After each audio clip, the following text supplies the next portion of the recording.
Introducing all-new, safe, natural relief. A cannabinoid-rich, clarity and focus formula with 17 essential supplements. When it matters most, you've got a job to do. Anxiety isn't an option. Programmed to keep you moving. A product exclusively manufactured for Active Duty RX by Cantech Labs. Introducing all-new, safe, natural relief. A cannabinoid-rich, clarity and focus formula with 17 essential supplements. When it matters most, you've got a job to do. Anxiety isn't an option. Programmed to keep you moving. A product exclusively manufactured for Active Duty RX by Cantech Labs. Hey everybody, Todd Tucker here, and everyone who knows me knows I love to read a great book, and right now I'm reading this incredible novel by local author Richard Engel. All you have to do is go to LastAmericanPresident.com and say big right now in this book. The Last American President is a story about political intrigue, romance, betrayal set against the backdrop of the dissolution of the United States of America. It's great reading, and when you go to LastAmericanPresident.com, LastAmericanPresident.com, use the promo code OTU, you're going to save money. And not only that, but half the price comes back to OTU. So half the proceeds from this book come back so you can watch great programming like you see on the OTU Media Network every day. LastAmericanPresident.com, I highly recommend this book. Read it today. Is your kitchen looking sad these days? Are you tired of looking at that old, dated bathroom? From rooftops to those unsightly holes in the walls, Complete Contracting has got you covered. Call 405-676-0595 today to schedule an estimate. Once again, that number is 405-676-0595. And remember, Complete Contracting has the contracting expertise for all your renovation and repair needs.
ONN News, I'm Sean Perry.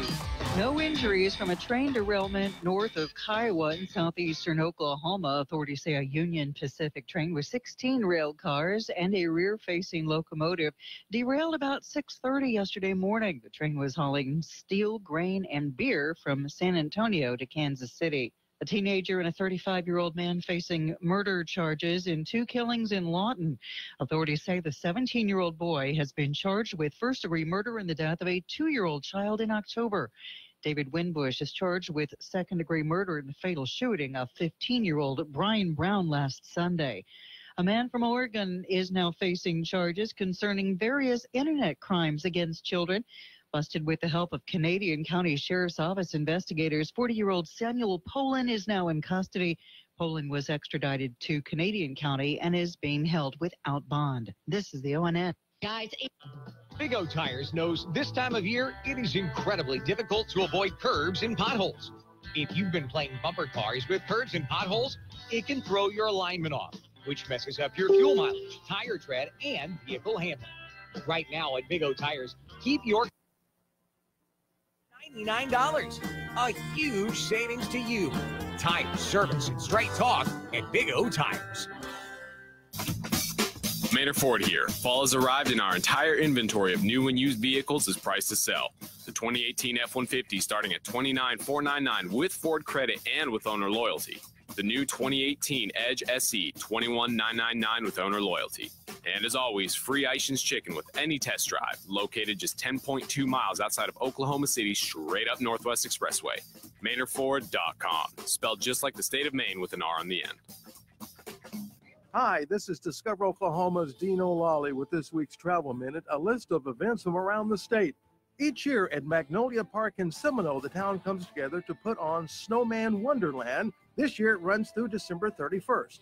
Join over 200,000 annual visitors at the Rima Christmas lights display and witness over 2 million lights and over 100,000 shimmering bulbs synchronized to Christmas music. This much-loved lights display in Broken Arrow began in 1982 and has been attracting households of visitors ever since. And you can see the Rima Christmas lights through January the 1st, 2019. Enjoy lighted displays, colorful exhibits, and animated sets throughout Ponca City at Festival of Angels. This is the city's annual holiday lights celebration. You can celebrate all the way through December the 30th, and Claremore's West Bend Winterland runs through December 31st. This Travel Minute is a public service of this station and the Oklahoma Tourism and Recreation Department. For more information, you can always visit us on the web at travelok.com. From high above the Northwest Expressway in Oklahoma City, in a flashing object resembling a UFO, it's the Todd Tucker Show on 1640 The Eagle.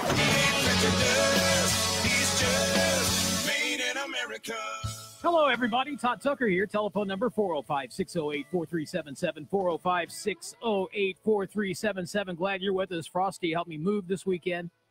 So people ask, did you have a great weekend? No. Frosty and I both say no. No. Frosty saw some celebs yesterday. Got to hang with Toby Keith and Bob Stoops. I did hang out with Toby Keith. Yeah? I didn't see Bob Stoops. You wouldn't know him if you saw him, probably. I wouldn't. If he was there, I had no idea. Well, he was there. The head ball coach was there. Explain what you did yesterday. You went and did a great deed while I was in the midst of moving. I was wanting to go as well, but you got an opportunity to have some fun. So talk about it. Well, I mean, I wouldn't say that I wouldn't. I don't know how you mean have some fun. Well, but when I mean have some fun, I it's went like and bringing some smiles to some kids who need smiles, faces. I went and supported the big meetup there that Brobeck was running with the OK Children's Corral, and then they were running the bike. Basically, there was a whole bunch of bikers out giving presents to sick kids. It was really nice. They've got terminal cancer. But I was just there for them to meet up. I was there to throw some money at them, hang out with Brobeck for a minute. Heard Toby Keith talk, heard them all talk, and watched the motorcycles leave, and that's the extent of what I did. Because I'm like, I can't ride my motorcycle to each house and hang out with everybody. I got to tell you something. We got to give a shout out to Steph. Stephanie knows how to treat my dogs. She knows how to talk to them. It was amazing because we took them to a new place. You know how dogs are, sniffing everywhere. Jumping everywhere, and Stephanie talks to my animals like she's Dr. Doolittle. It's amazing. I was and after you guys left, the dogs were perfectly chill. Good. I mean, your dogs are nuts sometimes. Sometimes can't handle those dogs. They got a nutty dad. So well, it's not even that. The dogs are great. The parrot's the worst. Right. I don't know why on earth you own a freaking parrot, but the parrot is the worst. The parrot was really quiet after you left. The parrot just yells. The parrot barks like the dogs do. The parrot will imitate me as well. But when the dogs start barking, the parrot starts squawking because that's a bark to him. Because we know that the parrot can talk, it constitutes as yells, not barks. Okay. You say so. That's how we categorize that. But I'm glad you got to go and hang out yesterday with Aaron and see what they do with what Toby Keith's charity does for the kids. It's awesome. Yeah, it was cool. That's my new favorite party game, though, is try to find Aaron Brobeck out of a sea of bikers. Was it difficult? Yes. Everyone told me, no, he's the one with the wings. I'm like, okay. And I finally found him. He had a patch on his back that was has the wings. Oh, does he? See, I've never seen the biker Aaron Brobeck. I've only seen the reporter and the going Aaron Brobeck. Biker Brobeck's the same as regular Brobeck, just much more respected. Oh, okay. Oh, yeah. And doesn't have a beard. Doesn't have a beard. Okay.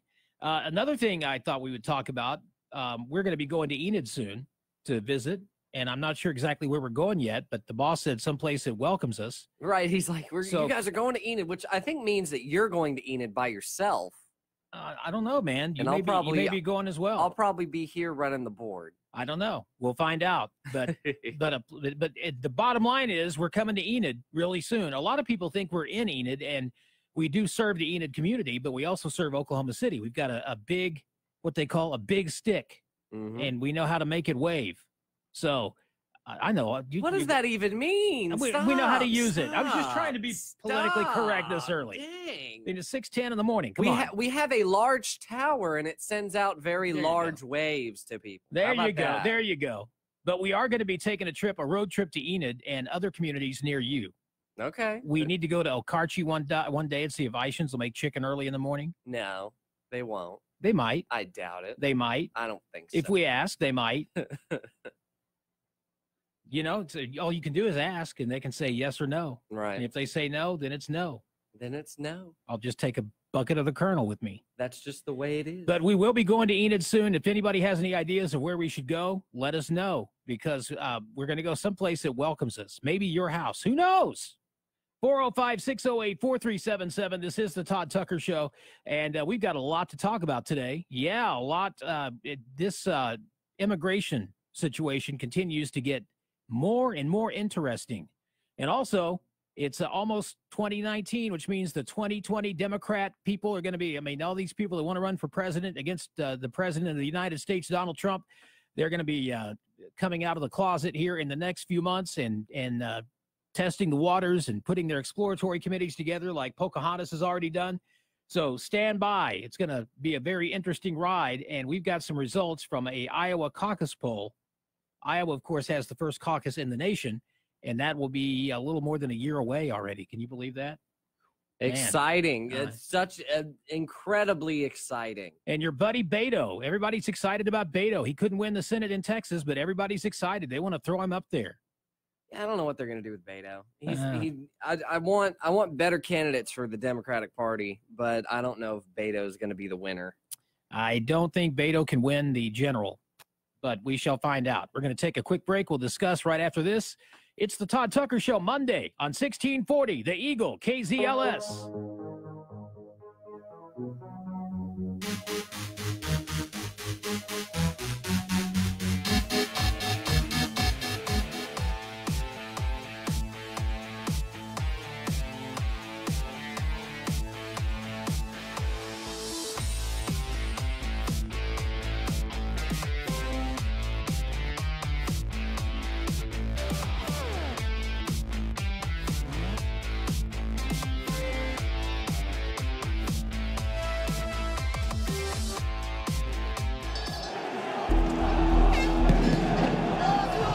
The government says these were the most violent protests in Paris in over 50 years.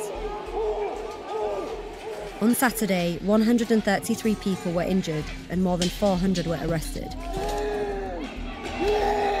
The movement began 3 weeks ago on social media, with calls to protest attacks on fuel.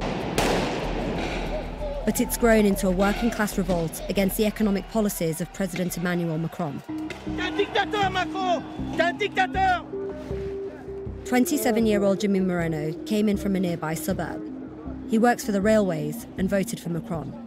C'est le peuple, tout bêtement, sans opinion politique. Nous sommes dans la rue tous par solidarité. La politique, notre politique, elle est corrompue. The yellow vests that Jimmy and others are wearing have become a symbol. A law requires drivers to carry them, so they're easier to spot. Now, it's making their movements harder to ignore. On retrouve une part d'humanité envers tout le monde. Tout le monde redevient humain. On est là pour une seule cause. Tout le monde met ses différends de côté. Le peuple français. Exactement. Nous sommes le peuple français, rien d'autre.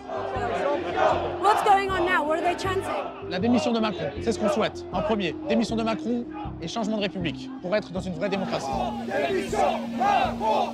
Refusing to see Bill and Hillary as the power they coveted for so many decades slips through their fingers like so many grains of sand.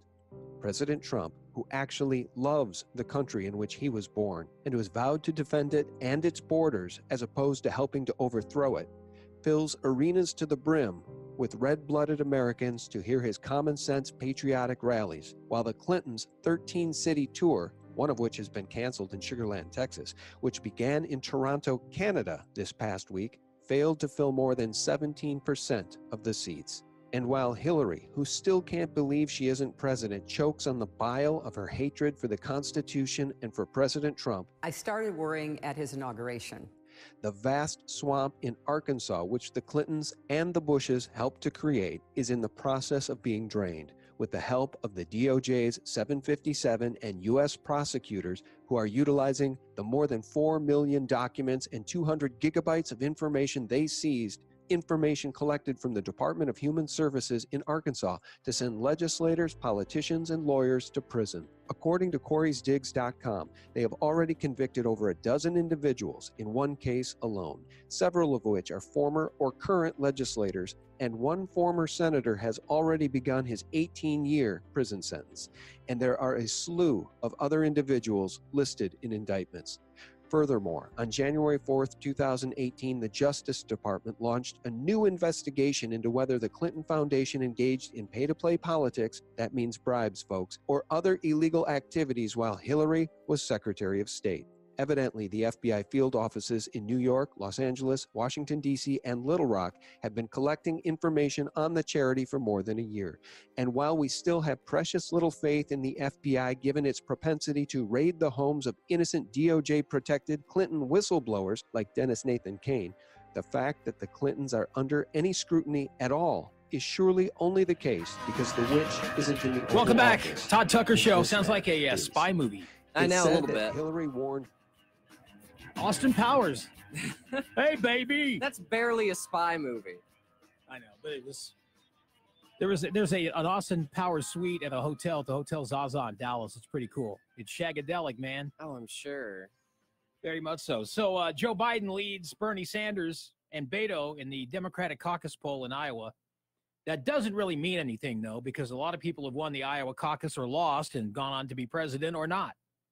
So it's not that big of a deal at this point, especially with more than 400 days to go.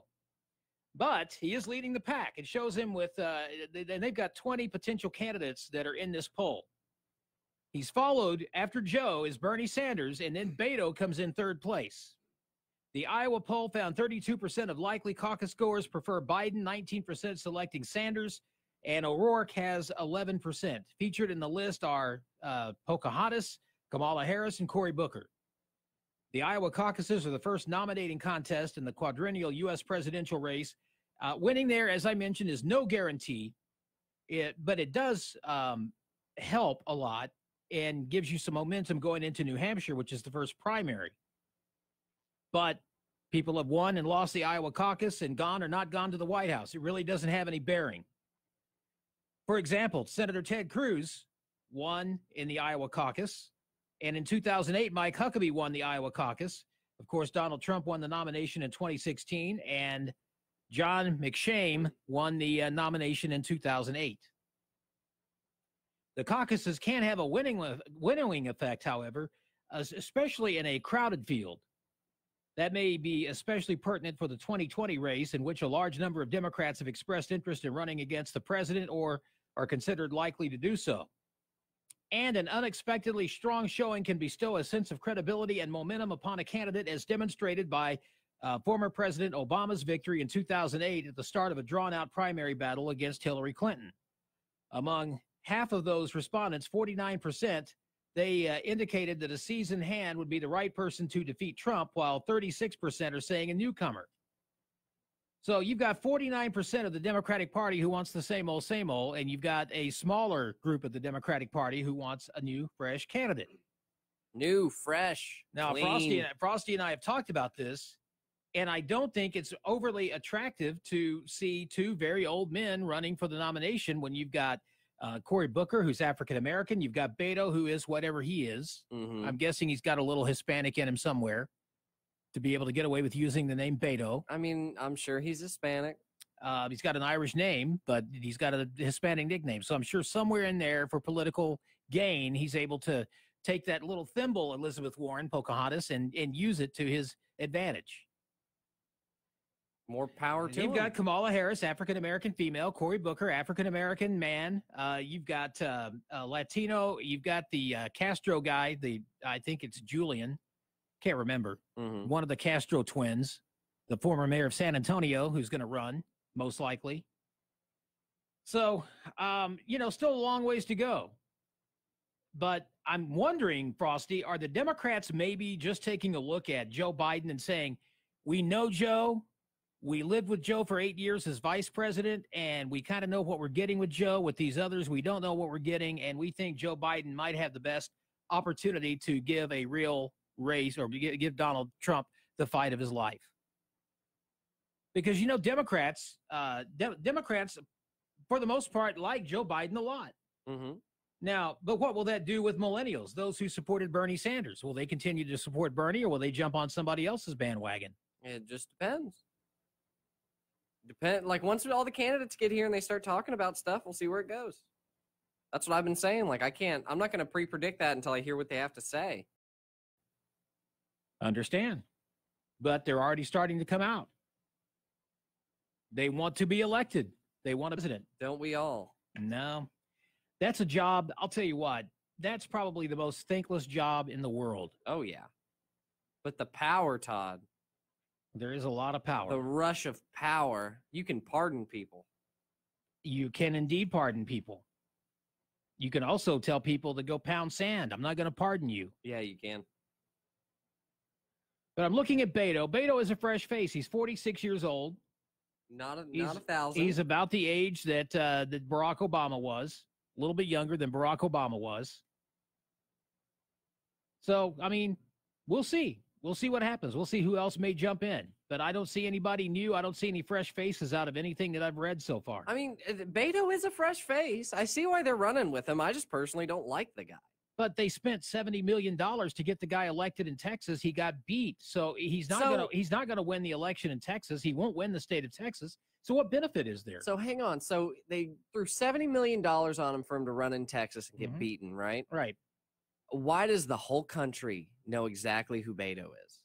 Because he spent $70 million. Because he spent $70 million. Yeah. They're rolling that over. Right. So basically, if you're looking at it from a strategic plan point, it's that he went down to Texas, spent a whole bunch of money. Right. Didn't win, but he spent so much money on all this stuff and national attention that now he can just kind of flip it into whatever else he wants to do. He's got the mailing list now, too. He does have the mailing list that I need to remove myself because from. there are Democrats that gave money to Beto to get Ted Cruz out. It didn't work for him. But now you've got people like Frosty that are getting hounded by Beto every day, and the election's over. Right. Beto's starting to get you. Beto's trying to bait you for 2020 is what he's doing. He's trying to debate me. Yeah. Yeah, that's just the thing, though. Like, it's smart. You just take what he already said, and you're rolling off the cash he already spent because he has a little bit of a national platform already. Yeah. I mean, I understand it. I just don't like Beto. I just don't care for the man. I don't think Beto's the answer. I think you need somebody more seasoned, but you need somebody fresh at the same time, and I don't know who that person is on the Democratic side. Right, that's the toughie. And I don't even need someone super seasoned. I just need someone who's a little more common sense to things. Not that I want to help the Democrats, but maybe they need to take a Southern Democrat moderate who leans a little more conservative to moderate and nominate them because they're not going to win with any of these lefties. I don't know. It just depends. There may be like a big paradigm shift once Donald Trump comes up for election again. You don't know. I don't. Neither do you. Nope, I don't. There may be all us Democrats may be really inclined to go vote this time. Oh, I'm sure Democrats are going to be inclined to vote. They were inclined to vote in the midterms. They were inclined to vote in 2016. I mean, it's a great thing. Yeah, but the turnout was still only like 48%. Right. And people gripe. Mm-hmm. But a lot of those people in the 52% that didn't vote, they're out there protesting right now the vote of people who did vote. Right, and that's the thing. It's like, if you want to, that's where people go. It's like all the Democrats will come out this next time. We only had 52% of the vote. We're going to get that to 80 or 90. Yep. All these Democrats who just hide away. Ladies and gentlemen, you might be able to tell that my voice is a little bit weak. I don't know what's going on. It may just be me, but it sounds like I'm getting Aaron Brillbeck itis. Nah, you sound fine. Okay, as long as I sound fine to you. We're going to keep on keeping on. We're going to keep on trucking, baby. We've got a lot to talk about as far as illegal immigration. And there was a big rally in which there's a lady who lost her son to an illegal immigrant. And she had some words for Nancy Pelosi. We've got the audio. In fact, I emailed it to you, Frosty. And we'll grab that after the break when we come back. Not enough time to get into it right now. But just finishing up on the 2020 election. See, I'm even living on 2016 now. You guys won't give up the election, so now I keep thinking we're in the 2016 cycle. Right. It's almost exactly 2 years past. Yeah, we're not in the 2016 cycle anymore. We are past the midterms now and ready for 2020 in a little more than 400 days. Man, that's just really hard to believe. But I'm just wondering who is going to jump in on the Democrat side.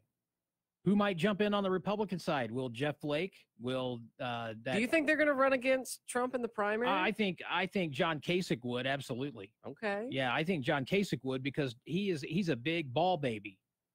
What does that mean? He's a crybaby. Oh. He's a crybaby. Oh, ball isn't in like fact, balling. Yeah, ball. Here, like this participation trophy that we won on Friday. Uh-huh. Here you go, Governor Kasich. You get a participation trophy because you were able to participate in the 2016 presidential debates, but you didn't win. And we need you to stop whining now. Okay. I'm going to, here, Chad. I gave Chad the participation trophy to hang on to until the boss comes and gets it. Yeah, we give out we give out those things here because but by the way, I've had people asking me about Millennial Thursdays, and I've told them that we are definitely going to have Millennial Thursdays coming back, in which we'll get now what we need. And if anybody is out there listening right now and you consider yourself a millennial and you are leaning conservative, the Todd Tucker Show needs you. So contact me. No, we need liberals. We need more liberals. We need to show Todd how it works. Tell him about the world. We will take millennials of all stripes, but we need a diverse group of millennials who can talk about what's going on in their lives and with politics. We're going to do that on Thursdays. So if we can get a liberal lady and a conservative leaning lady, then that would be awesome. And then, in all honesty, the main problem we have is girls. I don't know any girls. I know tons of guys who would love to come on and are diverse and whatever, but I have a wife, so I'm not allowed to know girls. Well, that's okay because I can know girls because I don't have a wife. There you go. Todd can know girls, and so Chad and I can get the girls and bring them up, even though Chad kind of has a wife too.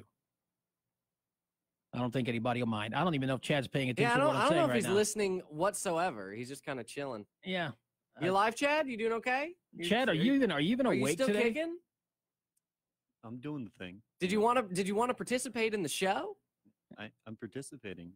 Really? Could you not hear my breath in the background? Exactly. Just breathing heavily. Thank you for my coffee, by the way. It's very good. You put extra sweet in it today. It's very nice. Yeah. No problem. He's been really. Is that why you had me dip my finger in his coffee for the? Yeah, sweet? that was probably it. Okay. You just abolished sugar, Todd. I know, and you just look like you're on another planet. I know. It's. I guess the probation hearing didn't go too well. Yeah. What happened? Man, I don't even want to talk about it. Oh, okay, that's fine. Go smoke a cigarette, Chad. You'll feel better. Wake you up. Get a little nicotine in you. Todd Tucker Show. We're coming up on a hard break. We will talk about illegal immigration and more when we come back.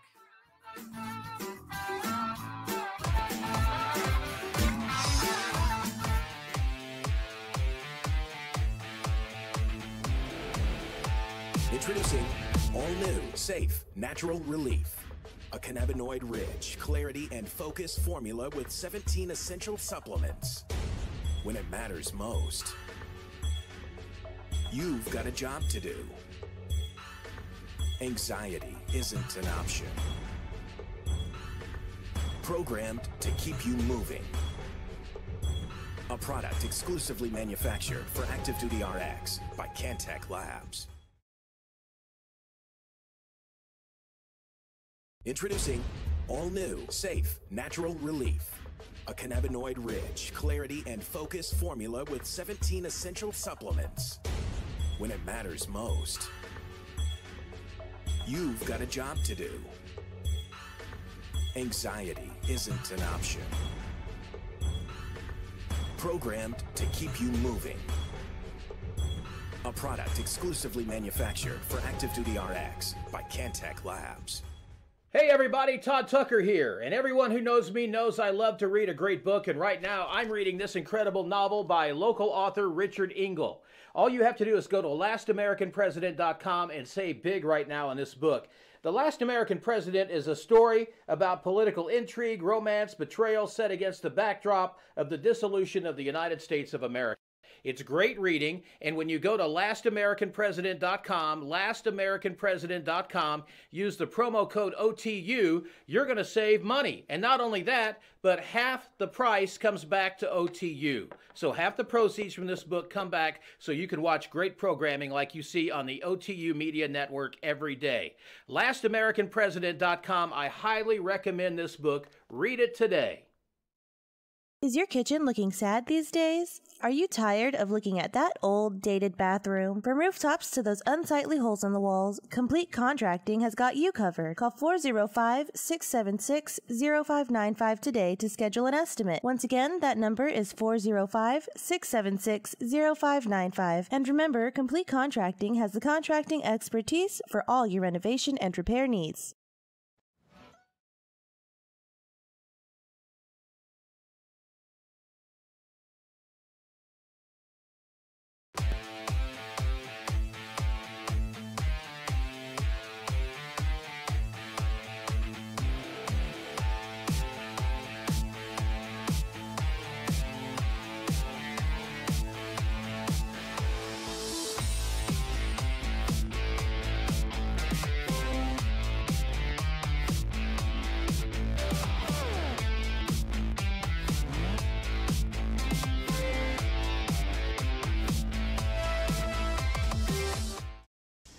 The Canadian County Republican Party says they weren't surprised to have pushback on a first draft letter to lawmakers, now tweaked and finalized before they return to session. In their words, it's a conversation that needs to be had. When it violates life, liberty, or property, I have to stand up as an elected official in the party and say our government is getting it wrong. Andrew Lopez, speaking as chairman of the Canadian County Republican Party, the group behind this letter addressing issues like abortion, property tax, and educational funding. Its original draft stating in part, quote, a better pathway would be to abolish public education, which is not a proper role of government. That exact language no longer in its final version. We charge property tax to the citizens, and if you do not pay, you lose your property. That means we have zero property rights. It means we're renters in the state of Oklahoma. And that's why we need to eliminate the property tax. Not saying that public education will go away, but we need to find a proper way to fund it if it shall exist. Ways, he says, like endowments and sponsorships. The group also suggesting legislation would require school districts to direct at least 65% of their annual spend to the classroom. And really, you need to take that in context and look big picture across the nation.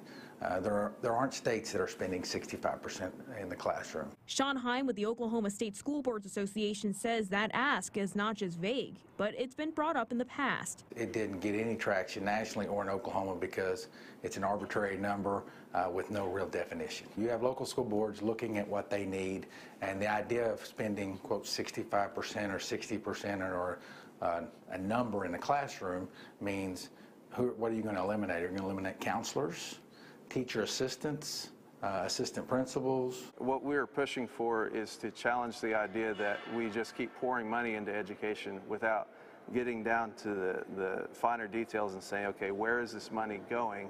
Why isn't education improving? Moving forward, all parties involved are asking the hard questions. And how do we improve education in Oklahoma? How do we work with Governor Stitt on his goal to be top 10 in education, for our teachers to be #1 in the region? At the state capitol, Lily Zhang, Oklahoma's News.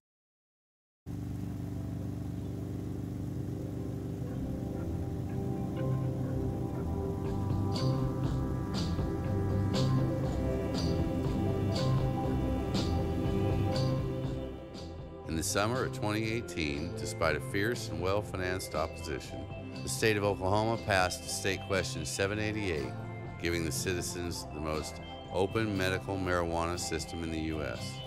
As young people of Oklahoma spoke last night, and they said they wanted medical marijuana.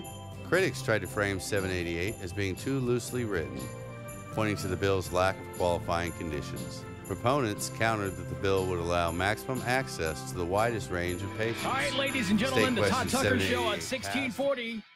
The Rock and Roll Eagle. Oh. Okay, they're coming after your guns. No, they're not. Pittsburgh Mayor William Peduto, Democrat, is pushing firearm confiscation orders. What? Yeah. Like straight taking Taking the guns? bans on commonly owned semi-automatic firearms and high-capacity magazines. This is in the aftermath of the October 27th attack on the synagogue there. And he voiced opposition to hiring armed guards to protect congregants. Instead, he says, let's just take everybody's guns. Now, here are two problems. Taking the guns from people is not going to stop another synagogue-type attack. It's not going to stop another Parkland shooting. It's not going to stop another Sandy Hook. It's not going to stop another Columbine. It's not going to stop it. It's not going to stop San Bernardino. It's not going to stop Orlando and the Pulse nightclub. It will not stop gun violence in Chicago. They've got the strictest gun control laws in the country, and you see what their numbers look like every single day, or at least we tell you. So now you got this bozo, another Democrat, another liberal who knows what's best for everybody, and that is, hey, let's just take the guns away. Yeah, that's a good idea. Let's do that. And now you've got in D.C., Washington, D.C., they want to be able to confiscate your guns too. Well, wait a minute. You're not allowed to legally possess guns in Washington, D.C., but apparently they're going to come after your guns also. So I want you to understand, ladies and gentlemen, while you sat on your hands during the midterms, those of you who did and those of you who didn't vote, you are partially responsible for electing these people who think this way. You're partially responsible for this. They're coming after your guns, and you're sitting on your hands. Oh, for my dead body, out of my cold dead hands will they take my gun. Well, let me tell you something. You don't vote, and you put people like Nancy Pelosi in charge, guess what? You're going to eventually lose your guns if you don't do something. So let's take a look at Pittsburgh. This guy's just a mayor of Pittsburgh. Can you imagine if the mayor of Oklahoma City, who's our good friend, if he were to all of a sudden up and say, we're going to confiscate guns? People in Oklahoma would be rabid. I mean, people would be storming City Hall. You would never hear the end of it. This is going on in Pittsburgh. This is not fake news. This is not something that I'm trying to scare you with. It is a fact, and that is, as long as you continue to vote for these leftists who don't understand the difference between the fact that guns don't kill people, people kill people, this is going to continue to happen. So you're in the process. You've got your Second Amendment rights in jeopardy right now, because if it happens in Pittsburgh, that's just opening the door for it to happen elsewhere. That's right. Oh, it won't happen here. Oh, you think not? Keep electing people like Emily Virgin. Keep voting for people like Drew Edmondson, which fortunately he didn't win, thank God. Keep voting for these libturds at 23rd and Lincoln here. Because a liberal is a liberal. I don't care if it's an Oklahoma liberal or a New York liberal or a California liberal. A liberal is a liberal is a liberal is a liberal. Thanks, buddy. You have me on the show every day, too. A liberal is a liberal, huh? That's a real conservative outlook. Let's just me versus them. That sounds great. They're coming after the guns. You and I like to go bangity bang bang bang on Saturdays. Who out here is coming after the guns? Nobody here yet. No, not you yet. say yet. Like Not you yet. you act like the population has no matter in any of this. It's just the politicians that make everything going on. You act like anybody out here would keep voting for someone who is going to come in here and say, we're going to take all your handguns and all your magazines and confiscate. Just wait for some leftist judge to rule against guns and for it to have to go to the Supreme Court. It's coming. It's coming. I think you're just inciting fear, sir. Okay. Well, then I'm sorry I went to the fiction version of Breitbart to get this story on Pittsburgh. And, oh, Drudge, it must have been fake news also. Must have been. 405-608-4377, 405-608-4377. So, former Attorney General Jeff Sessions delivered major wins for the president's administration on immigration and on convictions of illegal immigrants, people that cross over the border illegally. During his tenure running the Department of Justice, Sessions put into place a legal wall at the southern border to stem the tide of rising illegal immigration to the country and prevent border crossers from being released into the interior of the country after being caught by Border Patrol. Sessions' border reforms included a hiring spree of immigration prosecutors, sending additional immigration judges and prosecutors to the border to speed up deportations, enacting a series of asylum reforms to tighten rules, and majorly expanding prosecutorial discretion over border crossers. And now we have a young lady, a little girl who died, who was being trafficked up by a coyote, by a group of human traffickers. That's one of the big problems we have with illegal immigration is, oh, but it's the kids. Yeah, the kids are being brought up to this country from Central America by people in drug cartels, people that are sexual perverts, and the like. And this little 7-year-old girl who died, her family will have to pay the human traffickers off, or they will lose their lives. The young girl's grandfather's talking about it. Here he lost his granddaughter trying to get her a better life in America, doing it the wrong way, obviously. She's brought up by human traffickers. And now the family is still, even though this young girl has passed away, they're still going to force these people, this family, this poor family in Central America, I believe they're from Guatemala, they're going to force them to pay the bill for bringing her up here.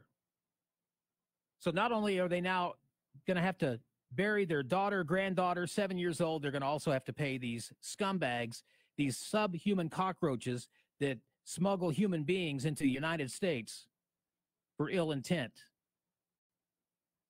It's a mess. And there are people out there that just don't care to vote. You know, when you say 48% voted in 2016, that's alarming. How many? Well, I wonder what the percentage was in 2018. We'll have to pull that figure up and look at it.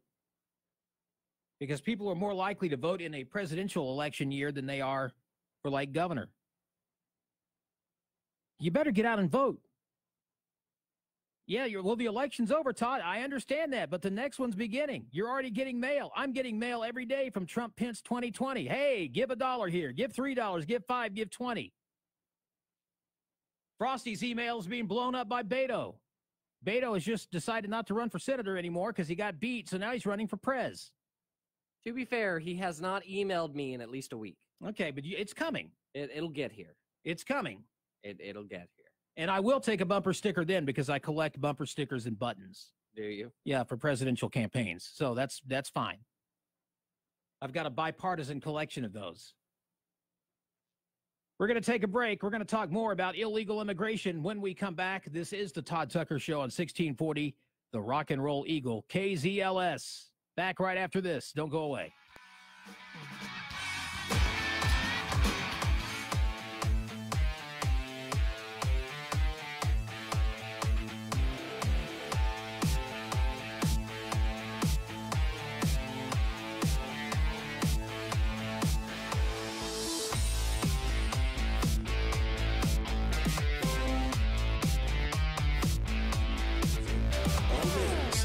Natural Relief, a cannabinoid-rich, clarity and focus formula with 17 essential supplements. When it matters most, you've got a job to do. Anxiety isn't an option. Programmed to keep you moving. A product exclusively manufactured for Active Duty RX by Cantech Labs. Hey everybody, Todd Tucker here, and everyone who knows me knows I love to read a great book, and right now I'm reading this incredible novel by local author Richard Engel. All you have to do is go to LastAmericanPresident.com and save big right now on this book.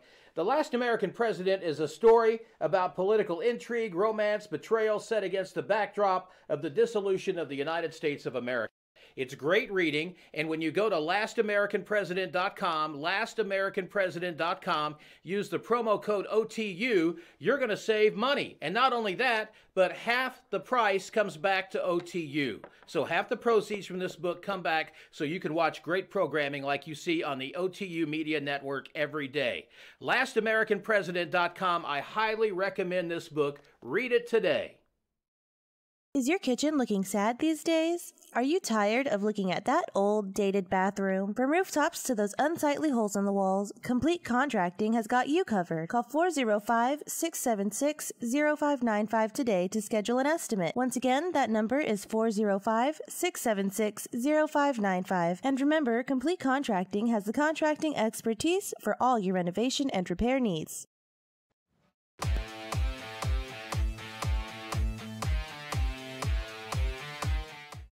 Over 20 years ago, Alex Jones created the media platform called InfoWars, and in the decades since, it's grown into a truly remarkable institution with over 200 radio affiliates, tens of millions of unique website visitors monthly, and a 24/7 live news TV channel broadcasting from state-of-the-art studios in Austin, Texas. InfoWars has become the most trusted independent news source in the country, dedicated to delivering breaking news, live coverage of special events, and exclusive reports you won't find anywhere else. While the old guard media struggles to maintain supremacy in a landscape rocked by innovation and technology, InfoWars has been at the forefront of the information revolution. From 8 million radio listeners, over 2 million YouTube subscribers, or the billions of views of our online content, InfoWars proves dominant in every facet of media we enter. For the hardest-hitting reports, uncompromising analysis, for high-profile interviews and bombshell revelations, accept no substitutes. Demand truth. Demand InfoWars. InfoWars. 1640, The Eagle, KZLS. This is Angel moms whose children have been murdered by illegal aliens living in the United States called out incoming House Speaker Nancy Pelosi and Senator Chuck Schumer, asking them if they would support a border wall if it meant their loved ones would be saved from illegal alien crime. Let's roll the audio. This is one of the Angel moms at this rally that was held in D.C. over the weekend. Else to talk about is the cost of supporting the illegal aliens in our country, which is already $36 billion. And by not building the wall, that number will keep increasing every single year. So she's failing to tell American taxpayers, hey, follow my lead and more money is going to be coming out of your pockets instead of building the wall for a flat fee and be done with it. The other thing that Nancy Pelosi fails to ever talk about, ever, is the victims of illegal alien crime. And those are our children amongst hundreds of thousands of others. And unfortunately, our children have been murdered or killed. This is my son, Sergeant Brandon Mendoza, who was with the Mesa, Arizona Police Department. He was killed on May 12, 2014 by a repeat illegal alien criminal who was shown leniency in our court systems, never spent any time in jail for crimes he had previously committed in Colorado, ended up in Arizona. He was 3 times illegal limit drunk, high on meth, and drove over 35 miles the wrong way on 4 different freeways and slammed head on into my son, killing him. My son did not deserve to die that way. My son spent his life protecting the community in Mesa, and it was a huge loss not only to the family, but to our community. So I am fighting for my son. I am fighting for Angie's son. I'm fighting for Kathy's daughter and for Ronald De Silva, Agnes's son. And we are fighting so that no other American family has to feel the pain and the grief that we do. We're tired of being ignored by politicians in D.C. No Democratic politician will ever meet with us. Will never meet with us. I want that to resonate. They will never meet with us when we go to D.C. because they can't face us. And you know what? I want to ask Nancy Pelosi a question. I hope she hears this. How much would the cost of the wall mean to you, Nancy, if it could be predicted that a loved one of yours would be saved 2 years from now because that wall was built? Amen. Because I'm sick of hearing about Americans, innocent Americans, becoming collateral damage in this fight. We're done with it. We stand firm with President Trump. Angel Family supports him. Shut down the government. We need a standalone border security act. We do not need Chuck Schumer pork barreling it, adding 5 or 10 more things onto an issue that just needs to be a standalone bill. Build the wall, protect Americans. Not one more American life needs to be lost at the hands of an illegal alien criminal in this country. Marianne Mendoza, mom from Arizona, lost her son in 2014 to an illegal alien. And she asked the question very, very effectively. Nancy, Chuck, would you be for this wall if it protected your children? How about your grandchildren? And how interesting is it that Nancy Pelosi, Chuck Schumer, and none of the other Democrats will meet with these angel families? That's pretty interesting, don't you think? Pretty telling. Why won't they? Well, it doesn't fit their agenda, Todd. Well, it should. Their constituents are dying. This young man from Arizona was out. He's a police officer killed by an illegal alien. And how much is that border wall going to cost us? About $3 billion, Todd. About $3 billion. We spend $136 billion every single year on illegals. Illegals! $136 billion. Do the math, folks. Oh, we can't afford that wall. We can't afford not to build that wall. We can't afford not to build that wall. We can't afford to lose any more of our young people or older people. Bob Berry Jr., another great example. Beloved sports guy in Oklahoma. His dad, second generation, killed by an illegal on Father's Day weekend 2.5 years ago. That's something to Oklahoma City that anybody in the Oklahoma City metro or viewing Oklahoma City television, you know who the Berries are. And I don't speak of this to politicize it. I speak of it because it rings close to home. If you say, well, I don't know anybody who's ever been killed by an illegal, well, you darn sure knew Bob Berry at some point in time. Because he was all over the TV, all over the radio. Even did some shows on the sports station upstairs from here. We've got other moms that were there this weekend. Democrats wouldn't meet with them. So the moms are saying, shut down the government. Go. This is the only choice we have. This is all we've got. This is the best we can do. $3 billion for a wall? Or $136 billion every year on illegals. For that price, we could build like 45 walls a year. Yeah, no doubt. No doubt. And she goes on to ask, I want to ask Nancy Pelosi this, and I hope she hears this. How much would the cost of the wall mean to you, Nancy, if it can be predicted that a loved one of yours could be saved 2 years from now because the wall was built? I'm sick of hearing about innocent Americans becoming collateral damage in this fight. Not one more American life needs to be lost at the hands of an illegal alien criminal in this country. And that is absolutely correct. Our nation is being drained. Our education system is being overloaded.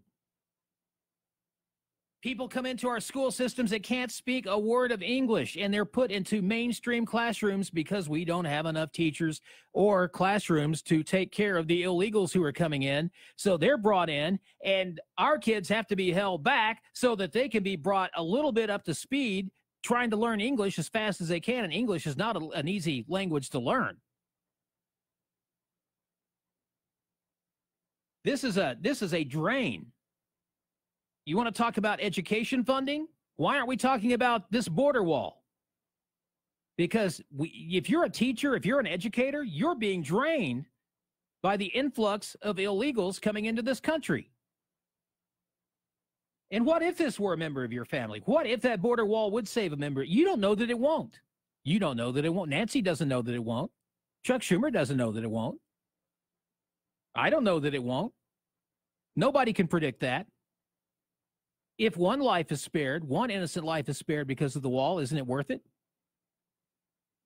We're spending $136 billion a year on illegals anyway. Isn't a $3 billion wall worth it? But you don't hear anybody talking about the deficit except when they want to talk about the deficit whenever it's convenient. And the Democrats have helped drive up the deficit, but now they're concerned about it because, we can't afford this wall because we're in debt. Well, we're in debt because of your reckless programs. We're in debt because you're reckless. We're in debt because you don't know how to hang on to money. You run the government like I run my personal finances. Disaster. But see, I'm going to fix mine, and I'll be out of debt. The government's still going to be in debt. Oh, it's okay. We'll pass it on to somebody else. Oh, okay, well, here come my kids. Oh, we'll pass it on to somebody else. Oh, here come my grandkids. My great-grandkids. Sorry, We screwed everything up for you. So I'd like to know, what are we going to do about this border wall? Are we going to build it or are we not? I say build it. Build it big, build it fat, and make it last. And if one person is saved, then praise God for it. 6:55 here at the Eagle. 5 minutes till 7 o'clock. You're waking up with Todd Tucker, Frosty the Snowflake, and Chad the intern. Okay, can I talk now? I was just kind of letting you do your thing with illegal immigration. You can absolutely talk and how now. how you just don't like immigrants in general. I don't the, like illegal immigration in general. Yeah, how you just really don't like. It has nothing to do with immigration. I am the great grandson of immigrants, so I have no issue with immigration. How you want foreign people to not be here, right? And okay. You think we should build a wall to keep them all out. So, yeah, I was just kind of letting you do your thing. Okay. No biggie. Is that it? That sums it up. Okay. Why doesn't Mexico want them? Who, like all the Hondurans and South Americans? Yeah. I'm sure they've offered it to them. They just want to be in America. They don't want them. Maybe they don't like the drug cartels. Look, the Mexican government is so corrupt, it is not even funny. A little bit. They could be a very, very wealthy country. They just don't. Now, in taking this and making it more personal, I do want to make sure that you understand that I wasn't politicizing Bob Berry's life or his death. I was simply pointing out that you do know somebody who was killed by an illegal immigrant. Liberals don't want to face up to anything that anybody that's going to disagree with them. That's why we have so many broken up friendships on Facebook and family reunions that are all messed up. I mean, Christmas coming up. Don't dare talk about politics. Oh, don't you dare. Because politics will break up a family. Kind of dumb, but it happens. But the liberals know what's best for you. So this mayor from Pittsburgh is going to take your guns from you. If you live in Pittsburgh.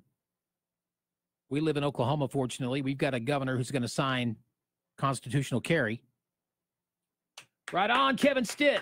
See, we're going to be just fine. If Drew Edmondson had been elected, we'd be screwed. So if he passes that, I can just go over to Henry's and buy a gun and carry it? Yeah, you have to pass a federal background check, but yeah. Okay. Yeah, you don't have to pay for a license. All right. For your constitutional right to carry. I just get to have a gun. You get to have a gun. I would still recommend, on a personal level, I would still recommend that we go to the range and take some classes and things. I mean, I think that's important. Well, you can recommend whatever you want. Doesn't mean I'm going to take your advice. No. Come on, Todd. Well, nobody said you have to. You want to bring music up underneath me? No. Since we're coming up on a break? You can just do it dry. Oh, no, I like to talk over music. Brings me back to the roots of my radio career. Hour one already in the can, man. It's Monday, the week before Christmas. And all through the house. The week before Christmas. I got things to unpack. Yes. Yes, tons of things to unpack. Yes, we do. It was moving day weekend at the Tucker house. We're back right after this. The Todd Tucker Show on 1640. The Eagle, KZLS.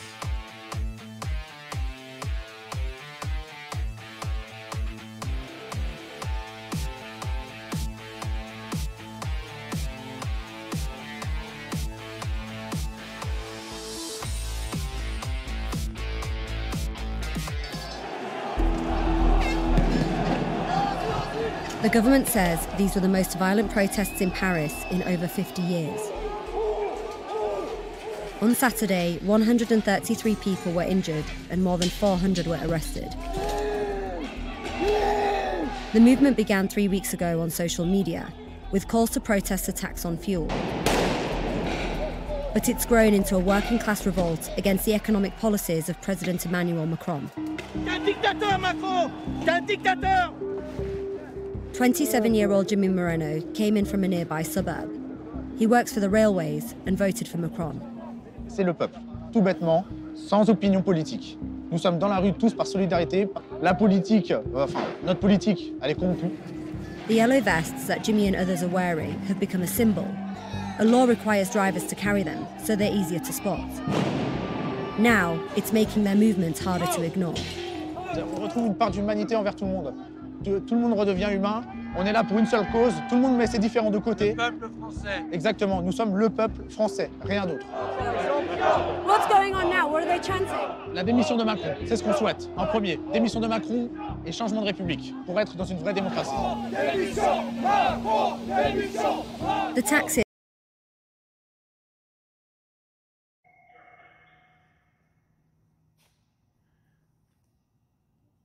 Just for our own purposes. Cool. That's it. Just getting video anywhere we can be. So, all right.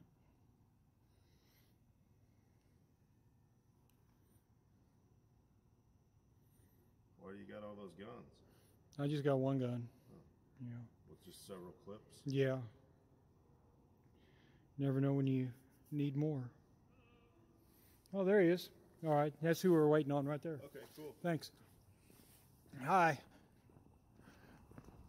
We wanted to ask a question. Yeah, we tried to meet you in the lobby. I don't think we caught you. No, probably not. So we're from out of state, and they don't allow you to carry any firearms in a police lobby. Do you guys allow that here in this state? Yeah, I don't think there's any issue as far as Okay. I know carrying it in our lobby. I didn't see any signs that we had posted. So. Okay, good. Y'all have never had any issue with it, because the state where I come from just thinks that if you were to allow that, the world would end. You know, that they would be having shootouts in the police lobby. Yeah, we have an open carry, so Yeah. through our state. What state are you from? Oklahoma. Oklahoma, yeah. Yep. I don't know any of the laws there, but. Yeah, it's funny, you know, you have to have a license in Oklahoma to carry, but somebody from Kansas can come down there without a license and carry. Oh, really? I didn't know Yeah, that they either. respect that. So Yeah. they grandfathered in basically for Yep. the Kansas open carry law? Yep. Okay. Yep. But we can't open carry, or well, we can't constitutional carry down there. So if somebody from Kansas goes down there, they can carry without a license, but we can't.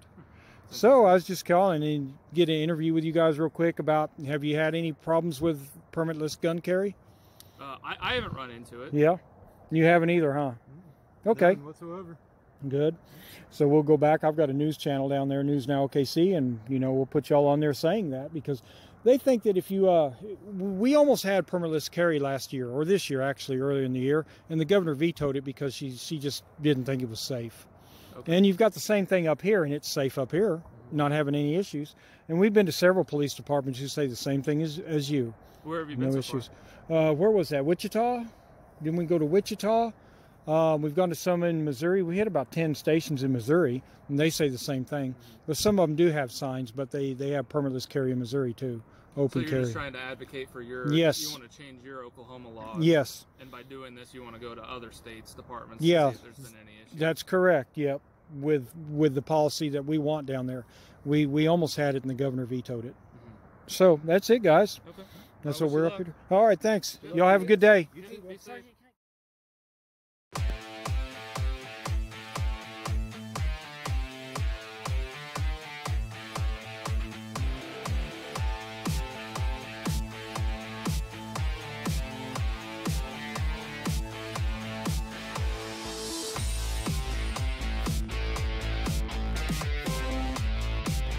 Introducing all new, safe, natural relief.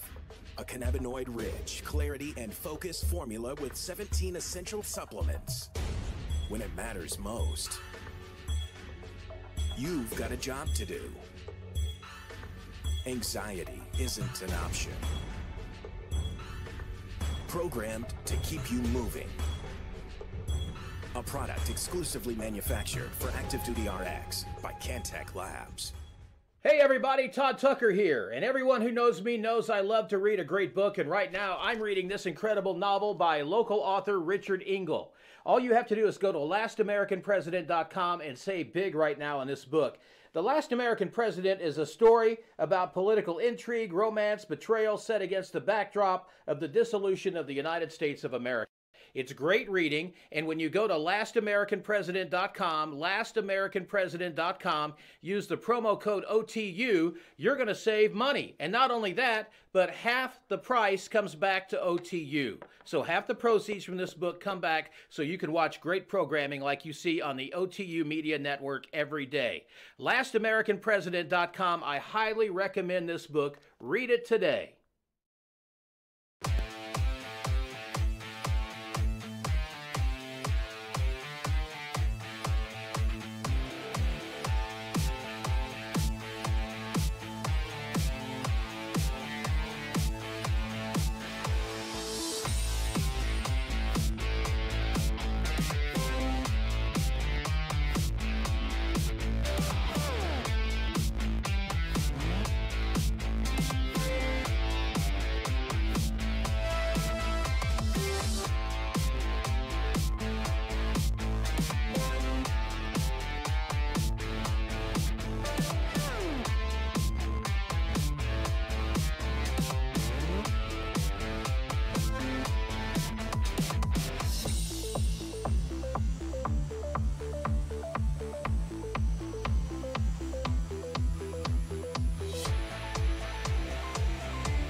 The journey will be one of the most challenging, but also one of the most rewarding.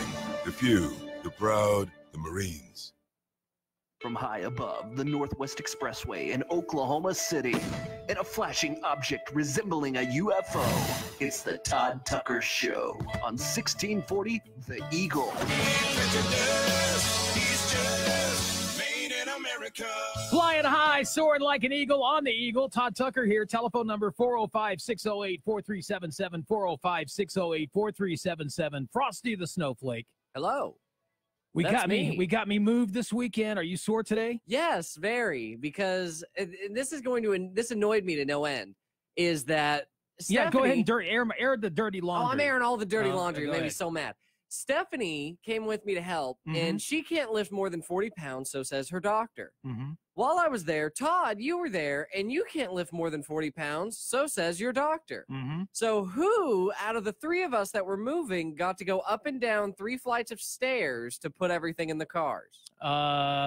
You? Yes. Because your doctor didn't tell you. My doctor told me I can lift heavy things. So I was the one going up and down 3 flights of stairs to put everything in cars. And I'm very grateful. Good. I did that many times. I am very, very grateful to you, Frosty. Nobody understands how grateful I am to you. Very grateful.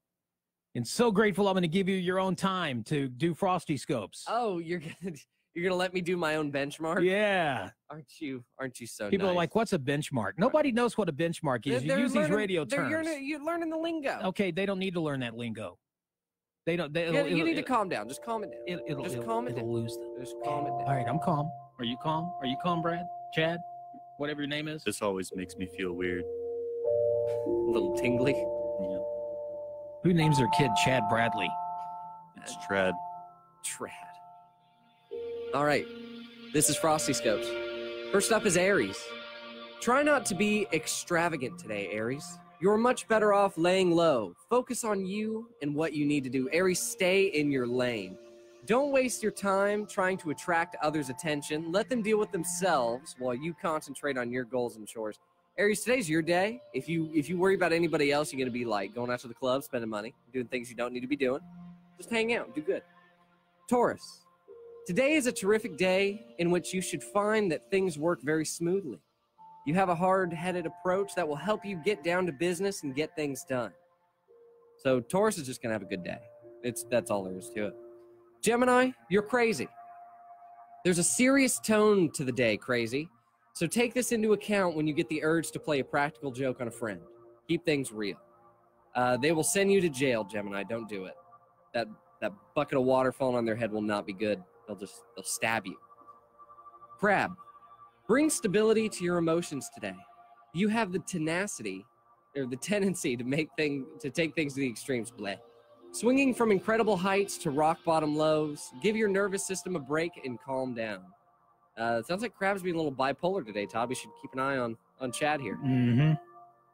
Leo, this is the good one. Rare. Take care of your home today, both physically and emotionally. See that bills are paid and the bedroom is tidy. Don't forget to clean the dust from under your bed and the demons from inside your mind. Oh no. Todd unpack.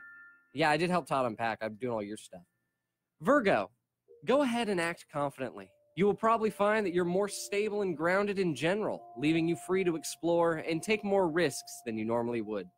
Skydiving. Do what everybody else does and go skydiving. I went skydiving. I went Rocky Mountain climbing. Is that a real song? Yeah. Oh. Libra. It may be hard for you to get a project off the ground. Perhaps this is a sign that it needs to stay there. Take it back to the drawing board, do some more planning and texting. On a bull named Fu Manchu. Are you just going to sing the whole time? Maybe. Scorpio. Finish whatever you didn't wrap up yesterday. Use the morning to plan, the afternoon to execute, and the evening to relax. Be conscientious of time and your physical and mental limitations. So, can I finish? And I love deeper, and I spoke sweeter. Are you good? Yeah. Sagittarius. I just like the song. Okay. Give it a rest today. Recharge your batteries, stick close to home, and take a load off your feet. Convince someone to give you a massage, or better yet, go to a professional. You deserve a break. So Sagittarius is just going to the spa. That's all. That's all the Sounds like stars a plan told to him. me. The stars just said go to the spa. Sounds like a plan. Capricorn. Feel free to move forward with your plans. This is a great day to take action. You've done a great deal of data collecting and analyzing lately. Now is the time to put that information to good use. Capricorn, I'll bet you work at Google or Facebook. You've been stealing information. It's time to sell it. Mark Zuckerberg may be facing a $1 billion fine, by the way. Yeah, I bet he's a Capricorn. Aquarius, you may have a hard time getting started today. This might be a better time to plan. Be realistic and thoughtful in your actions. Be conscious of the steps you need to take to reach a certain goal. So Aquarius is just going to be lazy today. And finally, Pisces, Todd's favorite. Bring your emotions down to earth today. Your imagination may run away with you. If you don't take a hard look at reality, you may find yourself in big trouble later. The higher you soar, the harder you fall. I love this horoscope for you. It's perfect. Absolutely perfect. I wasn't paying attention. I was looking to see if Mark Zuckerberg was a Capricorn. He's not. I didn't think he was. Okay.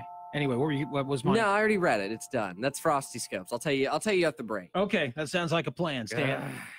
7:13 here at the Eagle. 405-608-4377. 405-608-4377. More about illegal immigration and the gun grab coming up here on the Todd Tucker Show. We're going to break in the meantime, though, and give Frosty a chance to get back into reality from his hocus pocus world. I've got to clear out all the cosmic juices. Good morning to everybody. It's 25 degrees in Oklahoma City. Going to be a nice day today, up in the 40s to near 52. How is that a nice day? That's cold. It's going to be like 52 today. That's so cold. It's like 40s. It's 25 right now. Feels good. Ugh. Here at the Eagle, we're going to take a break. We're back right after this.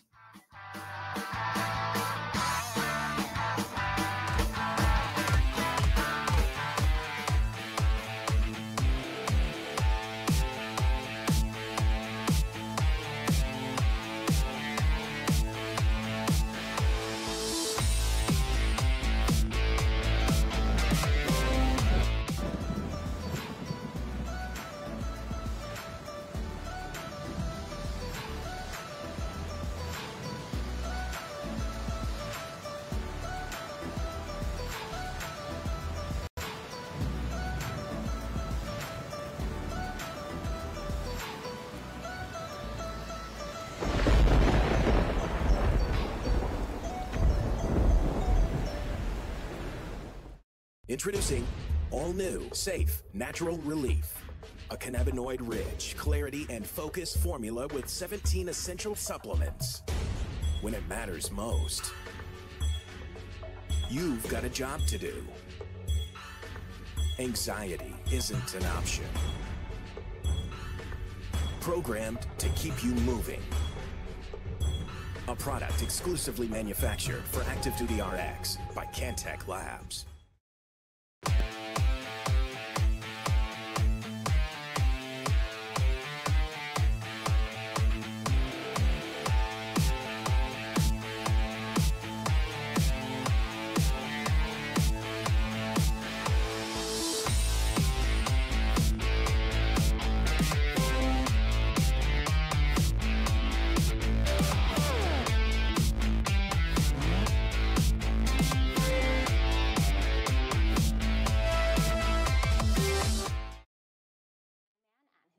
Well, joining me is Captain Chris Kennedy, one of Jawad's defense lawyers. Thank you so much for being here. So talk about Jawad's state of mind right now. Fill us in on all the details that the rest of us don't know, but you as an insider have, the first eyes and ears too. Right. Well, when Mohammed Jawad was taken back to Afghanistan, no one really knew when he was going to be there, how he was going to be taken back. We as his attorneys tried to get back to meet with him, and the government cut our funding to go back, so we were able to send one attorney back, Eric Montalvo, basically to help facilitate his arrival through private funds. Once we got there, we realized that really Mohammed Jawad had a lot of catching up to do. He hadn't had a proper education. He'd been in prison for 7 years. He was sent back to his home, which is a country at war. There were reports that he was suicidal, that his state of mind was completely off. Is that true? Right, and there actually was one prior suicide attempt whenever he was in detention several years ago. So he couldn't handle really being around other people. He was not able to really function and carry on a good conversation without having issues. So, I mean, he's used to being in confinement. So moving forward, I mean, he says that he's going to sue the American government. What does that even mean, especially in Jawad's case, and what exactly is he suing for? Well, the issue with suing the government, obviously, is damages for what entailed when he was in confinement. There are several detainees, I think, that are looking into suing the United States government for whatever abuse and so on and so forth. I think the difference with Mohammed Jawad is you actually have a case where it was litigated and the facts came out in judicial orders that he was, in fact, tortured. And I think, obviously, I want to be involved. No need to fear. Todd Tucker is here. The US military. The Todd Tucker Show, 1640 The Eagle, KZLS. This armored truck, I think it was in Joyzy, right? Wasn't Joyzy, it? I'm pretty sure it was in Joyzy. Started, somehow money started pouring out the back of it. It was just like an open armored truck like you've always dreamed of. It had a big O on the side of it, Oprah. You get $100 bill. You get $100 bill. You get $100 bill. there was mass hysteria. Well, I hope there were that O Benjis was flying on the side. everywhere. I What's hope that? that O was on the side because, you know, if it wasn't, someone definitely lost their job. Oh, there's no question. Yeah. It's all insured. They're fine. I'm sure they're unionized. How did this happen? So I'm going to ask you, Frosty, if you're driving down the freeway and if an armored truck started spewing $100 bills out the back, would you be one of those who stops to grab some $100 bills? Absolutely. Just think, if you go there and you're driving down the street and you're like, oh my gosh, it's raining $100 bills. I don't even care if I crash into another car. I'll run right into them just so no one will mess with my stuff. Because you have to remember, if you just grab 5 of those Benjis, you've already covered your deductible. Everything else is free money. You know, Todd, we were actually talking about this. I don't think we told you. We're starting an enterprise. Okay, what is your enterprise? We are actually, we're taking fishnets, right? Uh-huh. And we're securing them to the hood of our vehicles. So you never have to stop. You just keep on going, you know. You activate your fishnet. I call it the patented butterfly net technology.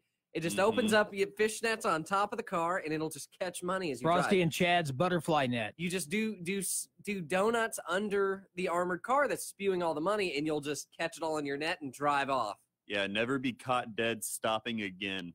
Well, President Trump did say he's going to make America great again, and I mean, maybe it was a Trump armored truck. You could make a whole career out of taking the Chad and Frosty fishnet and driving across the country. So you're like a regular trucker in your old school sedan with a fishnet on top, just looking for the next big payday. It's almost like an insurance adjuster. You're just looking for the storms. You're looking for the armored car.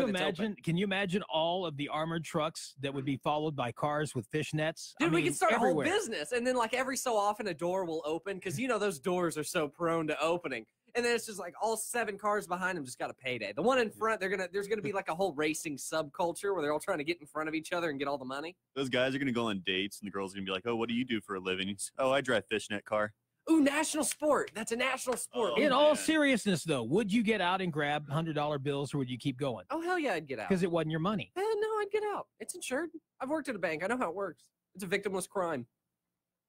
So it's okay with those. Nobody's going to get in trouble for grabbing $100 bills that don't belong to them. I mean, I don't know. It depends on how the government sees it, but that's usually like an issue. It's like a banking error. If the bank gives you $10,000 because it's dumb, and you close your account and run off, usually, like, and from what I know, if it was $10,000, that might be excessive. But if it was like $1,000 or something, it's a banking error in your favor. Generally, you know, if you go and spend it, it's not your fault. It's weird how that goes. It's certain things. There are certain things I just you get all of away a with. sudden had $10,000 in my bank account. Well, like if they mess up it's not your fault, so they can't really do anything in the sense that they can't be like, "Oh, well, you should have known you didn't have that money." They can't say that because it was their fault. Yeah, but God knows I didn't have that money. It depends. There are certain scenarios you can get away with that because we have had other ones like go in that way. But it just depends. Like if it's obviously the bank's fault and not yours, and you go and spend it, they usually can't go and collect that money because they gave it to you. Like that's the thing. If you got like a bad deposit or you did something dumb and the bank's like, okay, you did this dumb, we're not going to reimburse any of this. But if the bank gives you money and it's just in your account for X amount of time, then you go spend it because you think it's cool, they can't come after you in the small claims court usually because it's a banking error on them. Like they can't go after you for it. It's weird. But anyway, hell yeah, I'd stop and do it. Also, we need to make that a national sport. Mm-hmm. We get a NASCAR rink, okay? we get like 7 Kia Fortes because I drive a Kia Forte. A big old blimp. And a big old blimp up there somewhere doing stuff. It's on a NASCAR rink, and they've all got the patented Chad and Frosty butterfly net for catching cash on them. And then we just have an armored car out there who opens up the back doors, 2 guys in there hanging onto bars with like this giant sack of money. And then as we drive, they're just chucking it at the cars. And whoever catches the most wins at the end. Yeah, at the end of a round, we have cash counters, and all the cars drive over, and we figure out what they got. And right now, they all stop, and they pull into the pit, and then they all stop, and they pull out the money, and they run them through the counters. And it's just like a spectator sport, because if you're real lucky, you can catch a $100 bill coming off the freeway. Man, if you guys would just put as much effort into helping me prep this show as you do with these ideas, these schemes, that would be like gravy. It's But here's $1 million the thing. ideas. Here's the thing. Only the winner keeps the cash.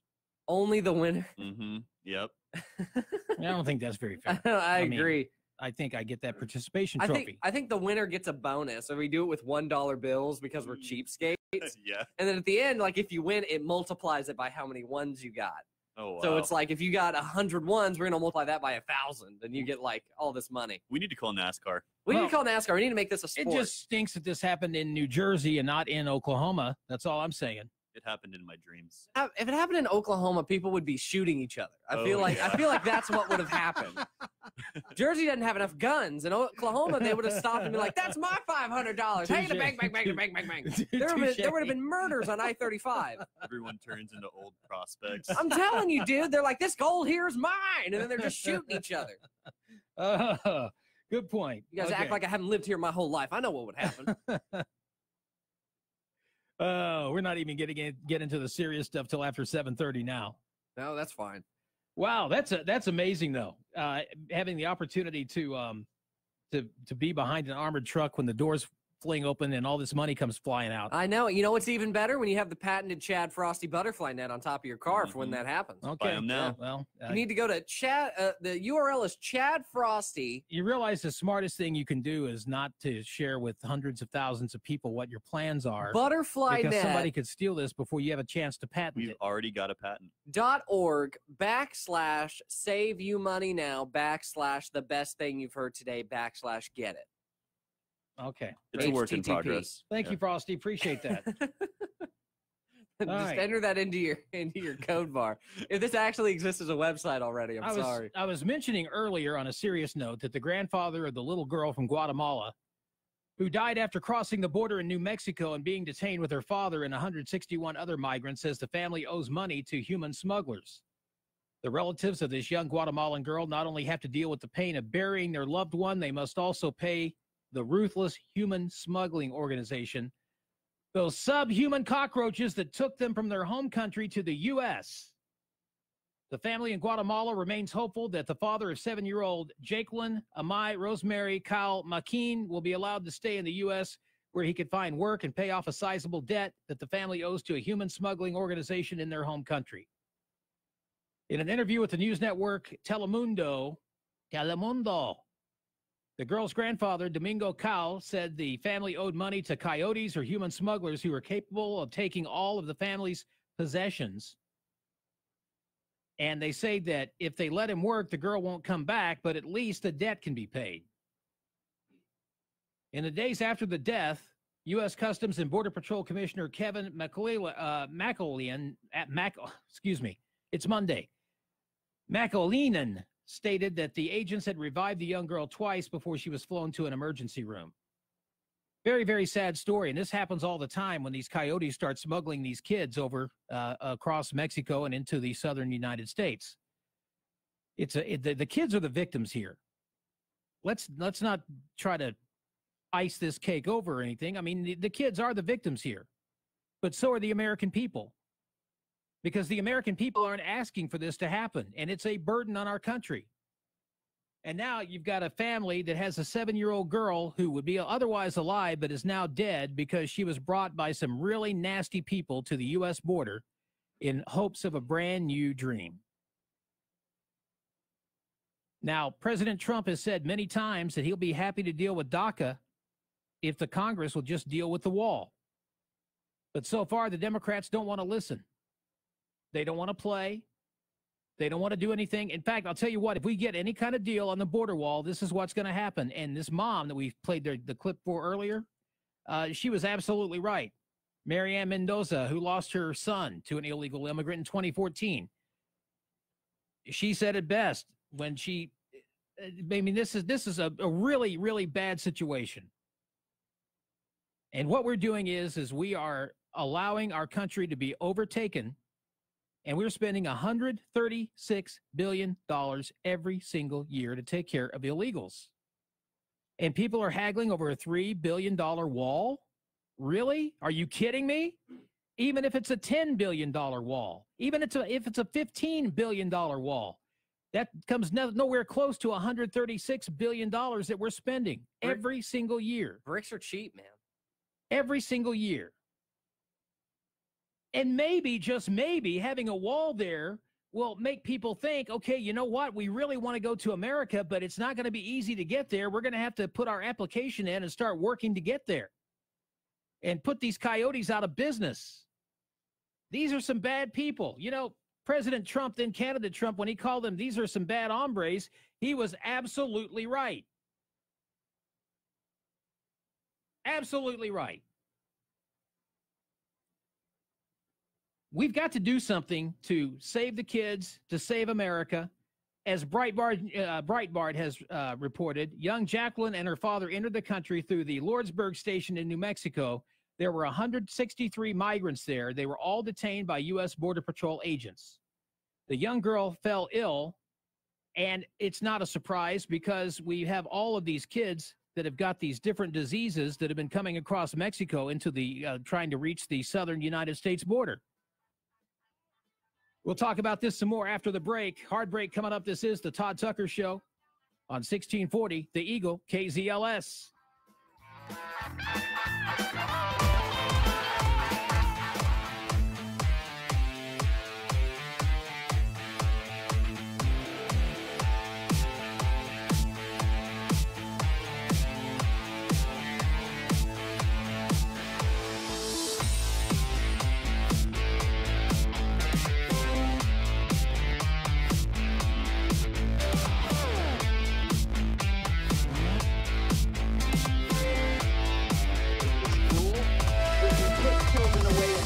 Families, you are doing the complete opposite of the values of this nation. Those children should be with their moms and their dads. Does the president think of children as accessories and not central to the purpose of family sanctity in our country? Okay, the left says it's deeply opposed to splitting up families. So were they even more horrified watching an American citizen permanently separated from her family by an illegal alien? On CNN, Senator Elizabeth Warren provided a very clear answer: no. The real problem, she said, is family separations of illegal aliens. Watch.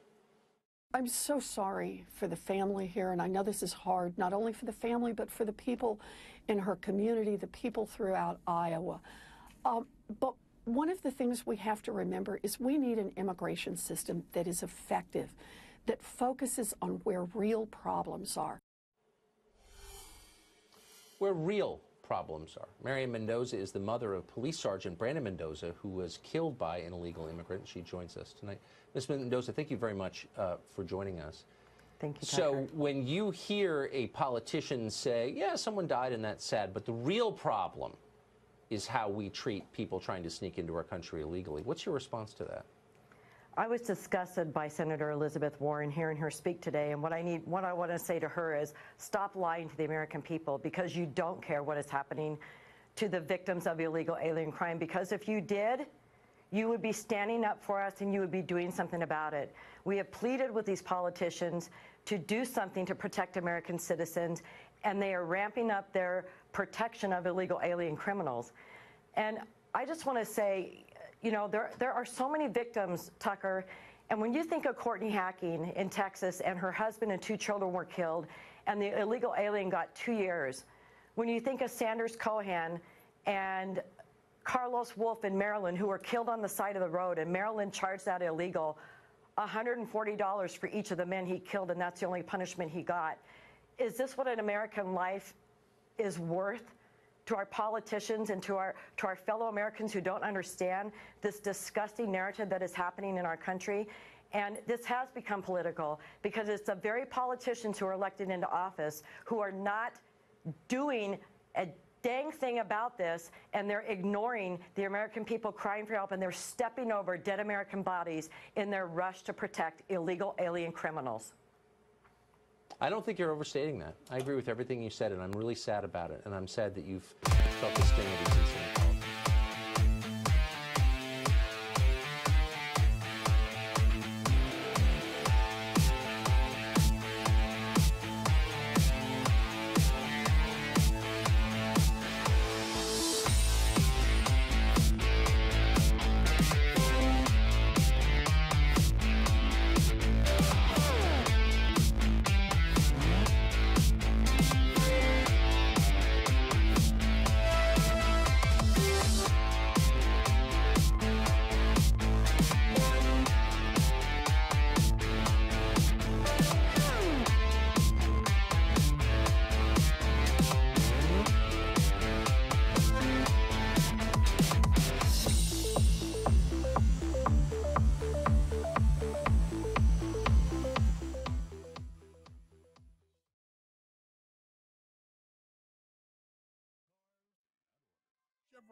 Find new roads.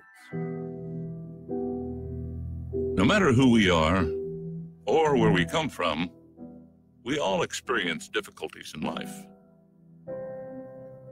Military veterans know that sometimes it takes strength and determination to make it through. Whether it's obvious physical challenges or struggles on the inside, it takes strength to ask for help when you need it.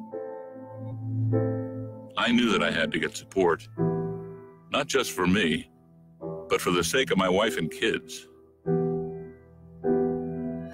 Talking about it has helped me feel more like myself again. Honestly, it was hard to open up at first, but it's changed my life for the better. Learn how veterans like us have reached out for help, and hear stories of strength and recovery at maketheconnection.net. What is hope? Hope to me was just that he would get to come home. I had no idea how hard it would be once he got back. I wish she'd stop drinking so much. She thinks it's helping, but it's not. I hope she sees that soon. I act like I don't care if he comes to my games, but I hope he does. I used to hope he'd find happiness again. Now I hope our marriage makes it. I hope Grandpa will get help. He thinks it's too late, but it's not. With everything that he's going through, I hope he sees a counselor. I just want my brother back. I hoped he'd get help. Stop hoping things would get better on their own. He told me to stop asking. I didn't. Then one day he asked for a ride. Hope is knowing there are other families just like yours, that the veterans they love got help and recovered. Go to maketheconnection.net and turn hope into action. Welcome back. It's Todd Tucker, 405-608-4377 if you want to be on the show. ICE arrested more than 6,500 illegal aliens who have been convicted of homicide and sexual offenses in fiscal year 2018.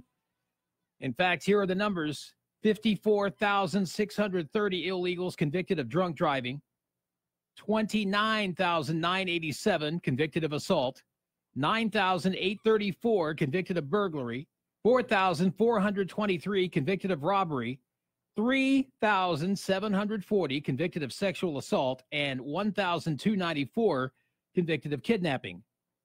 Now, the data comes as elected Democrats in Congress have supported a plan to abolish ICE, with incoming Congresswoman Alexandria Ocasio-Cortez previously accusing ICE agents of violently committing human rights offenses against illegal aliens. Most recently, we've got Kamala Harris and Beto, who have slammed the DHS after a young migrant child died, and we talked about the 7-year-old. She died of fever, dehydration, exhaustion, and shock. Yeah, that's the American people's fault, isn't it? Yeah, Beto, thanks, buddy. Thanks. Thanks, but no thanks. The child's father said Border Patrol agents did everything they could to help and save his daughter. but the Democrats don't want to engage in normal conversation. So, Angel Moms. It's a group of moms whose children have been murdered by illegal aliens living in the U.S. The Angel Mom that's the lead spokesperson, Mary Ann Mendoza from Arizona, she addressed Nancy Pelosi and Chuck Schumer from the podium over the weekend at a rally. Let's go ahead and roll that audio, Frost. I want to thank everybody for coming out today and supporting us in this time that we felt it was necessary for us to speak out.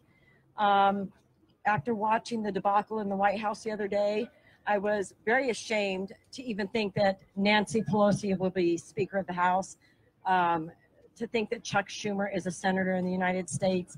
And the thing that really bothers me about Nancy Pelosi is she goes on and on and on about the cost of the wall. But what Nancy Pelosi fails to talk about is the cost of supporting the illegal aliens in our country, right, which is already at $136 billion. And by not building the wall, that number will keep increasing every single year. Right. So she's failing to tell the American taxpayers, hey, follow my lead and more money is going to be coming out of your pockets instead of building the wall for a flat fee and be done with it. The other thing that Nancy Pelosi fails to ever talk about, ever, is the victims of illegal alien crime. And those are our children amongst hundreds of thousands of others. And unfortunately, our children have been murdered or killed. This is my son, Sergeant Brandon Mendoza, who was with the Mesa, Arizona Police Department. He was killed on May 12, 2014 by a repeat illegal alien criminal who was shown leniency in our court systems, never spent any time in jail for crimes he had previously committed in Colorado, ended up in Arizona. He was 3 times a legal limit drunk, high on meth, and drove over 35 miles the wrong way on 4 different freeways and slammed head on into my son, killing him. My son did not deserve to die that way. My son spent his life protecting the community in Mesa, and it was a huge loss not only to the family, but to our community.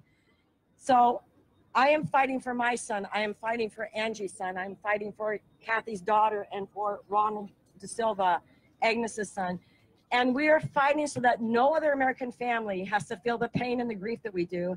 We're tired of being ignored by politicians in D.C. No Democratic politician will ever meet with us.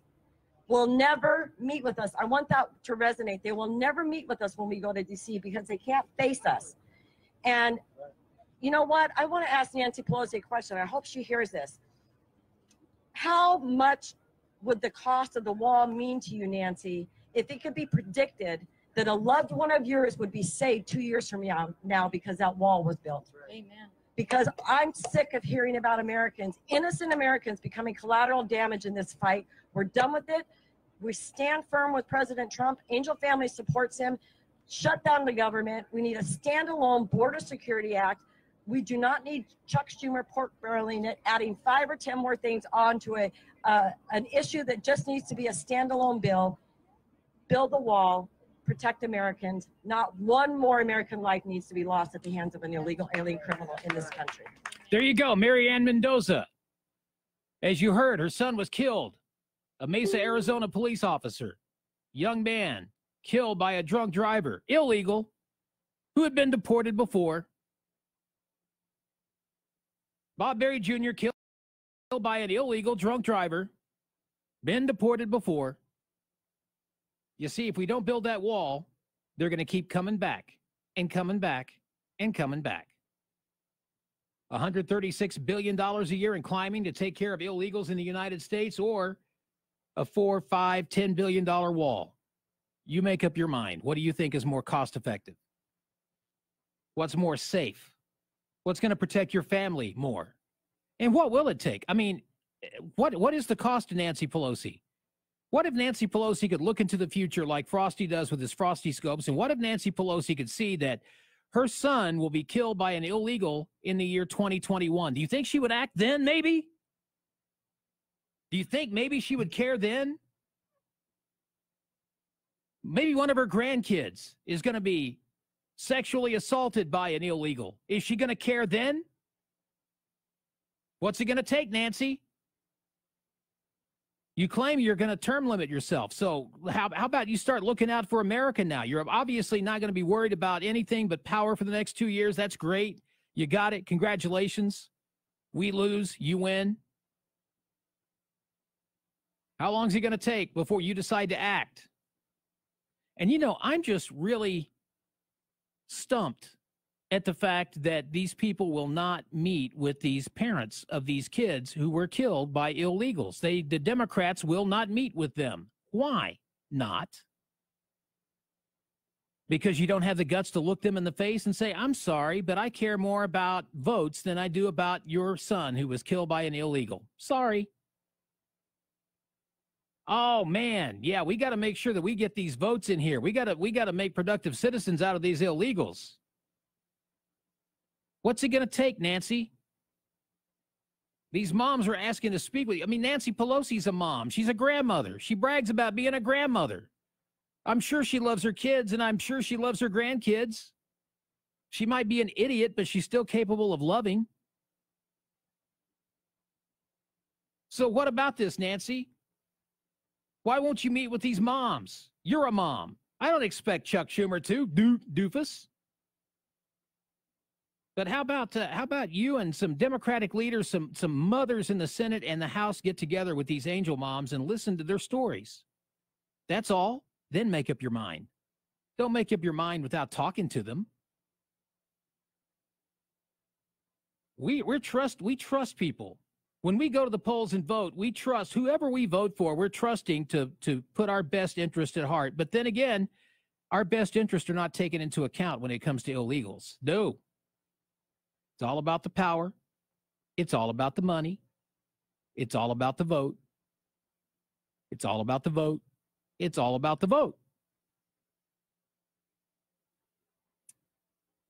7:43. Going to be nice today. Sunshine. Up to about low 50s for the high. Frosty says cold. I say nice. It's going to be cold. We just looked out over Lake Hefner. Beautiful sunrise over Lake Hefner this morning. It's going to be cold. 25 degrees right now at the Eagle.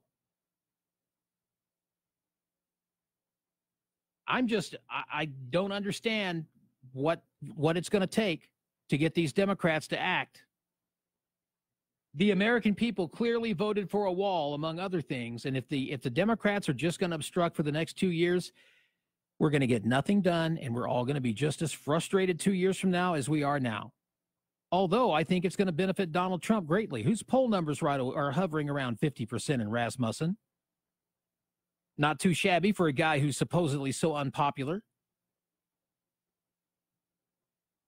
When you've got 50% of the vote in a divided country, that benefits you greatly. We don't really elect presidents with over 50% of the vote anymore. Even Bill Clinton, during his landslide victories, didn't even get 50% of the vote because Ross Perot was in there both times, splitting the Republican vote. Hey, Ross Perot, remember him? Yep. George Bush. Yeah, I don't like him. Yeah, throw him out. I'd rather deal with 4 years of Bill Clinton than deal with George Bush. Little banny rooster. This is the Todd Tucker Show, Talk Radio, 1640, The Eagle, KZLS. We're back right after this.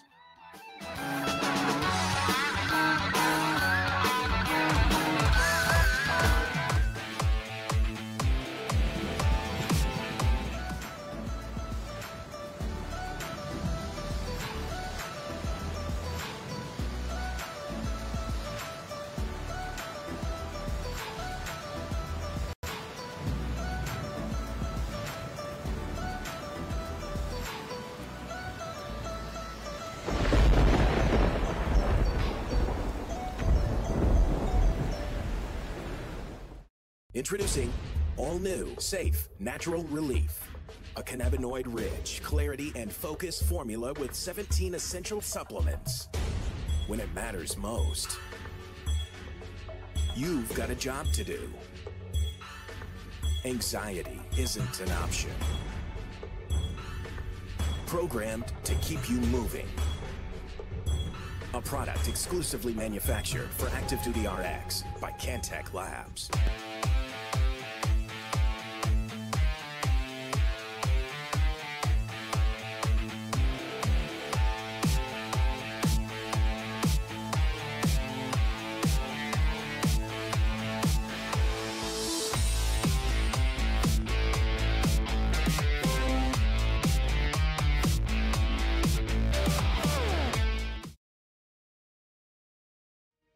During a recent demonstration, a group of mothers who have lost children to illegal immigrants, known as Angel Moms, took to the streets to call out prominent Democrats Nancy Pelosi and Chuck Schumer over the ongoing issue of border security. The group's co-founder, Marianne Mendoza, remarked that Pelosi and Schumer's recent public argument with President Trump regarding his border wall and other security measures was disgraceful. After watching the debacle in the White House the other day, I was very ashamed to even think that Nancy Pelosi would be Speaker of the House, and to think that Chuck Schumer is a senator in the United States, Mendoza said. Mendoza, whose son was killed by an illegal alien who was driving drunk, went on to lament that Democrats have refused to meet with her and the other Angel Moms, while also refusing to discuss American victims of crimes attributed to illegal aliens. I want to ask Nancy Pelosi this, and I hope she hears this. How much of the cost of the wall would mean to you,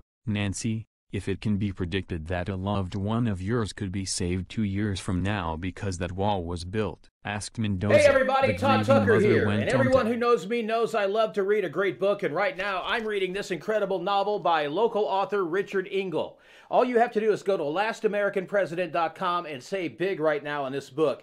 The Last American President is a story about political intrigue, romance, betrayal set against the backdrop of the dissolution of the United States of America. It's great reading, and when you go to LastAmericanPresident.com, LastAmericanPresident.com, use the promo code OTU, you're going to save money. And not only that, but half the price comes back to OTU. So half the proceeds from this book come back so you can watch great programming like you see on the OTU Media Network every day. LastAmericanPresident.com. I highly recommend this book. Read it today.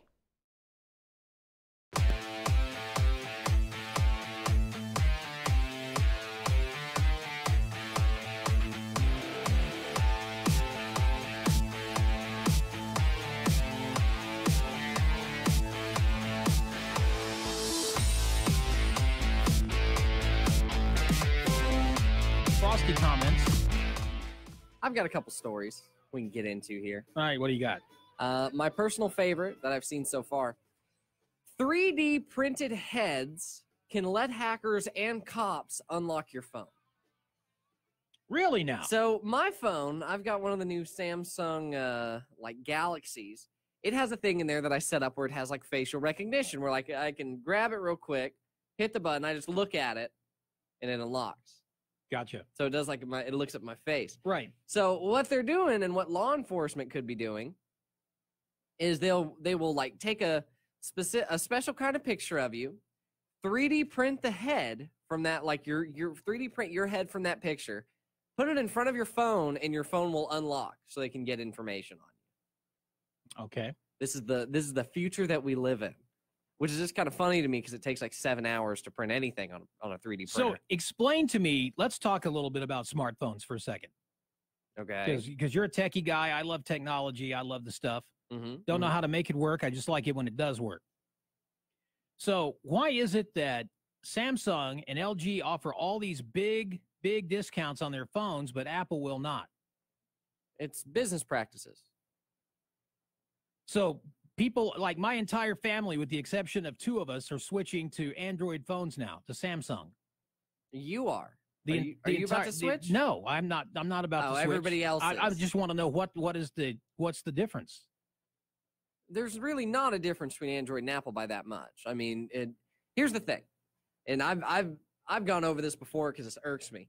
Apple used to be a fantastic product once upon a time. When Steve Jobs was around, Apple was fantastic. Steve Jobs was Apple, yeah. When Steve Jobs was around, Apple product, it did all sorts of cool things. It kept things moving. Everything worked great. It was always working. It was cool stuff. Right. As soon as Steve Jobs passed away, I can't stand anything Apple. And the main reason now that you're asking about why the price is the same, but all the Android people have discounts, think about it like this. Why does Apple make everything so, why do they make it so hard to switch to begin with? Like the people that are still doing Apple right now aren't in Apple because they think it's the greatest product under the sun. They're in Apple because all their crap's on Apple. Right. And they don't want to go through the hassle of switching it over to an Android system. Right. So whenever Apple has a bigger share of the market, and the only reason people are really staying with Apple, you just said most of your family just switched. They're switching, yeah. The only reason people are still staying with Apple is because they've got all their stuff on it. So from a marketing standpoint, how do we get them away from that? You offer a discount on your brand new phones. And if they get them over an Android on this first iteration, they're like, oh my gosh, Android's great. It cost me half the price, and I'm enjoying the operating system. I'm rolling with this. Come 4 years later, when they're ready to upgrade a phone, they're going to go back to Android. And they're going to upgrade that because they're like, oh my gosh, it's not $800 or $900 for this phone. Or $1,500. And it's super nice, and it's already got all my crap on it, so that's going to be awesome. That's why they offer a huge discount, and Apple doesn't care. Because Apple doesn't care about its consumers. What if you've got an iPhone and you've got an iPad Pro? Would it be stupid to change to Android phone if you've got an iPad? I mean, your iPad's still going to work. What do you use your iPad for? Just work things. Then no, it's not going to make any difference. You can still Gmail stuff to yourself. You can still use your Messenger. You can still use everything on there. It just doesn't. You can't look at your text messages on your phone anymore on your iPad.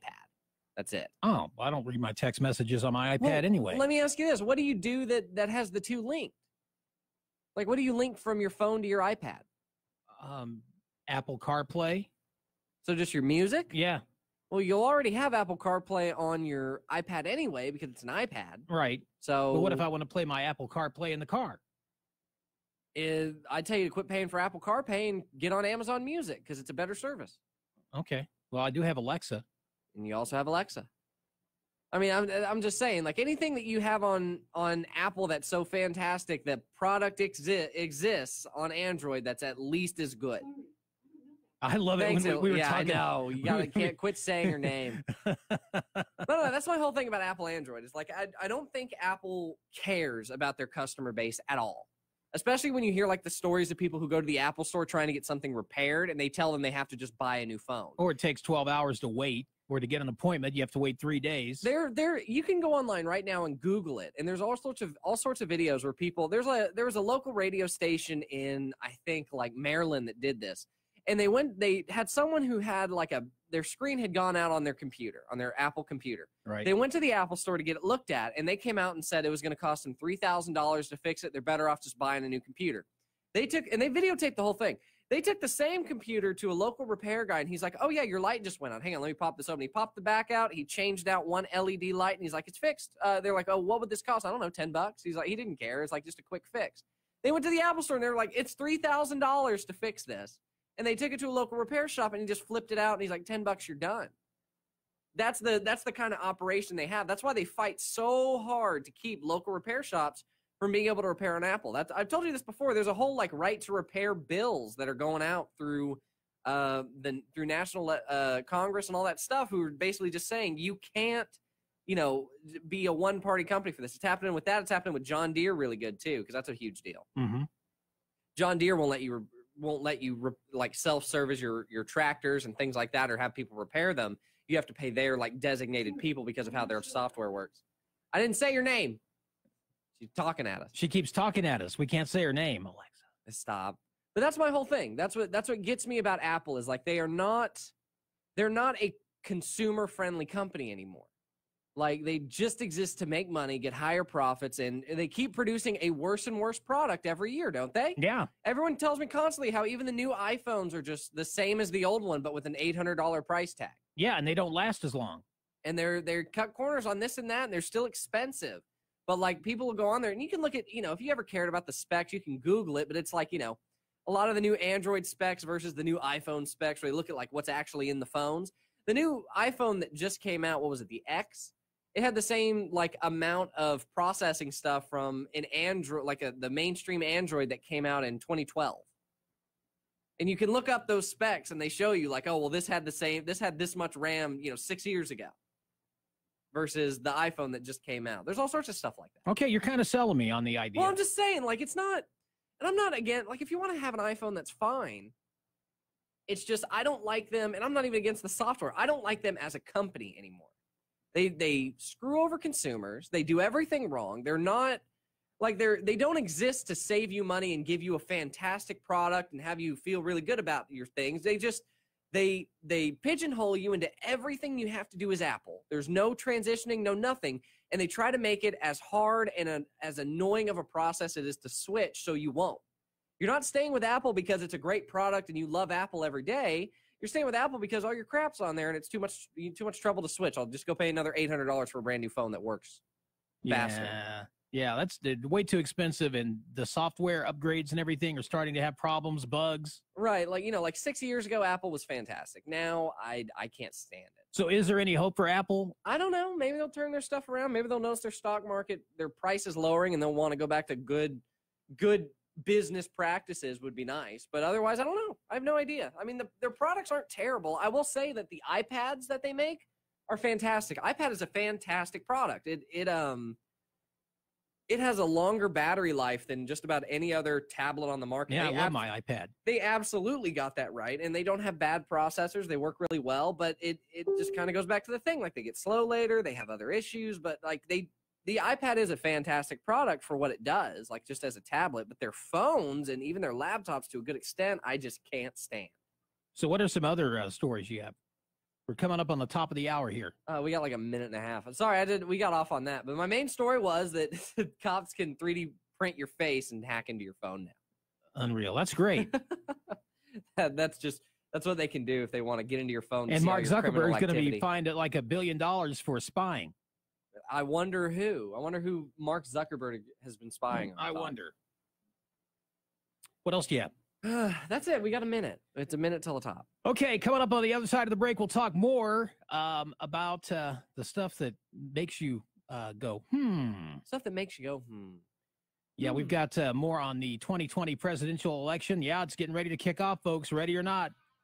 A little more than 400 days until the Iowa caucus. The Democrats are starting to lick their chops and get ready to run.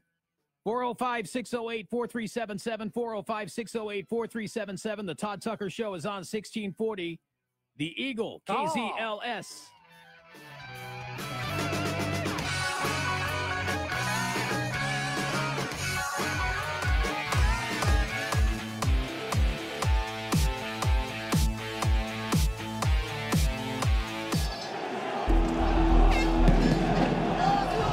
The government says these were the most violent protests in Paris in over 50 years.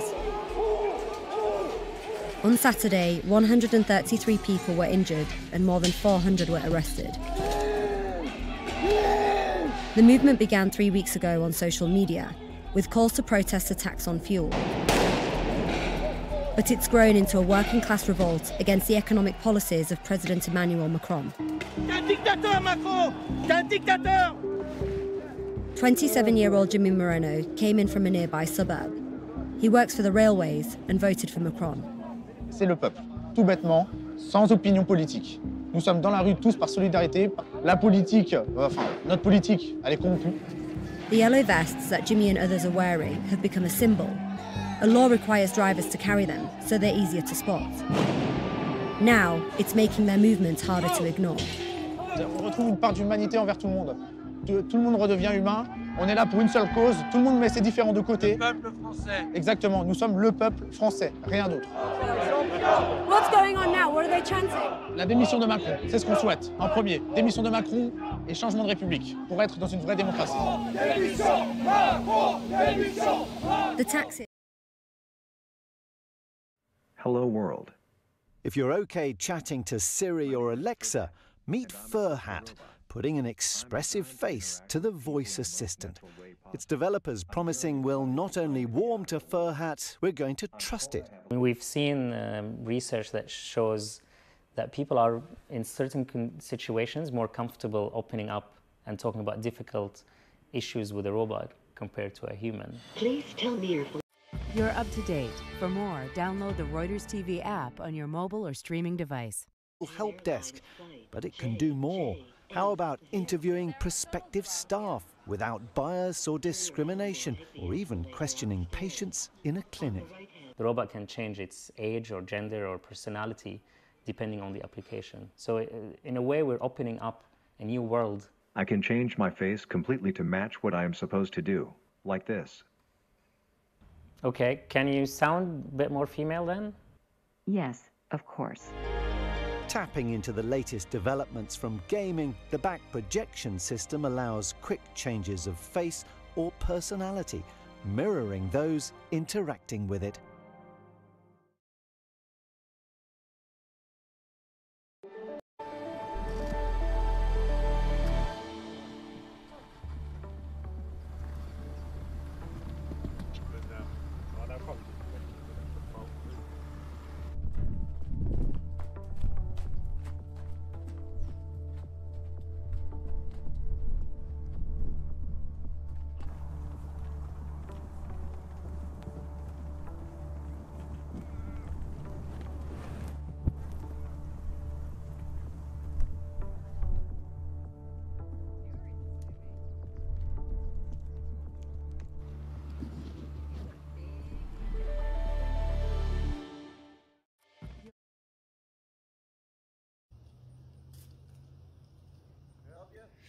Oh, no, we're just taking pictures.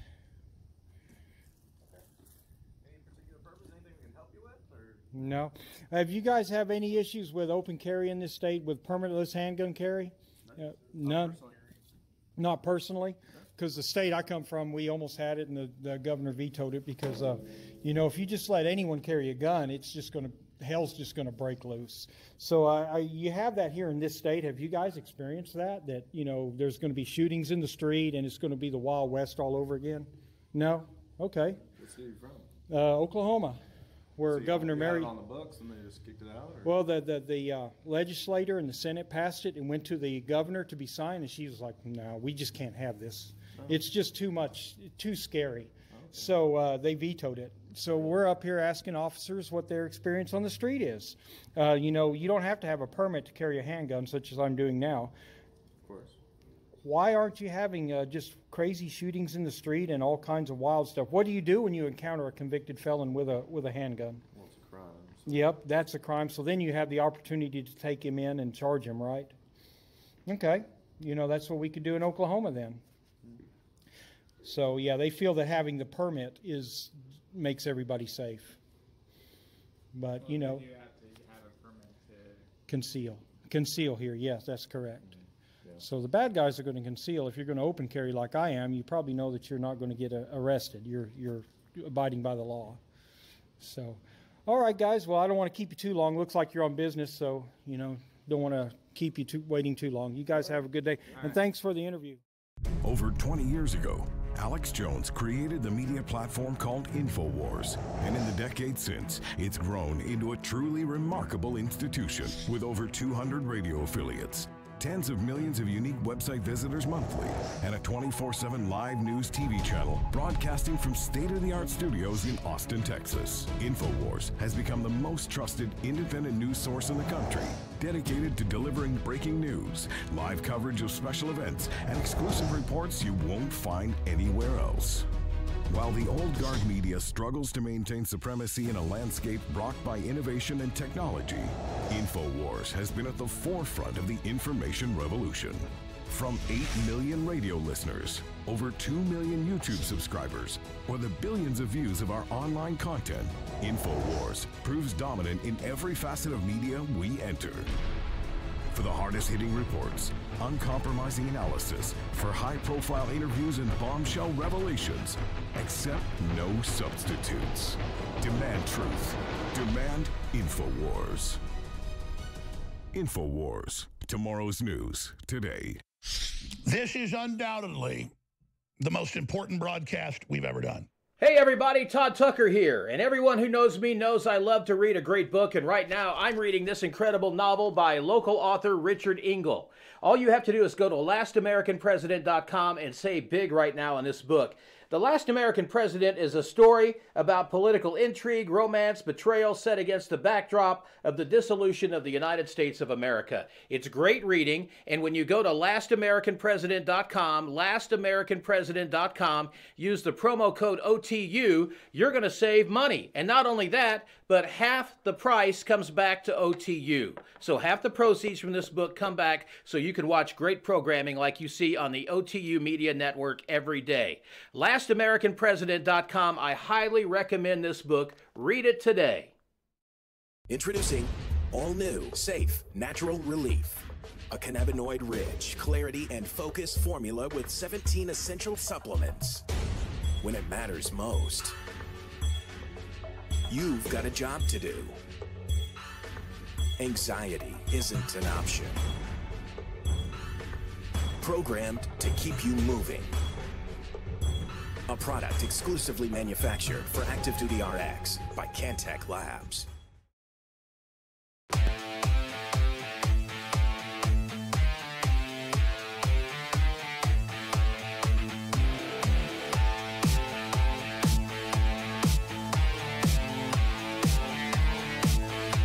The Northwest Expressway in Oklahoma City, and a flashing object resembling a UFO. It's the Todd Tucker Show on 1640 The Eagle. Made in America. Todd Tucker here. Our Facebook question on Facebook Live, of course, is, will the economy get better or will it get worse?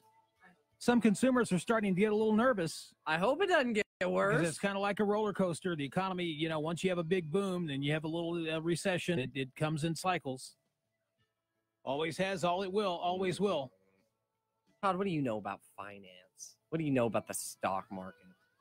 What do you know about any of that? I made some good money with the stock market once. I'm sure we all did. So do you think Joe Biden's too old to run for president?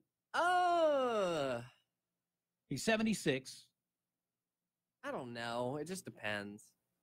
He's 76 years old, which means he would be elected when he's like 77, 78. Well, if Donald Trump runs for re-election, how old will he be? He won't be 76. He'll be 75. Let's see. Well, Ronald Reagan was 69 when he first was elected. Donald Trump was 70. So we're not looking at Donald Trump would probably be 78 years old by the time he finishes. See, it's like every excuse for how Republicans aren't old, but the Democrats are. Like that's all I'm hearing. The Republicans ran some really good candidates though in 2016. They did. I'm not saying they didn't. I'm just saying. In fact, we had a very diverse group of people. You had a white woman and a bunch of white men. We actually had an African American. We had a guy of Indian descent. We had Carly Fiorina, a businesswoman. You had that old man who wore a boot on his head and called himself a wizard. Who are you talking about? Did you not see? You ever see that guy? Who are you talking about? He ran on the Republican ticket. I'm gonna go find him. Hang on. You keep doing your thing. Wore a boot on it. What? Did you not see that guy? He wore a boot and he called himself a wizard. And he showed up to debate. He didn't run for president. He did. He did not. What? I don't know what you've been smoking, but no, I don't know who you're talking about. Wore a boot on his head. Are you thinking about Roy Moore? No, his name was Vermin Supreme. Never heard of that His guy. famous quote is, "When I'm president, everyone gets a free pony." I've never heard of the guy. He's a real person. He ran for president. Okay, maybe he ran for president. I've never heard of him. He never made it to either debate stage. He didn't make it to the losers or the big stage. He didn't make it to the kids' table or the big people's table. So he must not have been very significant. Wore a boot on. I've never heard of the guy. Here, I'll read you his Wikipedia article. Okay. Vermin Love Supreme, born 1961. First of all, his name is Vermin. You know what Vermin is? Yeah. Vermin Love Supreme, born 1961, is an American performance artist and activist who has run as a candidate in various local, state, and national elections in the United States. Supreme is known for wearing a boot as a hat and carrying a large toothbrush, and has said that if elected president of the United States, he will pass a law requiring people to brush their teeth. He has campaigned on a platform of zombie apocalypse awareness and time traveler research and promised a free pony for every American. This is a real person who ran for president. I can't believe you never heard of him. Why would I? He's in the news. They're always making fun of him. You love goofy stuff. Sounds like a whack job to me. You're a whack job. Well, nobody ever, I'm not arguing with you on that one. I'm just saying he sounds like a whack job. Supreme's 2016 presidential run, he embarked on a tour of 20 cities to build support for his campaign and sought to qualify for matching funds from the Federal Election Commission. He filed as a candidate in the New Hampshire Democratic presidential primary. Wait a minute. Wait. Whoa. All right. Whoa. Hang on. He might have run as a Democrat. Time out. Did you just catch yourself there? He might have run as a Democrat. He received 259 votes in the primary on February 9th, 2016, coming in fourth after Martin O'Malley. He was not invited to return to the lesser-known Democratic candidate's presidential forum, due in part to him glitter-bombing Randall Terry at the event in 2011. Shortly before the primary, he was observed questioning Republican candidates Chris Christie and Ted Cruz through a bullhorn. On March 4th, 2016, he switched his affirmation to the Libertarian Party. He went Libertarian. There you go. Claiming his rightful position as the Libertarians have him. Hang on. Claiming his rightful position as sage and oracle for libertarians throughout America, and possibly Belzy as well. He received the vote for a single delegate in his first round of presidential nomination, voting at the 2016 Libertarian National Convention. Can you please explain to me when we can possibly start taking the Libertarian Party seriously? Well, just because Vermin goes there doesn't mean not just Vermin, Joe Exotic. Joe Exotic is a libertarian, you're right. He did start his Right to Pony campaign during the 2017 Clinton book tour. Oh, is that when he did it? That's when he started his right to pony campaign. So I guess he's running again. He's running this time. Man, I'm sure he'll run again. Here, I'll read this article too. What's his last name? Is Vermin what? It's his full name is Vermin Love Supreme. Oh, President Supreme says. President Love Supreme. And I'm going to read this one real quick for the right to pony action. In December 2017, Hillary Clinton planned to visit Concord, New Hampshire for a book tour promoting her new book, What Happened? What happened? In advance of her presentation, Supreme planned a demonstration in front of the bookstore during the event. The demonstration was to be a pony protest, which included at least one pony. Supreme has a history of making the election promise of ponies to constituents and has asserted that Clinton does not like ponies enough. When Supreme sought a protest permit for his demonstration, the police ordered the city to deny his request. Well, Hillary has been known to wade in horse poop, so that wouldn't surprise me. What a fantastic man. I hope he runs for... And why did you try to tell me this guy was a Republican? Well, I just assumed he'd be a Republican. He was giving away. He went libertarian. Unless we're giving away money, it's not a Republican. See, Republicans give you tax relief. Democrats give you stuff like free phones and we'll help you pay this and we'll give you a pony. And we'll give you a pony. Hey, he glitter bombed people at the Democratic National Convention, so I figured you'd be into it. You know, that is kind of funny. I'm gonna have to look this guy up now. Vermin Love Supreme. His parents really hated him, didn't they? No, I'm sure he changed his name to that. What a dope. It's 8:15 here at the Eagle, 405-608-4377, 405-608-4377. On that note, as we're neck deep in horse poop with Hillary and Vermin Love Supreme, we're going to take a break, and we're back right after this. Don't go away.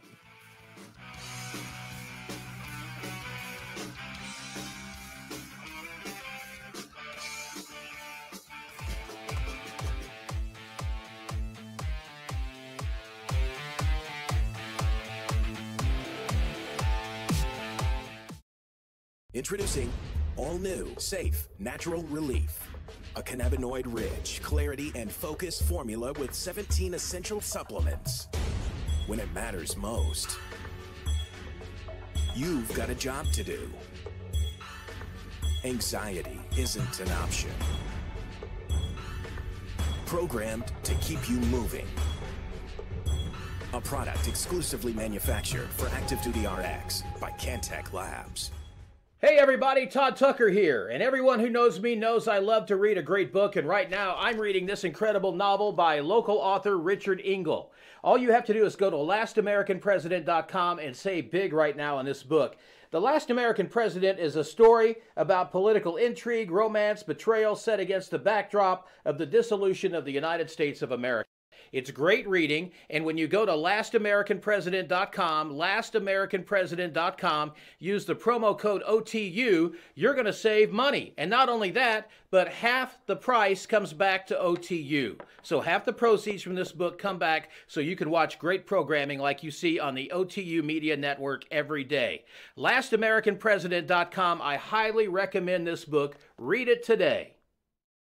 Is your kitchen looking sad these days? Are you tired of looking at that old, dated bathroom? From rooftops to those unsightly holes in the walls, Complete Contracting has got you covered. Call 405-676-0595 today to schedule an estimate. Once again, that number is 405-676-0595. And remember, Complete Contracting has the contracting expertise for all your renovation and repair needs.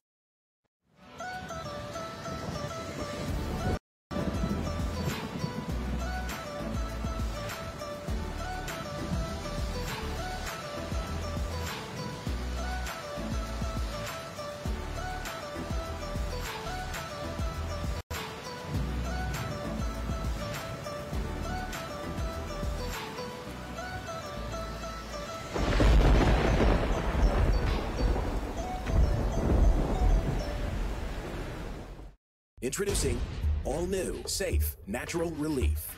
A cannabinoid-rich, clarity and focus formula with 17 essential supplements. When it matters most, you've got a job to do.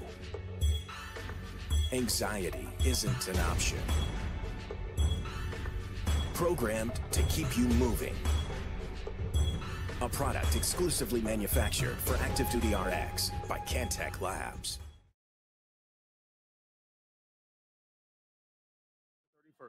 This Travel Minute is a public service of this station and the Oklahoma Tourism and Recreation Department. For more information, you can always visit us on the web at travelok.com. Wow! Todd Tucker is back. Real quick, before we get into stuff, I want everyone at home to know that when we make jokes about Todd being a polar bear, it has been 65 degrees in this studio since we got here this morning, and we just turned up the heater. And Todd has been just looking at me in disdain for like 30 minutes. Yeah. It's just too hot for you. Yeah. If it's above 65, it's too hot. Too hot. I can't stand you.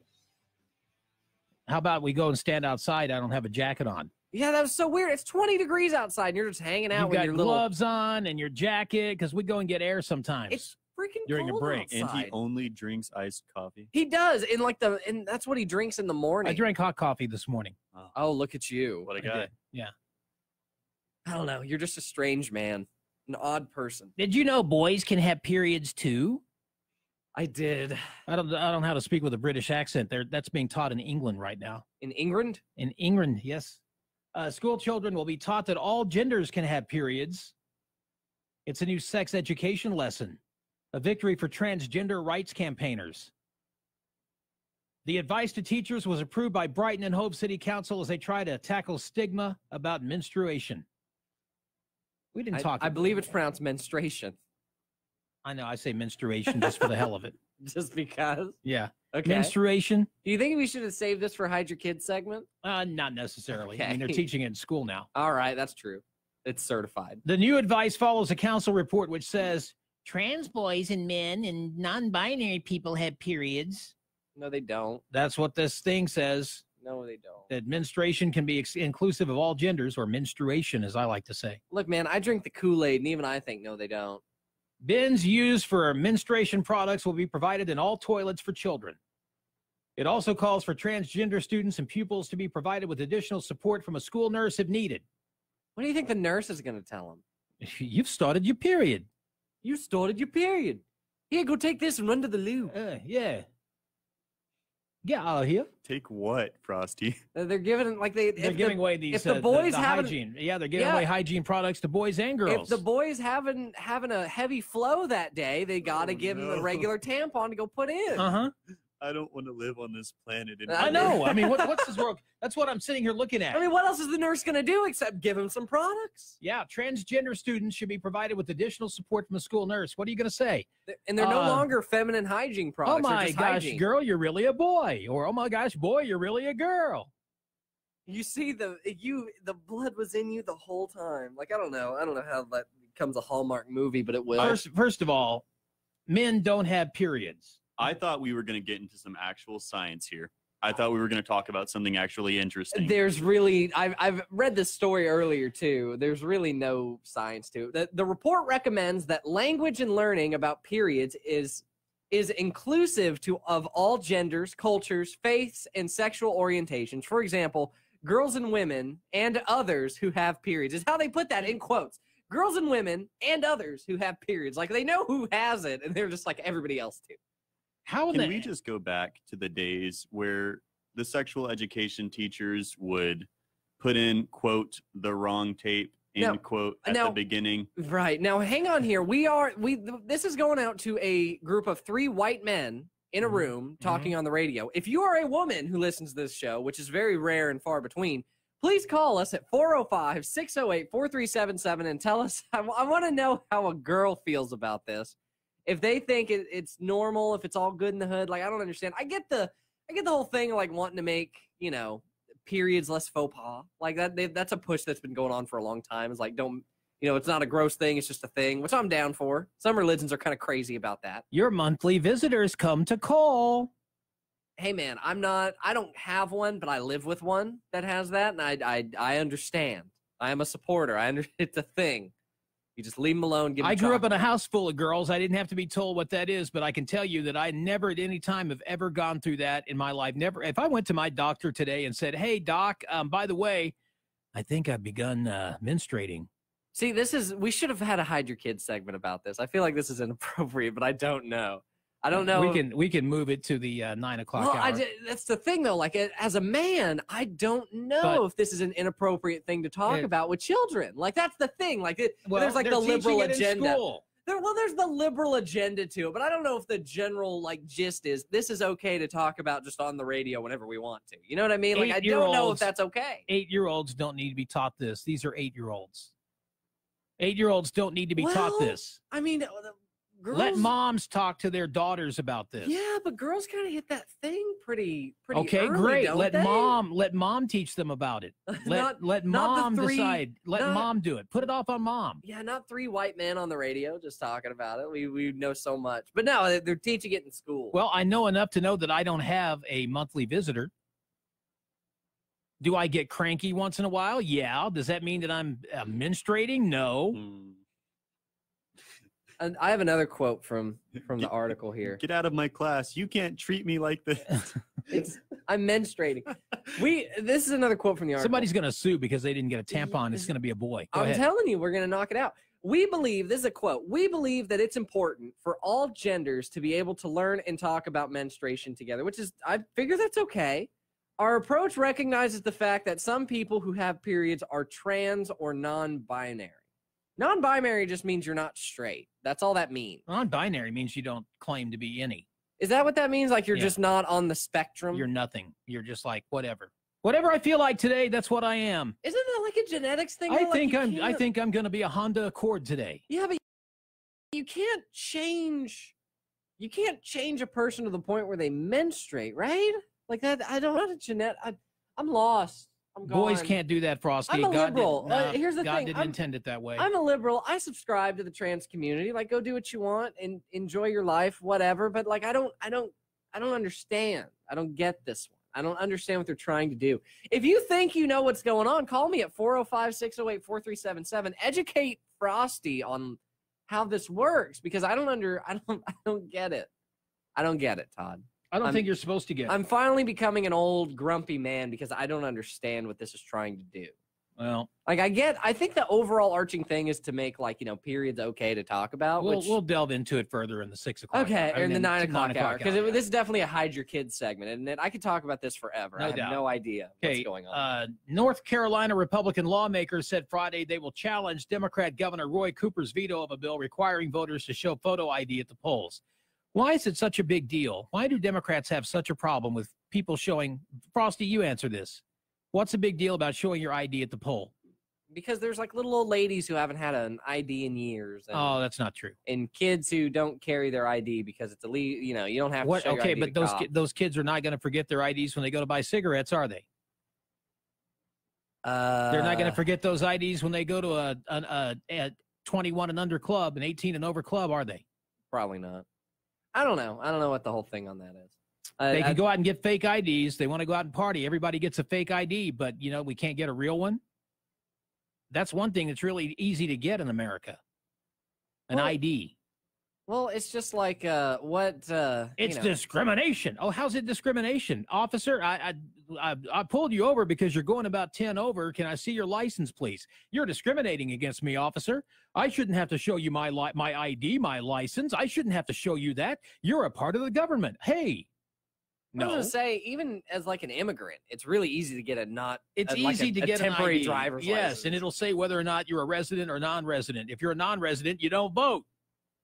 I don't know. I think it's an equal human rights thing, Todd. Or a non-citizen is what I should say. If you're a resident, that's one thing. If you're a non-citizen, though, you can't vote. Right. You're not on the list.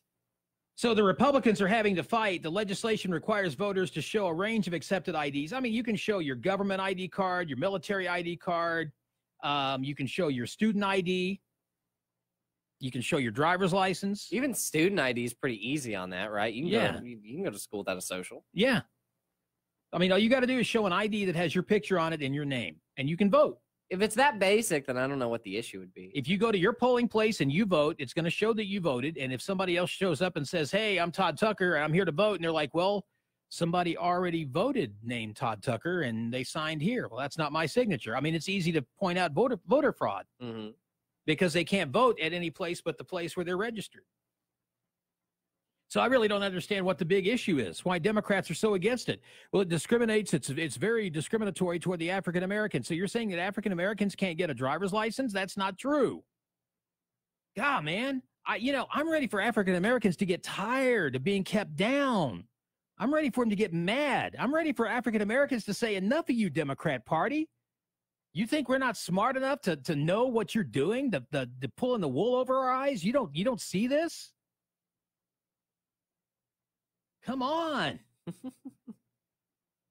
These people are using people for pawns. They go after groups like the LGBTQ and African Americans and Latinos and Asians and non-binary people and people that are binary and men that have periods and girls that have periods. The Democrats are going after all of them. Hey, that was in the UK. Come on, man. That was in Britain. Yeah, sadly, we're doing this stuff over in the U.S. too. Get a freaking ID or don't vote. Real simple. Since we're on the topic, I will tease this story I was going to say. We can do it again. A delivery robot bursts into flames at UC Davis, and they hold a candlelight vigil for it. This country needs Jesus right now. It's a nice sentiment. He delivered packages. The Todd Tucker Show is on. His name was, what was that from Fight Club? His name was Walter Okay, I'll remember it later. Jesus is badly needed in the United States of America. We're back right after this.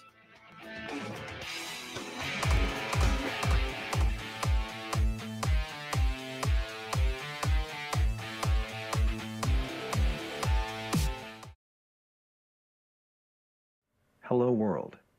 If you're okay chatting to Siri or Alexa, meet Fur Hat, putting an expressive face to the voice assistant.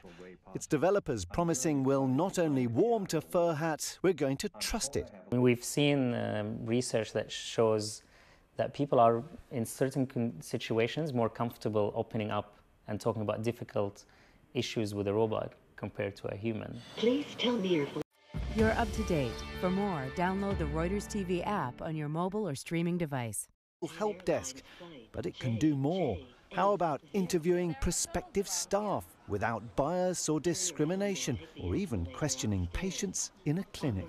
The robot can change its age or gender or personality depending on the application. So in a way, we're opening up a new world. I can change my face completely to match what I am supposed to do, like this. Okay, can you sound a bit more female then? Yes, of course. Tapping into the latest developments from gaming, the back projection system allows quick changes of face or personality, mirroring those interacting with it.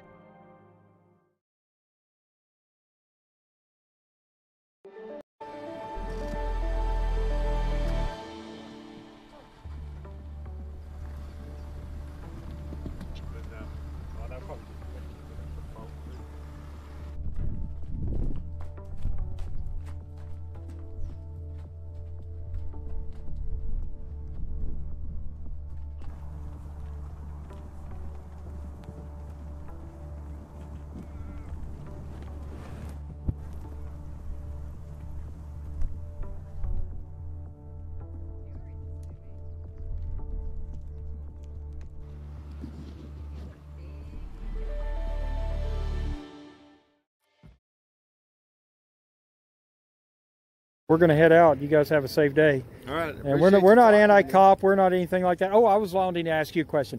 Both of you guys. This is we're from Oklahoma, and the governor vetoed permitless handgun carry in the state. Have you, as an officer, had any problems with permitless handgun carry? People carrying a handgun openly in public without a background check, without training. Do you have issues with that? Have you run into issues? I mean, if you're a felon, you can't carry it. Exactly. And for certain other reasons, they can't carry. But me personally, no, I haven't ran into any issues. Usually, most people who can still carry usually are cooperative. Yeah. If we have to take a weapon from them and unload it while we're dealing with them, they're usually compliant with that. That's just for our safety and hers. And okay. I pulled people over that have had handguns on them, and I said, just please keep your hand on the steering wheel. Okay. And they do that. They comply. There's no issues. Yeah, because they seem to want to paint the picture. Even our local highway patrol said if we allow people to run around without a permit, it's going to be blood in the streets. And it's not that way up here, is it? I can't tell the future. Yeah. I think for the most part, people want to follow the law and they want to get along. And I'd say the culture in Kansas is very similar to Oklahoma. So it's very much the same people, the same way they react to things. And most people that are going to be carrying their guns open are going to be law-abiding citizens. Wouldn't you say that's what you've encountered? For what I've encountered, yes. Okay, good. I appreciate it. Have you had any other? No, same? Okay. All right, guys. Well, we appreciate it. Because we're going to show this to the legislators down there. We're going to try to push for permitless carry again this year. I'm just one officer. We've done this at every police department we've hit. I've got more than you. I've got quite a few saying we've had no issues with permitless handgun carry. And we're going to show them that. I left mine in the car because we went in the building. So, you know, if I had mine right here, I'd still be legal. All right. All right, guys. Have a good day. Yeah, you guys too.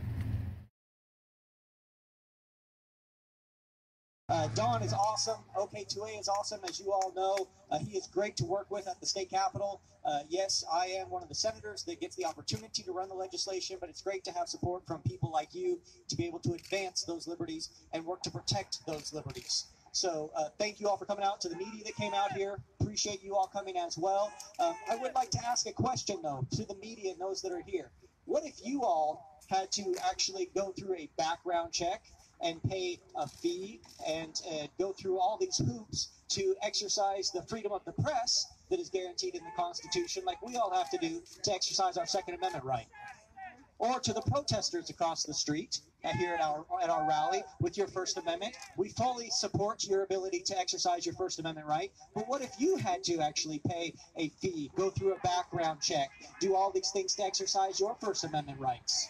Why is the one right that says shall not be infringed the one that is infringed upon the most?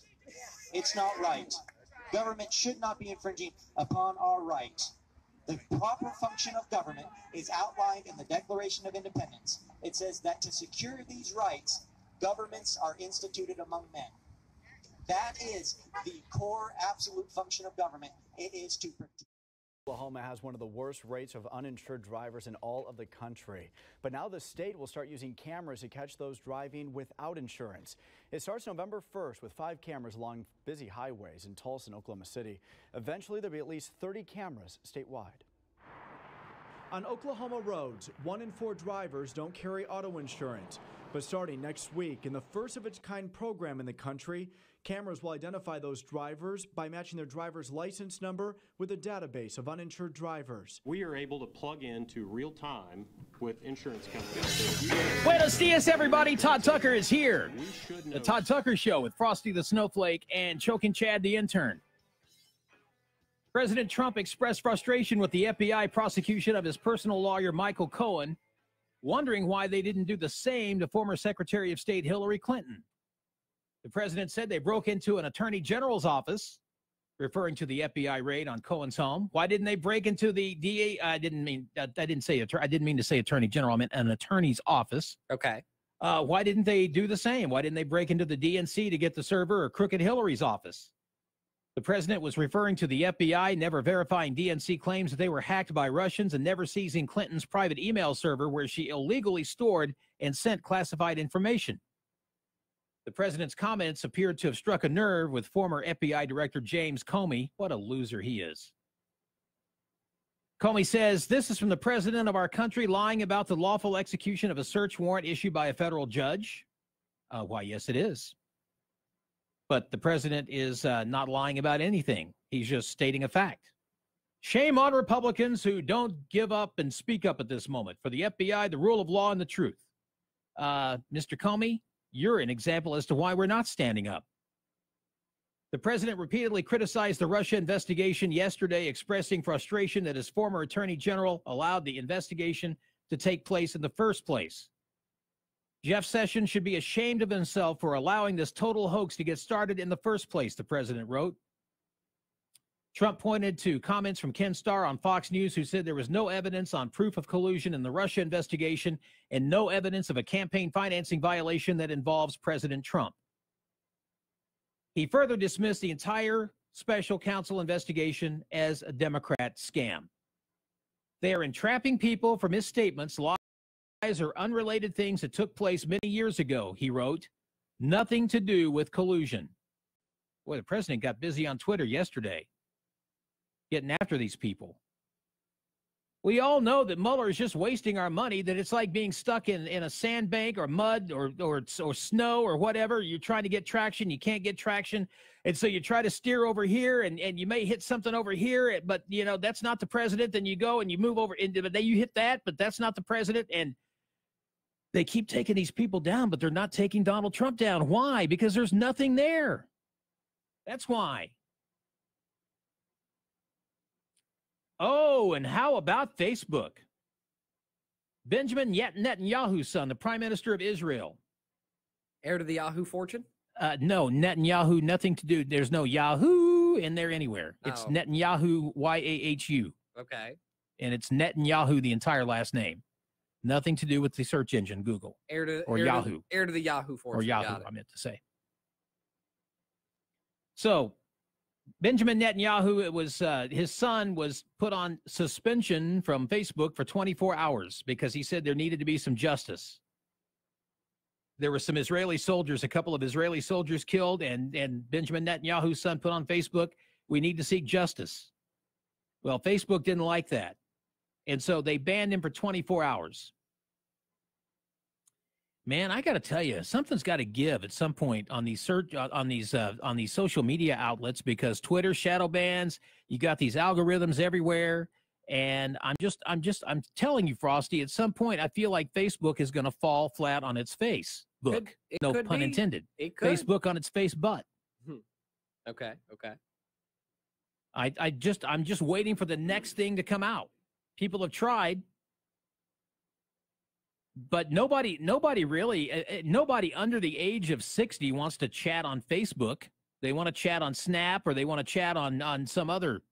Nobody wants to chat on Facebook. Right, but Facebook is still the marketing tool because people still peruse Facebook. But at some point, people are going to get really tired of being stifled or having their free speech silenced. Mm-hmm. And they're going to go someplace else. The thing is who's going to come up with that someplace else? What I think is going to happen is there's going to be a few someplace else's, and then everyone, depending on your personal views and what you want out of it, are going to just kind of migrate to those. So we'll have like the liberal set, the conservative set, the libertarian set, which will probably be the best because they'll be like, everybody says anything. But the other two are just going to be doing their own thing. But I think that's what's going to happen. I think there's going to be a few places that are going to pop up that are going to provide a service that the users want, which is like all liberal all the time, or all conservative all the time, or libertarian where they just let anything happen. So Mark Zuckerberg, being the smart guy he is, why doesn't he just do that? Because he has investors, he has other things. Like Mark Zuckerberg's only job is to make money. That is his only job with Facebook. Okay. It is not to dictate free speech. It is not to tell everyone what they, let everyone run free and, police what needs to be. Nothing. He is going to go with the way that makes the most money, which for right now, it may be that he needs to shadow ban and change the, his algorithms and stuff to get rid of, conservatives out of your feed so you keep using Facebook. That's the whole point of that to begin with. That's the whole reason he changed how the wall works. Because it used to be that it was in chronological order, right? That was how that was many years ago. They'd pop up based on when they were posted. Now it's totally random. So they can post that however they want. They did that on purpose because now that we all expect it not to be in chronological order, we're not seeing everything our friends are saying. We're seeing whatever Facebook cherry picks for us to see unless we actually go searching for it. On top of that, it's really easy to squeeze in ads that you're not sure are ads, which is good for my business, but it's not particularly great for the rest of the world. And that's just what they do. So whenever they did that, they're like, how do we make Facebook more profitable? Oh, let's get rid of opposing views out of your feed so you don't have to look at those anymore. Since I started hanging out with you and like having you on Facebook and stuff, I just get all this conservative crap on my Facebook constantly. All my fault. Absolutely your fault. I just get nothing but conservative crap on there all day. And it just pops up and goes through, and that's what my Facebook looks like now. Every so often I'll get my regular liberal view on something, and I'm like, that's nice. But no, that's the way they do it. And it's not that way because they're trying to stifle free speech. It's not that way because they're trying to push their super liberal agenda, which they could be, but I'm not a conspiracy theorist. The main reason they do that is to make money. It's dollar bills, y'all. Quit. The big boss man's sitting here looking at me, just laid out on the door.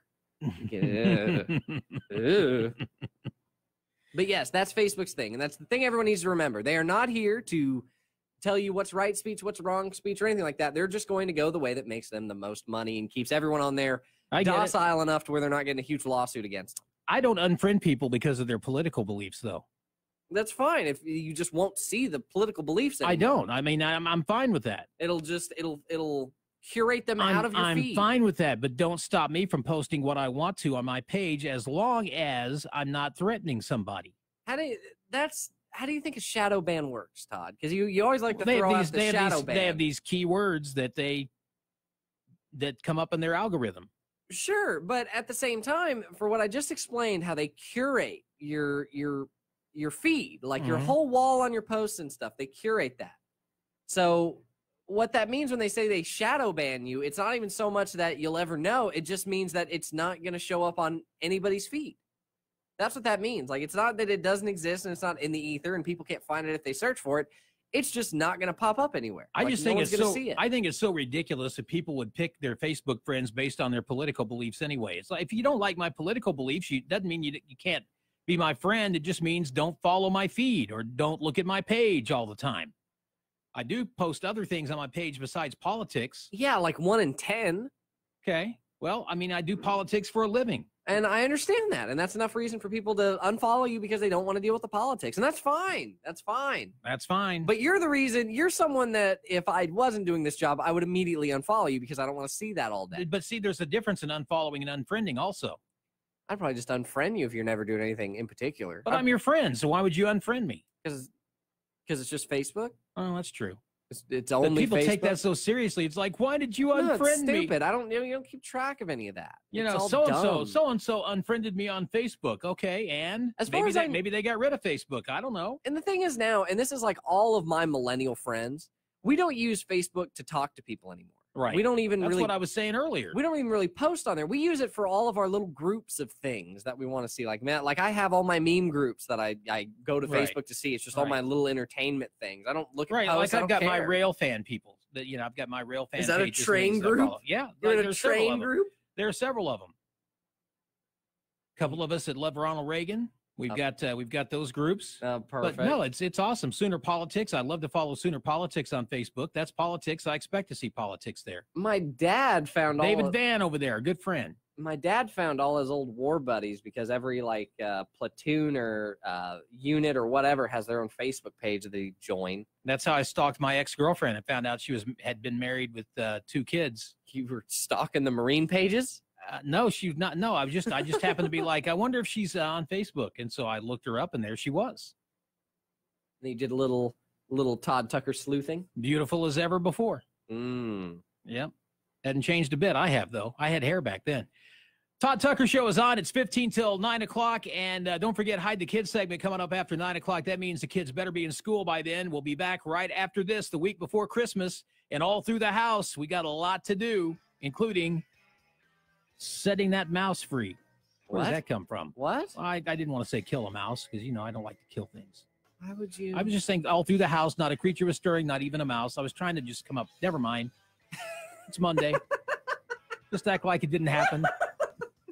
We'll be right back on the Todd Tucker Show.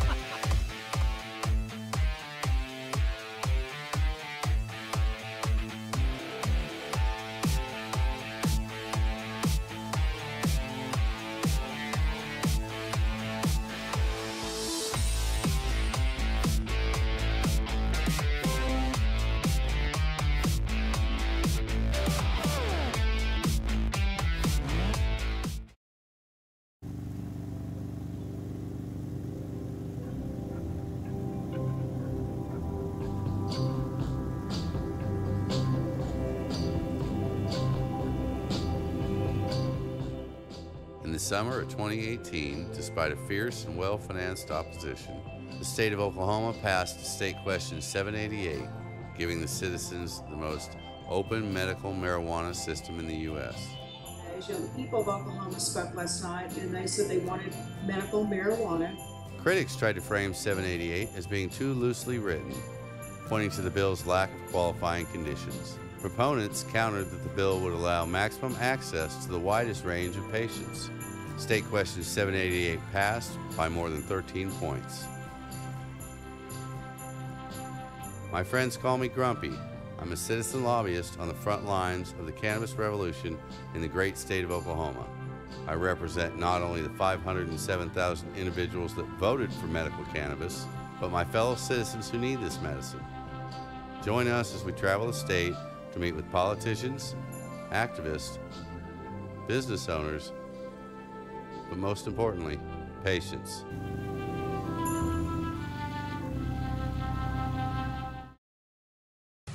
Welcome back. Today, medical marijuana dispensaries across the state can start selling marijuana to patients with a medical card. News 9's Chris Gilmore spoke to a dispensary owner and joins us live. Chris, good morning.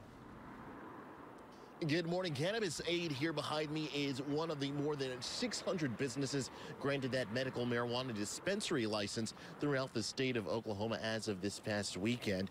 As of this past Sunday, Oklahoma Medical Marijuana Authority, through the health department, has approved 608 dispensary licenses and 8,469 patient licenses. Dispensaries are required to be at least 1,000 feet away from any entrance to any public or private school. Cannabis Aid owners say their business model has a background in CBD products, giving them a strong foothold and head start in the Oklahoma market. Our business plan is right on target for our next step. So we never intended to just offer one line. We always intended to offer cannabis. So our job is to make sure that our clients get what they want. Under the provisions of State Question 788, licensed dispensaries in the state are allowed to sell marijuana seedlings and mature plants. The approved transaction amount is 6 mature plants and 6 seedlings. For those with medical marijuana licenses and cards, there are no limitations on THC content. Also, according to the Oklahoma Medical Marijuana Authority, there are 956 grower licenses that have been granted. It is 6:45. OU will soon start selling beer at sporting events. The Board of Regents voting yesterday to allow alcohol sales at games. News 9's Chris Gilmore explains the timeline for the changes. Chris, good morning. Good morning. We keep Todd Tucker here, 405-608-4377. What is the big deal about using an ID to vote? We're going to get back on that topic here. But first, we'll get back to hide your kids in a few minutes. But first, I've got one. What have you got? Delivery robot bursts into flames at UC Berkeley. Oh, I thought that was after 9. Okay, go for it. No, we're going to hit this now. I might do it again later. All right. So a Kiwi bot, which is like an Amazon delivery bot, they call it a Kiwi bot, burst into flames at UC Berkeley on the 14th. This happened a few days ago. Describing the robot as a hero and a legend, UC Berkeley students expressed their grief on Facebook as news of a fallen Kiwi bot reached the campus community. About 2 p.m. on last Friday, a Kiwi bot, one of the more than 100 robots that delivered food throughout the campus and city, caught fire outside the Martin Luther King Jr. Student Union. According to Sasha, I'm not going to try to pronounce her last name, head of product at Kiwi, the company is still working with UCPD to investigate the cause of the fire. They have the police in on this. Footage from the scene shows one person putting out the flames with the fire extinguisher, and a small crowd came out to make sure it was okay and took videos of it. Soon thereafter, Facebookers overheard at UC Berkeley page. So they're on Facebook looking at this stuff. So they put out the fire, and then they immediately had a candlelight vigil by where it had gone on fire. Are you kidding me? Right next to the tree. There's a picture of it on Twitter. So I love anything involving UC Berkeley. It's just so great. They're the purest of people, Todd. When the robot catches fire outside of their building, they go, "Oh no, you gave me all this nourishment. We will hold a candlelight vigil." And they hold one for it's the purest form of humanity, Todd. They're very nice. What is wrong with people? There's nothing wrong with them. They're probably doing it to be goofy anyway. Take it with a grain of salt. They're being goofy. Goofy. You think? There's no one that's like losing sleep tonight because they're like, "Oh no, the Kiwi bot's gone. No, everyone's just like, I have all these candles in my room. Let's go have a vigil. I'm bored. I'm really stressed out because it's finals week. And this robot meant so much to me. It did. They want to remember him for what he stood for. I knew the whole Jetsons thing would come to fruition someday. I just didn't expect it to be in my lifetime. Like what? Like Rosie the robot, for example. Yeah, but I mean that's kind of reality. That's still like think about 15 it. years Think off. about it though. Okay, but think about it. A guy that grew up in the 80s. Okay. Okay, you grew up. Well, did you grow up in the 80s? Yeah, somewhat. Are you sure Yeah, you didn't okay. grow up in the 70s? I grew up some in the 70s. Yeah, but I mean, I'm just saying. Let's think about people. Let's think about grade school Todd in the 70s. And I was not in school in the 60s, Frosty. I don't know how old you think I am. Okay, go on. Anyway, so let's think about Todd growing up in the wonder years of the 70s. Okay. Watching Jetsons cartoons. Anything robot. This cell phone in which you can talk to people and the noise that it makes when you sign off a FaceTime when it goes, whoa. I mean, it's all like the stuff you used to see in movies. Yeah. And I was told one time when I was a kid, there would be telephones someday that you'll be able to see the people that you're talking to. And they did it. I mean, but I always thought in my mind it would be a landline because we didn't think forward to thinking. I mean, because if you had a car phone, you were rich, mega rich. Right. Only rich people had a car phone. Because that was just a And satellite phone. Yeah, in and your it wasn't car. even it wasn't a cellular device. It was satellite. Okay, a satellite. Yeah. So you would have these phones in your car, but that was only for rich people. So you barely saw them unless you rode in a limousine to the prom. Mm-hmm. Okay. Limousine to the prom. Yeah, exactly. My parents had a phone in their Ford truck in the 2000s. Well, but I mean, I'm just saying that this was before cellular. And if I were to think now, as I look today and think about the Todd of grade school Todd, these vacuums that vacuum themselves, these robotic things, the phones, now cars that do the auto control and talk to you and things like that. Those were things that were futuristic. And I never expected to see them happen in my lifetime, and they have. And I often think, what would my grandfathers think if they were to come back now and take a look at how technology has advanced? I've got one grandfather who hated telephones to begin with, so he would certainly not be happy with the cell phone and people blocking grocery store aisles with cell phones. Why did he hate telephones? Because they just annoyed him. Oh. He didn't like talking on the phone. People would call time, and he just hated it. Okay. He said, I just want to rip the thing out of the wall. And if it weren't for emergencies, I'd rip the thing out of the wall. Right. If it wasn't so dang old convenient. Yeah. If it didn't have to do with the fact that we might have an emergency sometime, I would not have a phone on my wall. If I I would did, rip it out. Then he'd just have to make smoke signals outside. But neither one of my grandfathers were good at talking on the phone. They didn't like to that much. I mean, they would. But my grandfather on my dad's side would talk more on the phone than my grandfather on my mom's side. Mm-hmm. My grandfather on my mom's side was a lot of fun to hang out with, and you'd have great conversations, but he was not a phone talker. So I'm just looking at the advancement of technology and how we're talking about the different things that things do to get to. I mean, like for example, let's talk about cars now. Mm-hmm. Just imagining when you're in grade school, before any of this technology has come to fruition, and you see a screen on your dash in your car that says Frosty is calling, that was futuristic. That was something that you would look at and go, wow, that is really cool. Right. And you would look at computers back in that day because people didn't have computers in their homes. Mm-hmm. I mean, it wasn't really until the 90s, mid to late 90s, that people really started putting computers in their homes. And so that's why they call them a PC, a personal computer. Exactly. So people didn't have computers back then. So anything computerized was a big deal. That was futuristic stuff. And anytime you could see a computer, and it was the old DOS thing, the DOS and dots, where they used to do those punch cards and things like that. Yeah, I mean, that stuff was, in fact, your IRS refund check used to be one of those dot things. It had the dots in it. It was a card, a cardboard, check. Trying to integrate it. Yeah. So it's pretty unbelievable when we take a look at the progress that's been made in technology. And we're sitting here talking about Apple versus Samsung and LG and Android. And well, I got one better for you. Like those computers, like little DOS ones that ran on the cards and everything, that's how they got to the moon. Mm-hmm. That's the thing to think about. They flew that to the moon. Yeah. With everything we have now, back then, they went to the moon on a DDoS Unless card. you're Stephen Curry and you don't believe that we ever went to the moon. Well, he's allowed to have his opinion. He certainly is, He as ignorant as it may be. So before we go to the break, you avoided my question. Why is it a big deal to have an ID to vote? It's not a big deal whatsoever. Okay, so why don't we just say that it's accepted law that you must show an ID to vote at your polling place? No, I mean, it's not a big deal to not have an ID. Oh, I think it's a big deal not to have an ID. I don't think I could walk up right now and say fine. that I'm Frosty Snowflake and I want to vote. Yeah, but you'll have to verify my address and you'll have to verify my I know your one other address. form of ID. No, you don't.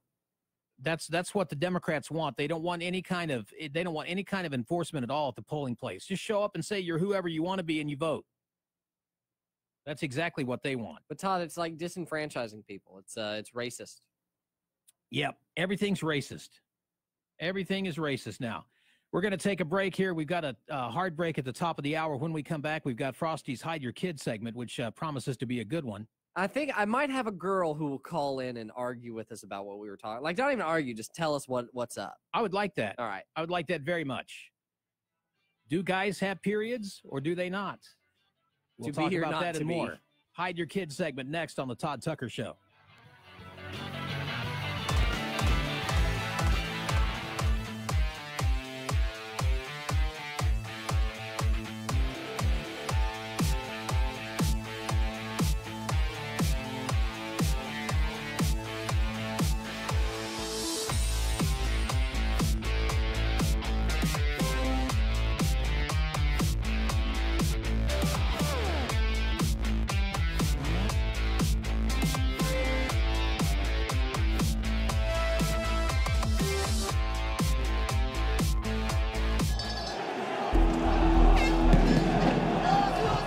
The government says these were the most violent protests in Paris in over 50 years. On Saturday, 133 people were injured and more than 400 were arrested. The movement began 3 weeks ago on social media, with calls to protest attacks on fuel. But it's grown into a working-class revolt against the economic policies of President Emmanuel Macron.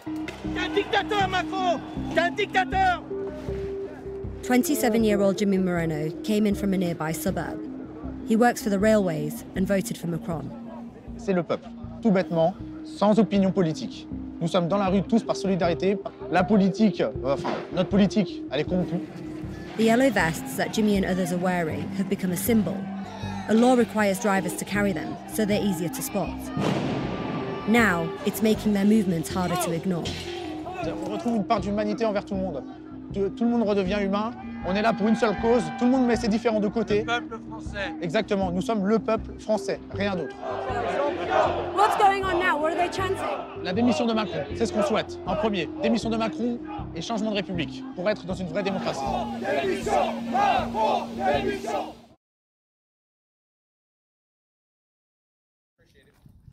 If they don't have signs, it's hard to know, you know.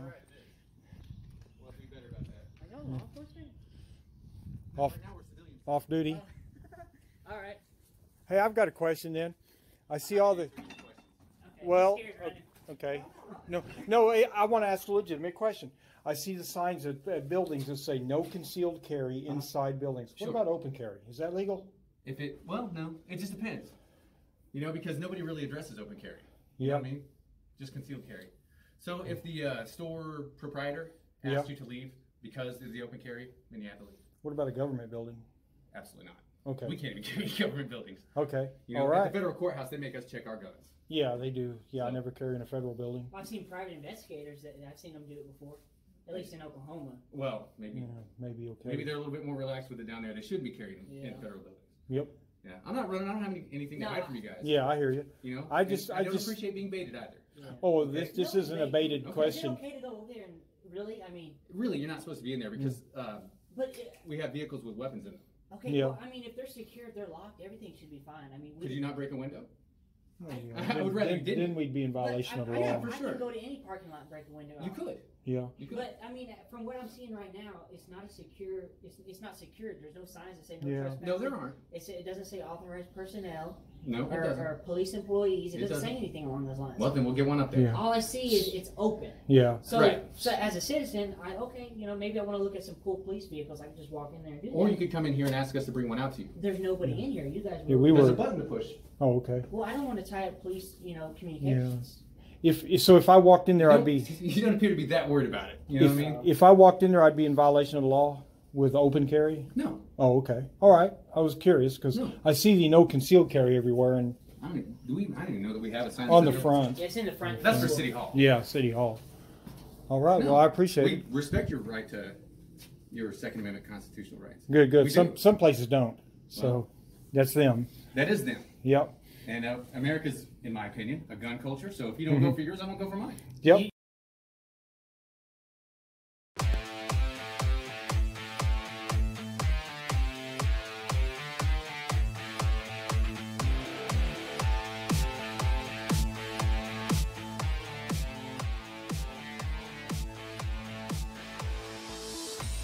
Capital of Budapest have removed 2 opposition members of parliament from the state television building as they tried to broadcast a petition against the government's labor and judicial reforms. Bernadette Sale and Ákos Hodházy, both independent parliamentary deputies, spent 10 hours inside the TV building, demanding the chance to read out a statement from the protesters outside. Since they were forcibly ejected in the early hours of the morning, other opposition MPs have taken their places inside the building. That's BBC's Nick Thorpe. Don't expect it to start working anytime soon, but there's a major upgrade coming to GPS. Tomorrow, the Air Force scheduled to launch the first of a new generation of GPS satellites. The new ones are designed to be more accurate, secure, and versatile than the current flock encircling the Earth. Once it's up and running, the new GPS system is expected to be able to narrow down a location to within 3 or... KZLS Enid, Oklahoma City. Dave Ramsey here. I'm Alex Jones, inviting you to listen on AM 1640. The Eagle. Listen to me, Joe Pags, and hear the truth. ONN News, I'm Sean Carey. No injuries from a train derailment north of Kiowa in southeastern Oklahoma. Authorities say a Union Pacific train with 16 rail cars and a rear-facing locomotive derailed about 6:30 yesterday morning. The train was hauling steel, grain, and beer from San Antonio to Kansas City. A teenager and a 35-year-old man facing murder charges in 2 killings in Lawton. Authorities say the 17-year-old boy has been charged with first-degree murder in the death of a 2-year-old child in October. David Winbush is charged with second-degree murder in the fatal shooting of 15-year-old Brian Brown last Sunday. A man from Oregon is now facing charges concerning various internet crimes against children. Busted with the help of Canadian County Sheriff's Office investigators, 40-year-old Samuel Poland is now in custody. Poland was extradited to Canadian County and is being held without bond. This is the ONN. Merry Christmas from Cops Gun Shop. We are pleased to announce the return of the AR-15 pistol build kit for $450, just in time for Christmas. This kit includes everything you need to build your own AR-15 pistol in the comfort of your own home using quality American-made parts. We've got other great specials on everyday carry pistols, too. So come by and see us, Cops Gun Shop, 416 Hudeberg Circle, or on the web at copsgunshop.net. Cops Gun Shop. Live safe, live smart, and the only thing that stops a bad guy with a gun is a good guy with a gun. Big O Tires knows this time of year it is incredibly difficult to avoid curbs and potholes. If you've been playing bumper cars with curbs and potholes, it can throw your alignment off, which messes up your fuel mileage, tire tread, and vehicle handling. Right now at Big O Tires, keep your car weather ready with our winter car care special. Alignment and basic oil change, all for just $99. A huge savings to you. Tire, service, and straight talk at Big O Tires. NHL star Matt Martin for American Humane. Hi, I'm Matt Martin from injuries. But for many who really put their lives on the line every day, it's not always the injuries you can see that hurt the most. I'm talking about our veterans. Every single day, 184 veterans are diagnosed with post-traumatic stress. And tragically, 20 take their own lives. When medications and therapy don't help, professionally trained service dogs can. American Humane, serving the U.S. military for over 100 years, has put together a free guide to help veterans obtain these life-saving service animals. If you're a veteran or know a veteran struggling with PTS, please go to AmericanHumane.org for this free downloadable resource. Let's give our veterans the help they need to win their battle. For more information, visit AmericanHumane.org. From high above the Northwest Expressway in Oklahoma City, in a flashing object resembling a UFO, it's the Todd Tucker Show on 1640 The Eagle. Hello, everybody. Todd Tucker here. Telephone number 405-608-4377, 405-608-4377. It's a Hide Your Kids segment on the Rock and Roll Eagle. By the way, Frosty Scope's also coming up this hour, just in case you missed it earlier. They will be back. What do you got, Frost? Not a lot, really. Just what we were talking about earlier. Our little... We had like a whole thing with this, and I had a couple girls texting me. Okay. Boys can have periods too. Children to be taught in latest victory for transgender campaigners. Mm-hmm. So basically just saying like 8-year-old kids in general, that was the general class they were putting in. I think that's like 2nd grade.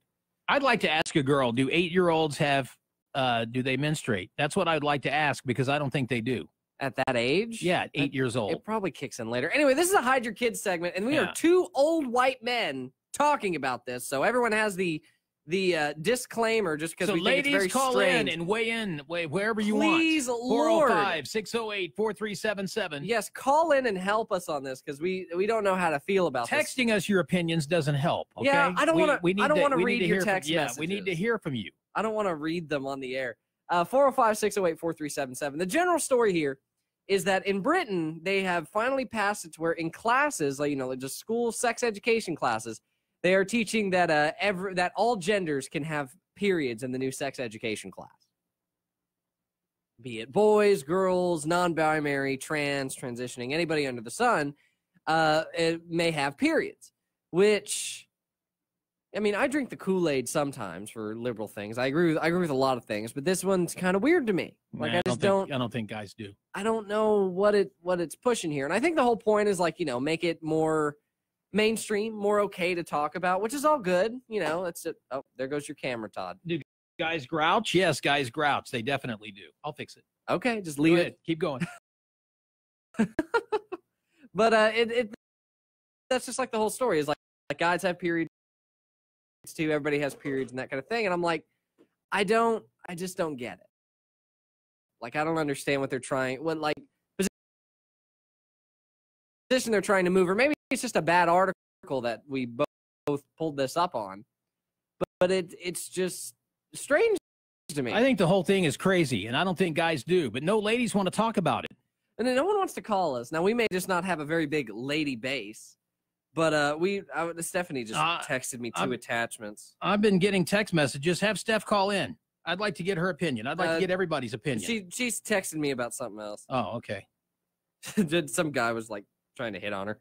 No, that's all I got. But no, if there is a woman who listens to our show that'd like to go on the air and talk about this, we'd love to hear it, because we can only give so much as 2 male men who can't say that we've ever had a menstruation cycle. No, I mean, guys get cranky, but everybody gets cranky. Right.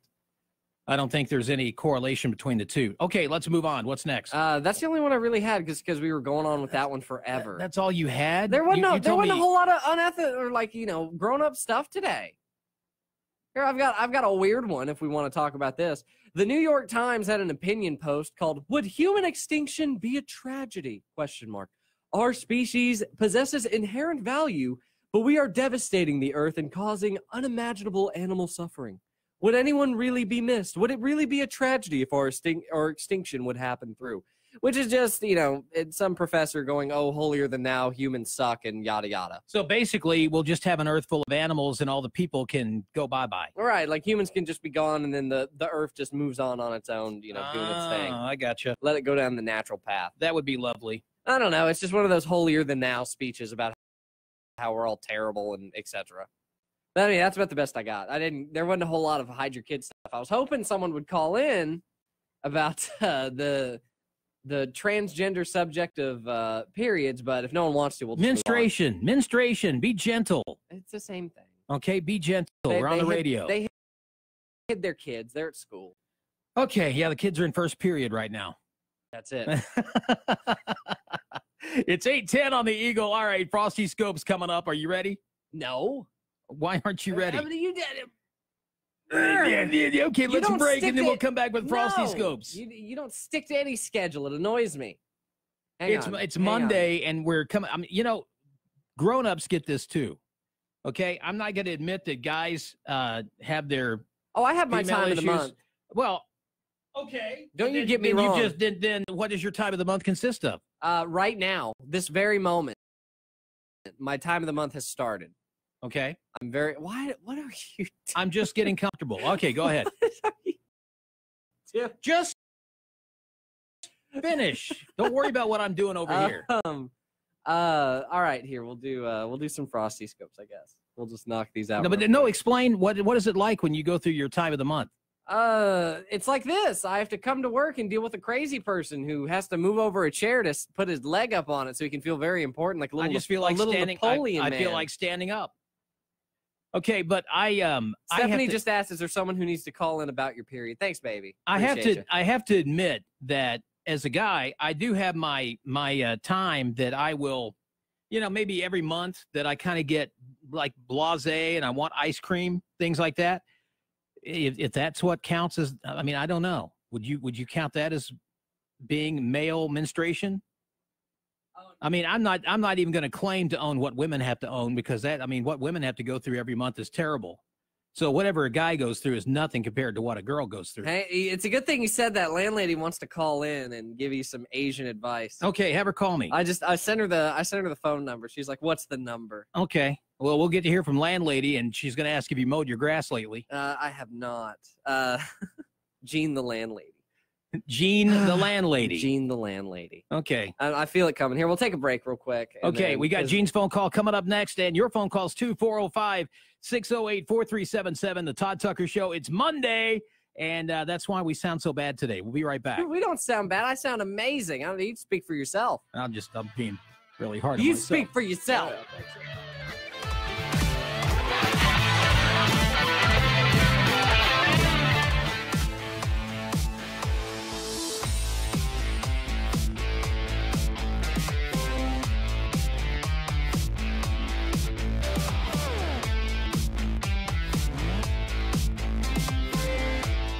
Introducing all new, safe, natural relief. A cannabinoid-rich, clarity and focus formula with 17 essential supplements. When it matters most, you've got a job to do. Anxiety isn't an option. Programmed to keep you moving. A product exclusively manufactured for Active Duty RX by Cantech Labs. Hey everybody, Todd Tucker here, and everyone who knows me knows I love to read a great book, and right now I'm reading this incredible novel by local author Richard Engel. All you have to do is go to LastAmericanPresident.com and say big right now in this book. The Last American President is a story about political intrigue, romance, betrayal set against the backdrop of the dissolution of the United States of America. It's great reading, and when you go to LastAmericanPresident.com, LastAmericanPresident.com, use the promo code OTU, you're going to save money. And not only that, but half the price comes back to OTU. So half the proceeds from this book come back so you can watch great programming like you see on the OTU Media Network every day. LastAmericanPresident.com. I highly recommend this book. Read it today.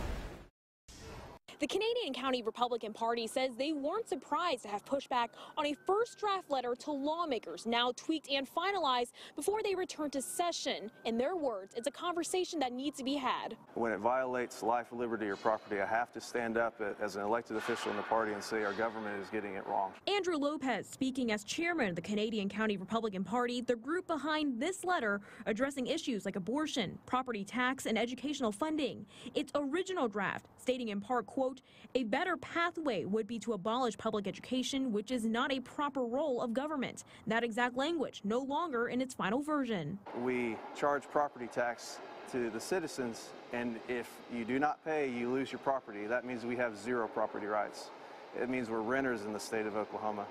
And that's why we need to eliminate the property tax. Not saying that public education will go away, but we need to find a proper way to fund it if it shall exist. Ways, he says, like endowments and sponsorships. The group also suggesting legislation would require school districts to direct at least back. The Todd Tucker Show is on. Do Man Street. I have a phone caller. Okay. I've got Jean, my landlady, on the phone. Hi, Jean, the landlady. How are you? I'm fine, thank you. Awesome. You sound so formal. She is very angry. What are you angry about, Jean? She's not happy. I'm very angry because you're wrong. Men do not have times of the month. There's no possible genetic way that that can happen. I think I was saying that, wasn't I? Well, that's what we think. I mean, Exactly. yeah. But the thing about it is, men do act and behave as if they have times of the month when they become emotional. And you've got all of these liberals out running around with man buns. Think about it. How do you get a? I like man buns. I was thinking about wait a making second. one. My grandson has a man bun. He's very conservative. Well, there's some exceptions then. But for the most part, if you look around, they're whiny liberals. And a lot of it's caused by women.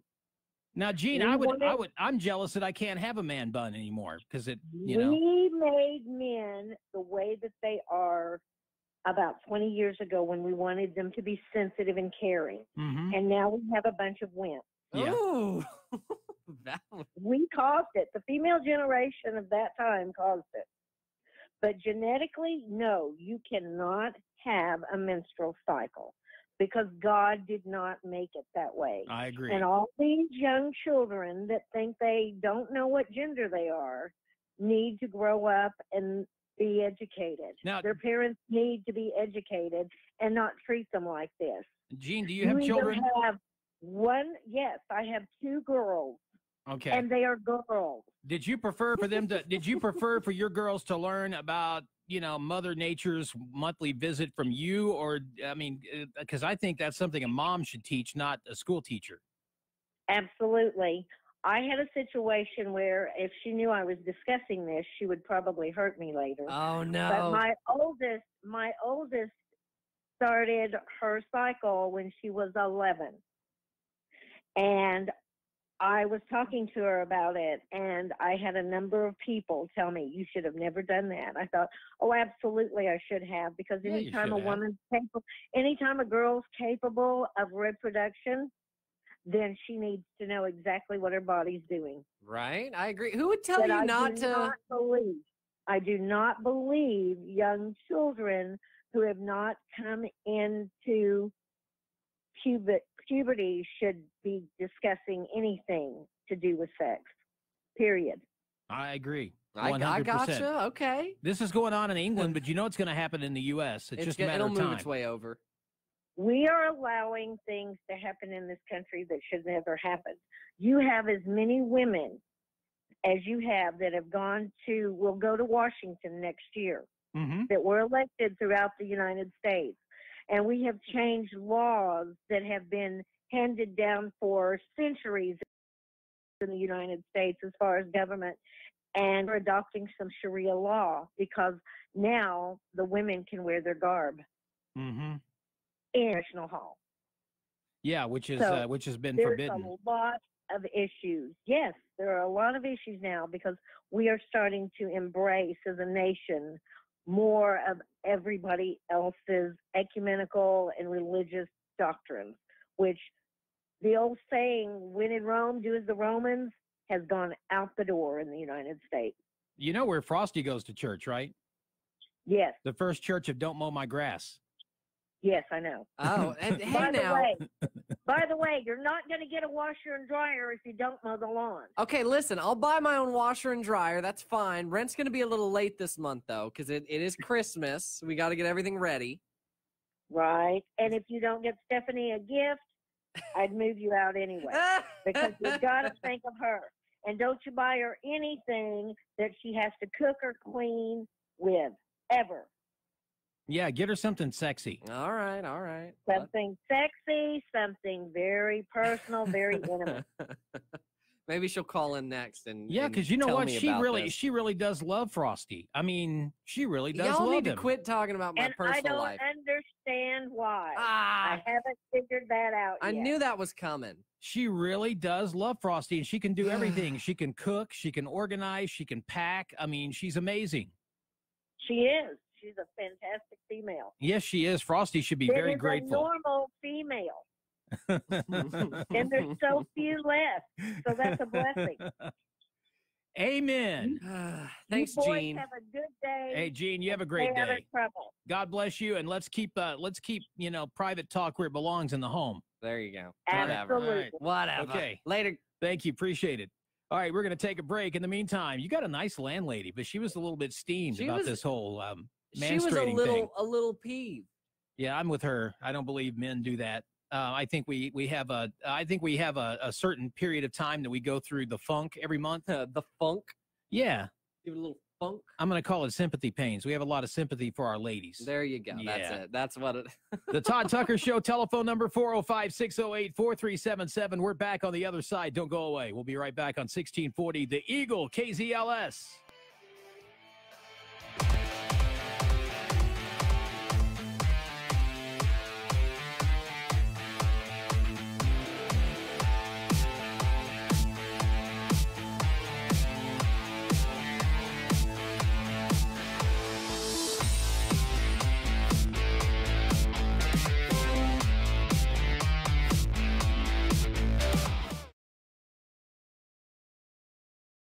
Feel free.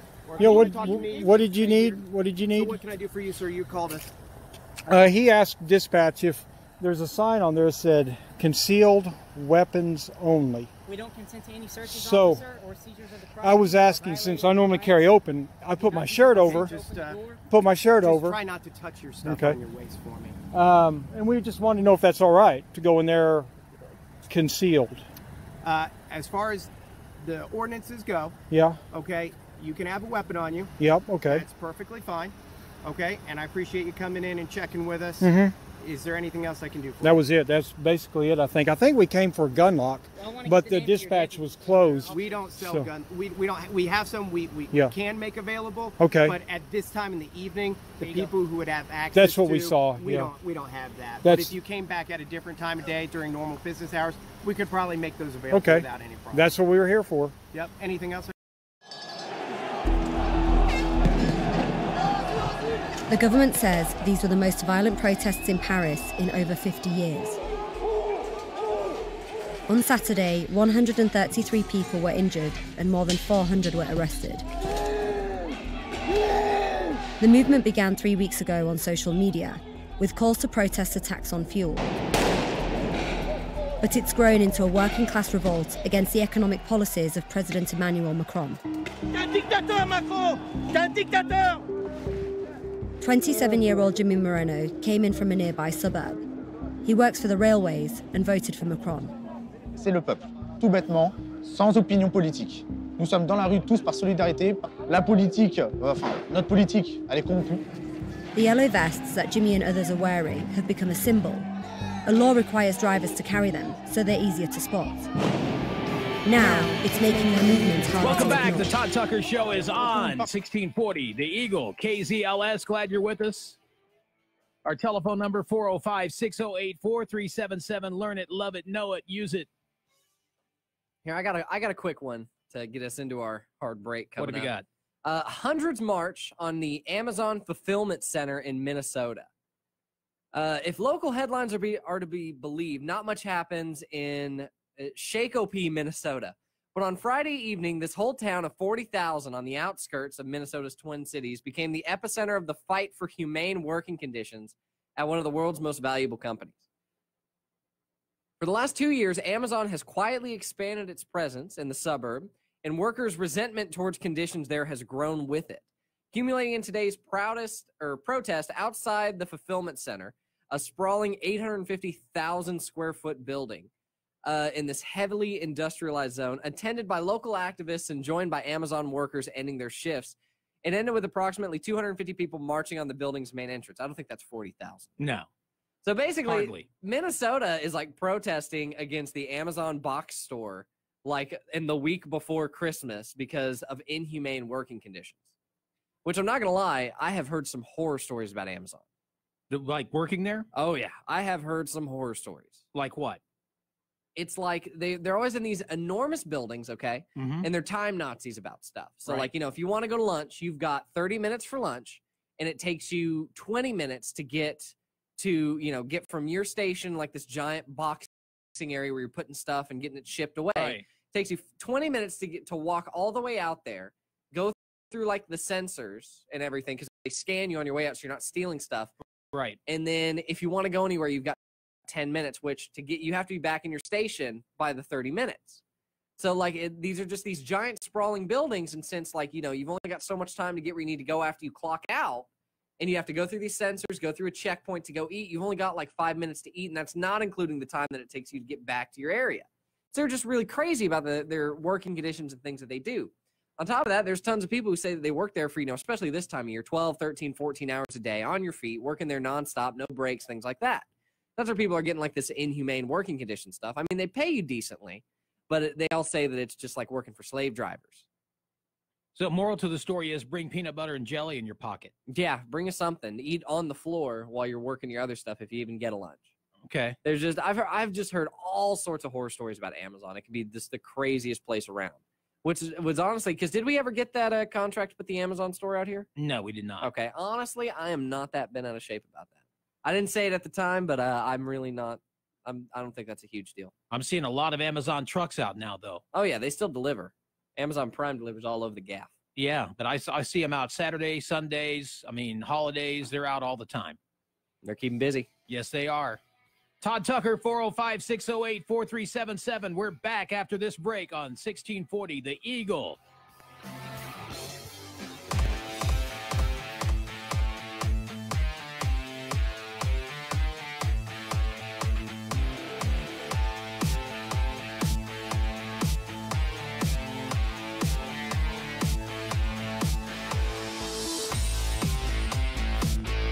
To see Bill and Hillary as the power they coveted for so many decades slips through their fingers like so many grains of sand.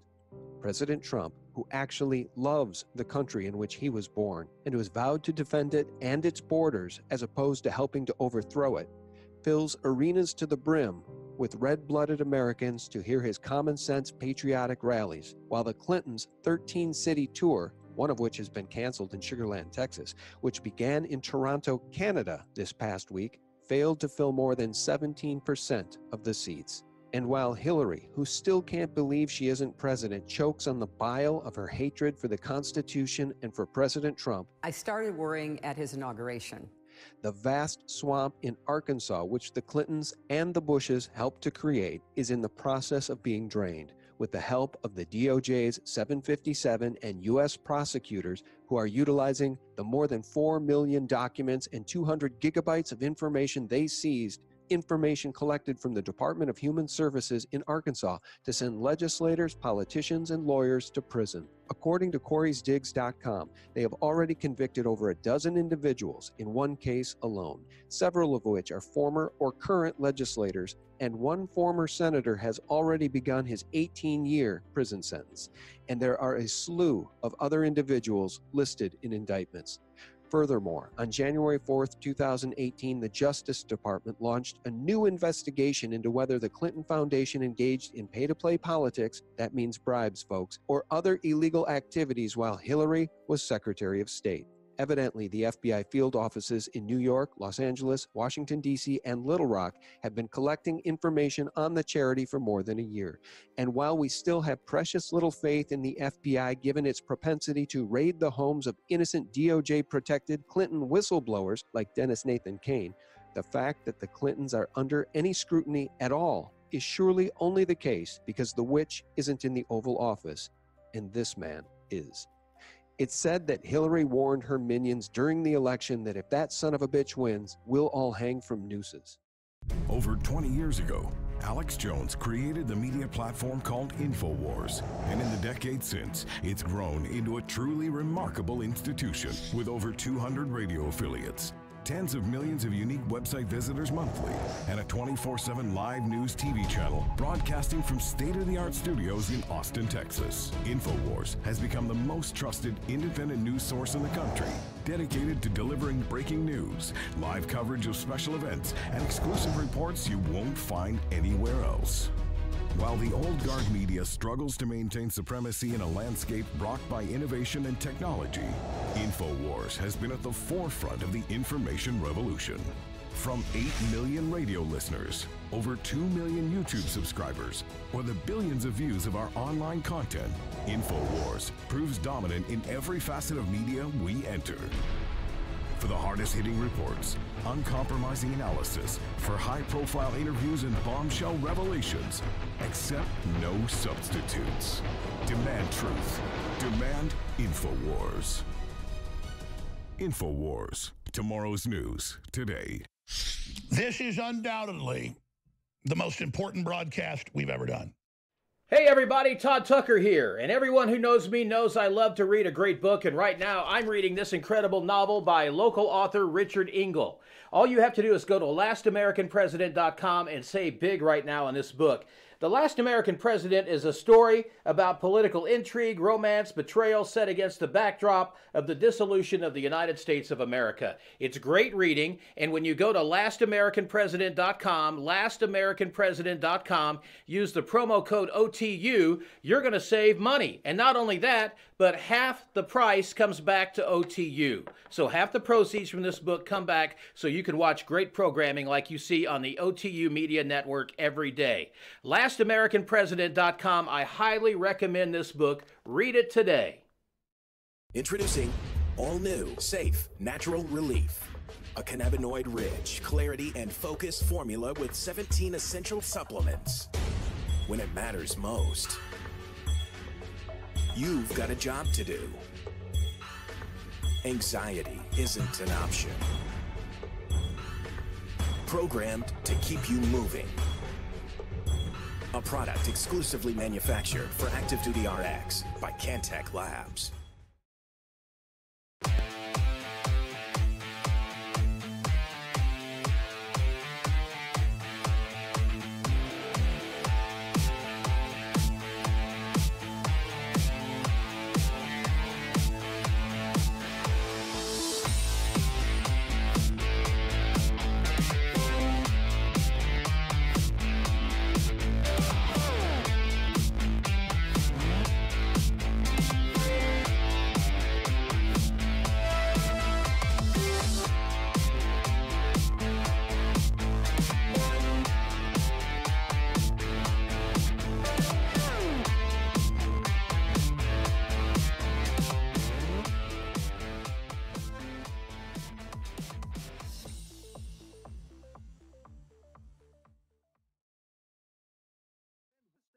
Oklahoma Tourism and Recreation Department. For more information, you can always visit us on the web at travelok.com. Welcome back. It's Todd Tucker Monday. People say, man, how do you get up so early in the morning? I just couldn't do it. Yeah, you could, especially when 10 o'clock rolls around and you're done. So I want to tell our listeners a personal anecdote of what just happened to me. Okay. My girlfriend, fiance, Stephanie, was texting me, and she made a joke, and I'm like, LOL, hush. She's like, make me. I'm like, done. I blocked her for about 5 minutes. Okay. Then I came back in here, and she's like, how did you silence your phone? And I'm like, I blocked you for a minute. She's like, oh, okay. I'll hush then. I'll hush real good. So now I'm on the doghouse. Oh, apparently, yeah, you're in the doghouse. Apparently, I should have told her it was a phone malfunction. You're going to be sharing a kennel with one of my dogs tonight. That's what happens when you do the thing they tell you to do. It's like, make me. And I'm like, all right, I will. I'm a big man. I can handle this. Don't do that to Stephanie. No, I done goofed. I'll have to deal with that one later. But that's your life lesson for all those guys out there. Don't. Okay, well, Frosty Scopes, I'm interested to hear what yours and hers are today, because now that this is developed, you may have really stepped in it, dude, big time. Now that this is developing. 9:36, 24 till 10 o'clock at the Eagle. The Todd Tucker Show is rolling live on Facebook and also on the Oklahoma Taxpayers Unite Facebook page. They've got us there as well, so you can get us all over the place. All over the gaff. All over. 405-608-4377. We'll keep a better eye on the phone. We had 157 missed calls. We did not have 100. Because we didn't have notifications that somehow something happened to our phone and we couldn't tell it was no, ringing. it wasn't that. Someone. So I've been trying to. Oh, you're just yelling at me. What do you do? What is that? I wasn't yelling at you. Nothing. Let me get Frosty Scopes out here. Okay. I gotta go find. All right. I gotta go look into the sky real quick. Now, for those of you who don't know or haven't listened before, Frosty lives down the street from a Hocus Pocus shop. And so that's why I thought he'd be really good to do Frosty Scopes every day, because he passes by the Hocus Pocus shop every day. You're not in trouble. Don't worry about it. You'll be okay. Go home, give her some loving. Oh, we'll see. We'll see how it ends up. What does your Frosty Scope say about you and Stephanie today? We'll have to find out, I guess. Okay, let's do it. All right. Get into the zone. You got to get into the Auto juices. zone. Let me take off my coat. All right. Let me clear my throat. I hate that song. I don't know why I just did that. All right, here we go. I'm ready. Aries. Aries. Try not to be extravagant today, Aries. You're much better off laying low, focusing on what you need to do today. Don't waste your time trying to attract others' attention. Let them deal with themselves while you concentrate on your goals and your chores. So, Aries, stay in your lane, dude. Don't be worrying about nobody else. I'm on the cusp, so that's kind of me. Nah. Taurus. Today is a terrific day in which you should find that things work very smoothly. You have a hard-headed approach that will help you get down to business and get things done. Taurus is going to be that pushy, like, door-to-door salesman that won't take no This is for Mark an answer. Zuckerberg's sign, and he's getting sued. Yeah, maybe that's it. Or fined $1 billion. Gemini, you're crazy. There's a serious tone to the day, crazy. So take this into account when you get the urge to play a practical joke on a friend. Keep things real. Gemini, no one wants to put up with your BS today, so you better watch yourself. You're going to get in trouble. Cancer, stability to your emotions today. You have the tendency to take things to the extreme. Crab. Swinging from incredible highs to rock bottom lows. Give your nervous system a break and calm down. So Cancer is just going to be a little crazy one, jumping back and forth. Mhm. Happy, sad, happy, sad. Leo. That's typical, because cancers to me seem to be kind of weird like that. Maybe they are. I used to date one. I can promise you they're weird like that. Okay, that gives you the background. Leo, the best sign. Take care of your home today, both physically and emotionally. Oh no. See that bills are paid and the bedroom is tidy. Oh no. And Todd's washer and dryer are working.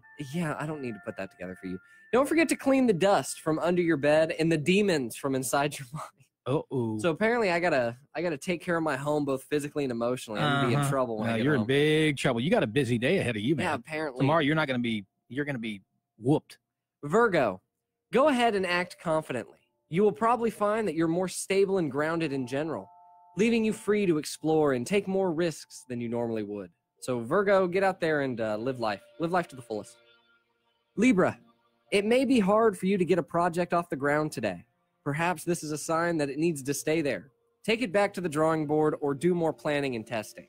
So Libra, if you're planning on opening that food truck today, don't do it, man. It's a bad month for ice cream. Scorpio, this is Stephanie's sign, so let's see what she has in store. Finish whatever you didn't wrap up yesterday, Scorpio. Whoa, and she and I were wrapping stuff yesterday. You did. Yeah. Use the morning to plan, the afternoon to execute, and the evening to relax. Be conscious of time and your physical and mental limitations. That's not too bad for me. And forgive Frosty, and he knows not what he does. She's not going to come after me. I'm good. It'll all blow under the rug. Sagittarius. Give it a rest today, Sagittarius. Recharge your batteries. Stick close to home and take a load off your feet. Convince someone to give you a massage, or better yet, go to a professional. You deserve a break. Yeah, convince someone to give you a massage. Just go on the street corner and ask them. You got $20 for the best massage in town. Capricorn. Hey, you can take my Curbside Chronicle, or you could give me a massage. We need to put them to work. Mm-hmm. I have a call from Nuisance Likely. I don't know them. Capricorn, feel free to move forward with your plans. This is a great day to take action. You've done a great deal of data collecting and analyzing lately. Now is the time to put that information to good use. Now, we said Zuckerberg was a Capricorn. He's been collecting data, and now it's time to put it to use. Aquarius, you have a hard time getting started today. This might be a better time to plan. Be realistic and thoughtful in your actions. Be conscious of the steps you need to take to reach a certain goal. So Aquarius, just don't do anything today. Sit at home and talk about how good the future is going to be. That's what the stars say. And finally, Pisces, which okay, here's mine. This is very good for you today, Todd. This holds a lot of personal truth for you. Awesome. Bring your emotions down to earth today, Todd. Pisces. Your imagination may run away with you. If you don't take a hard look at reality, you may find yourself in big trouble later. The higher you soar, the harder you fall. Ecclesiastes 10:2. And that is your Frosty Scopes for the day. On 1640, the Eagle, KZLS. So that was me, huh? That was you. Stephanie has not texted me back. I think she's angry. Well, that probably is the case. I think I'm going to have to clean that one up after the show. Yeah, you probably will. All right. So former Vice President Joe Biden is leading the pack among likely Democratic caucus goers in Iowa. Of course, Iowa is not a end-all, be-all. I mean, you know, it's one of those things that it's sometimes just Iowa. There are people, but this picture of Bernie Sanders, though, he looks a little bit cross-eyed in this picture, does he not? Maybe he's got a lazy eye. Good. Come on, man, he's doing his best. It's possible. Joe Biden, by the way, is 76 now. He'd be like 77 or 78 when he runs for president in 2020. That's okay. That's not to say he can't do it. He's 79 years young. I'm just saying that that Joe Biden is part of yesterday, and we've started moving past that. The Democrats need to start moving past yesterday also. But why am I giving them advice? I want them to go down, get down to defeat, I'm telling you. Down to the ground. Okay, so 32% of likely caucus goers prefer Biden, 19% select Bernie Sanders, and Beto gets 11%. Beto, who lost miserably to Senator Ted Cruz in Texas after spending $70 million on a campaign. Featured lower in the list of Democrats were Pocahontas. Ugh. She makes me just really, ugh. Kamala Harris and Cory Booker. The Iowa caucuses are the first nominating contest in the quadrennial U.S. presidential race. Winning there is no guarantee, though, because a candidate can win Iowa or lose Iowa and still go on to either win or not win the party's nomination. For example, Ted Cruz beat Donald Trump in 2016 in Iowa. In 2008, Mike Huckabee beat Mitt Romney and Fred Thompson, and then eventually John McShane got the nomination. McShane? John McShane. That can't be a real name. Oh, you're talking about McCain. I'm sorry, we were talking about McGovern the other day, like last week, and now I'm just on the fence about what names are real or not. The Mick this, the Mick that? Yeah, it's just Mick crazy words, like McGovern, who was born to lead.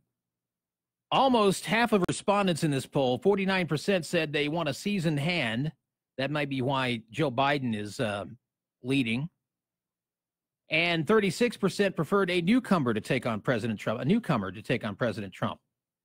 And I don't know who the newcomer may be. I mean, they seem to be reaching out toward Beto a whole lot, don't they?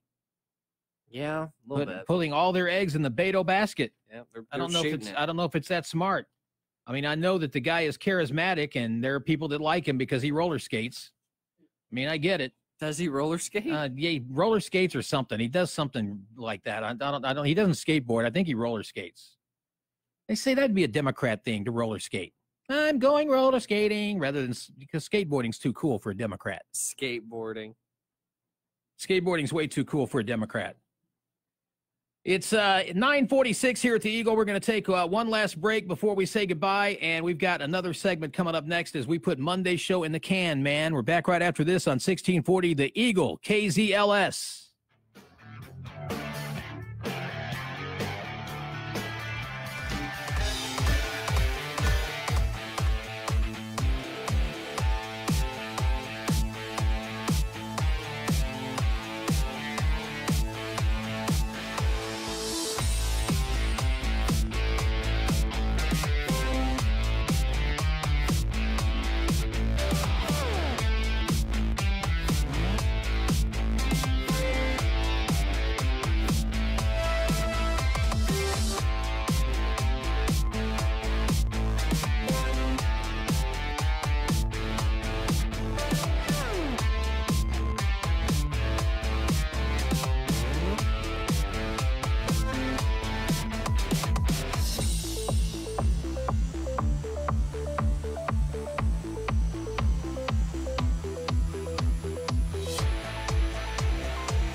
Introducing all new, safe, natural relief. A cannabinoid-rich, clarity and focus formula with 17 essential supplements. When it matters most, you've got a job to do. Anxiety isn't an option.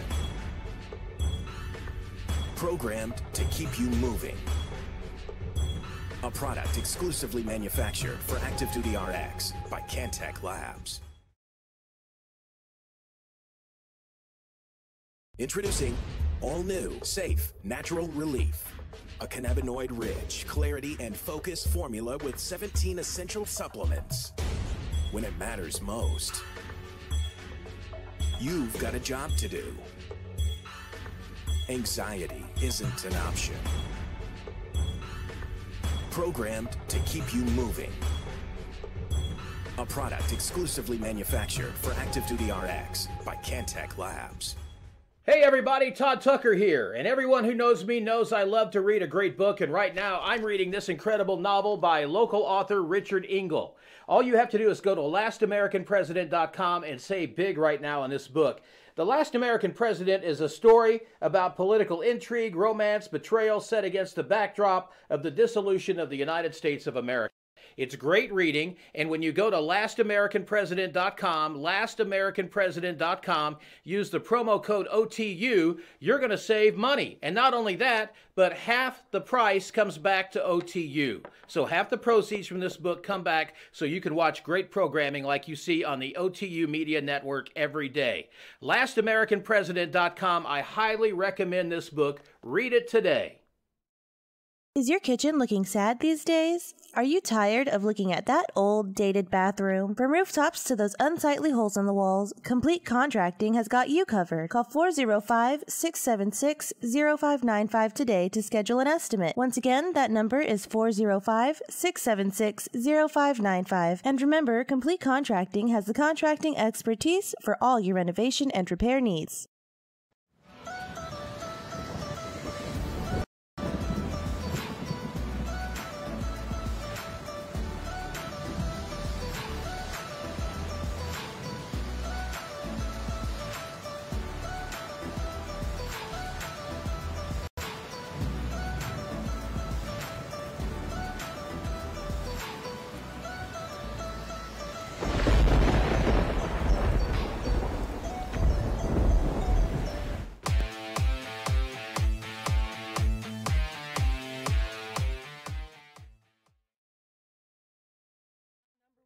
Increasing every single year.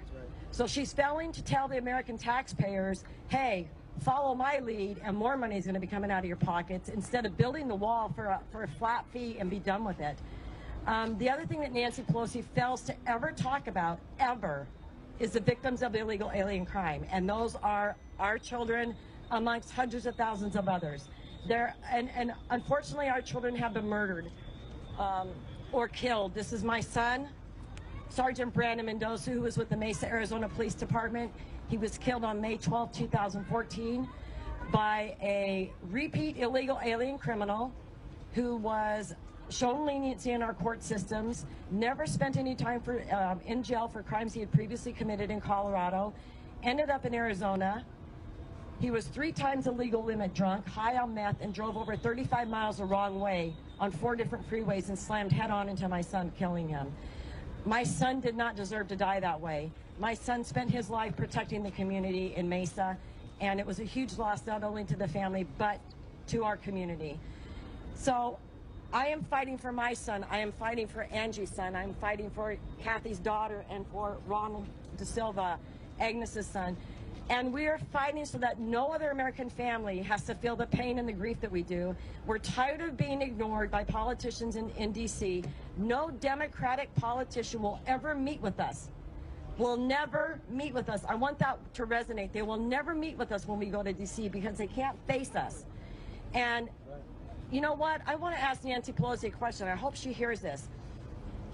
How much would the cost of the wall mean to you, Nancy, if it could be predicted that a loved one of yours would be saved 2 years from now because that wall was built? Amen. Because I'm sick of hearing about Americans, innocent Americans, becoming collateral damage in this fight. We're done with it. We stand firm with President Trump. Angel Family supports him. Shut down the government. We need a standalone Border Security Act. We do not need Chuck Schumer pork barreling it, adding 5 or 10 more things onto an issue that just needs to be a standalone bill. Build the wall, protect Americans. Not one more American life needs to be lost at the hands of an illegal alien criminal in this country. Amen. Thank you. Absolutely right. Absolutely 100% spot on. Once again, my question, why won't Nancy Pelosi and Chuck Schumer meet with these people? Because they don't want to fix the problem. And she's right about pork barrel. What Chuck Schumer's going to try to do is say, yeah, we're going to put a bridge to nowhere here, and we're going to do this, and this, and this, and this, and all of a sudden you've got a bill for the border wall that is going to add to our national debt because of all the pork barrel spending that's going to be added to it. You can bet that's going to happen. It's there's never, that's what irritates me about these bills and why we need a line item veto. The president of the United States, regardless of who he or she is, needs a line item veto. That line item veto will help them to take things out that they don't see as constructive. That would help us to eliminate some of the debt that we're in. We are in so much debt, $200 trillion unfunded liability. I'm going to repeat that over and over and over and over. And as it continues to grow and grow and grow and grow until we decide to do something about it. If your personal debt was gaining like the government's debt, you would be having a massive heart attack right now. Not making light of massive heart attacks. I'm just saying it would absolutely blow your mind. You would know what to do. You would come unhinged. I would come unhinged. Anybody would come unhinged. So, I just look at this and see Nancy Pelosi and Chuck Schumer don't want to do anything. They don't want this border wall. They're not thinking ahead of, hey, maybe a family member of mine or one of my staffers might be saved if we do something about this illegal immigration problem. They aren't thinking about people like Ms. Mendoza, Marianne Mendoza and her late son. They aren't thinking about Kate Steinle. They aren't thinking about Bob Berry Jr.'s family. They're only thinking about power and votes. That's it, folks. That's it. All right. We've got 5 minutes left in the show. And I thought what we would do is we would talk about the various things that are up that people are wanting for Christmas, not just kids, but adults. They've got a Nintendo system now. Whatever happened to the Wii? It's been replaced by the what, Frosty? What's that thing called? Say that again. The Wii, the Nintendo Switch. Okay, what is it? Basically the same concept? No. Okay, how does the Switch work? It's a handheld.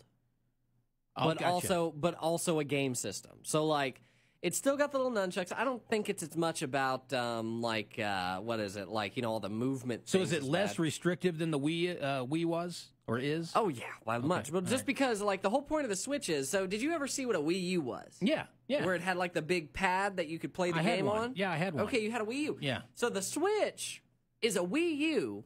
But that little pad, you just charge it, pick it up, and walk around, like just leave the house with it. The whole console is in your hand, you just leave. Wow. There's not like a little thing that you set up by your TV that connects to it. No, it's just like the pad. And if you want to, you can just pick it up with the nunchucks on it and take it with you anywhere. You can just set it, like their whole marketing campaign was you just set it up in parks, hook up 2 controllers to it, and then people are just playing the Nintendo Switch on it. Well, what a way to bring the world together, right? Oh, yeah. Moving it forward. But that was their whole gimmick. That's Nintendo's thing. They always have to be not just a console. All right. You're a gamer. What else is big? I don't know. Is there anything in particular you want to ask about? I mean, everything's big. Fallout 76 is not a very good game that just came out. That was a big Bethesda thing, and they pushed a whole lot of marketing dollars for that for kind of a flop of a game. But they sold a ton of copies, so it's a success in the end. Red Dead Redemption was a good one. The new God of War won a bunch of awards earlier last week. It's just that this isn't the kind of talk your listeners want, Todd. They don't care about video games. No, but their kids do. Yeah, but here's my Christmas outlook. If you want to get your kids something nice for Christmas, Red Dead's super popular, but it's rated M for mature. So is God of War, which is M for mature. So is What was the other one that came out? Fortnite is teen. You can just buy that for all of them. That's going to cost you way more money than a $60 game. Grand Theft Auto's out. That one that's still popular. That's M for mature. You know, that's the one I want to play. I want a system really bad. Yep. I don't know, man. My big thing to parents is whatever you're getting for your kids, watch if it has microtransactions or not. Do not allow them any access to your credit card whatsoever. No. That's how video games work now. Like back in the day, it was like I spent $60 on a game, and I played $60 worth of game. Right. Now, it's like I buy $60 worth of game, but while I'm playing the game, there are microtransactions. My kids get cards. Yeah, I could pay $1.50 to open a loot box that might have a cool piece of gear in it. I can't stand it. Yeah, my kids get money for that. Yeah, that's the way of the future, Todd. Loot boxes, microtransactions. So I've got moving into my new place. I haven't. The movers were running a little late this last weekend, so Cox hadn't been able to come out. They're going to have to come out Wednesday. And so I'm basically cableless right now, and oh, how I wish I had a game system. Oh, how I wish I had something to do. Oh, how I wish I had a game system. You have unlimited data on your phone. Go nuts. We're out of here. We'll be back tomorrow. God bless you. God bless America. God bless Oklahoma. Remember, the heart of the wise inclines to the right, the heart of the fool to the left, Ecclesiastes 10:2. And, of course, we love you. And we'll see you tomorrow. Te quiero mucho.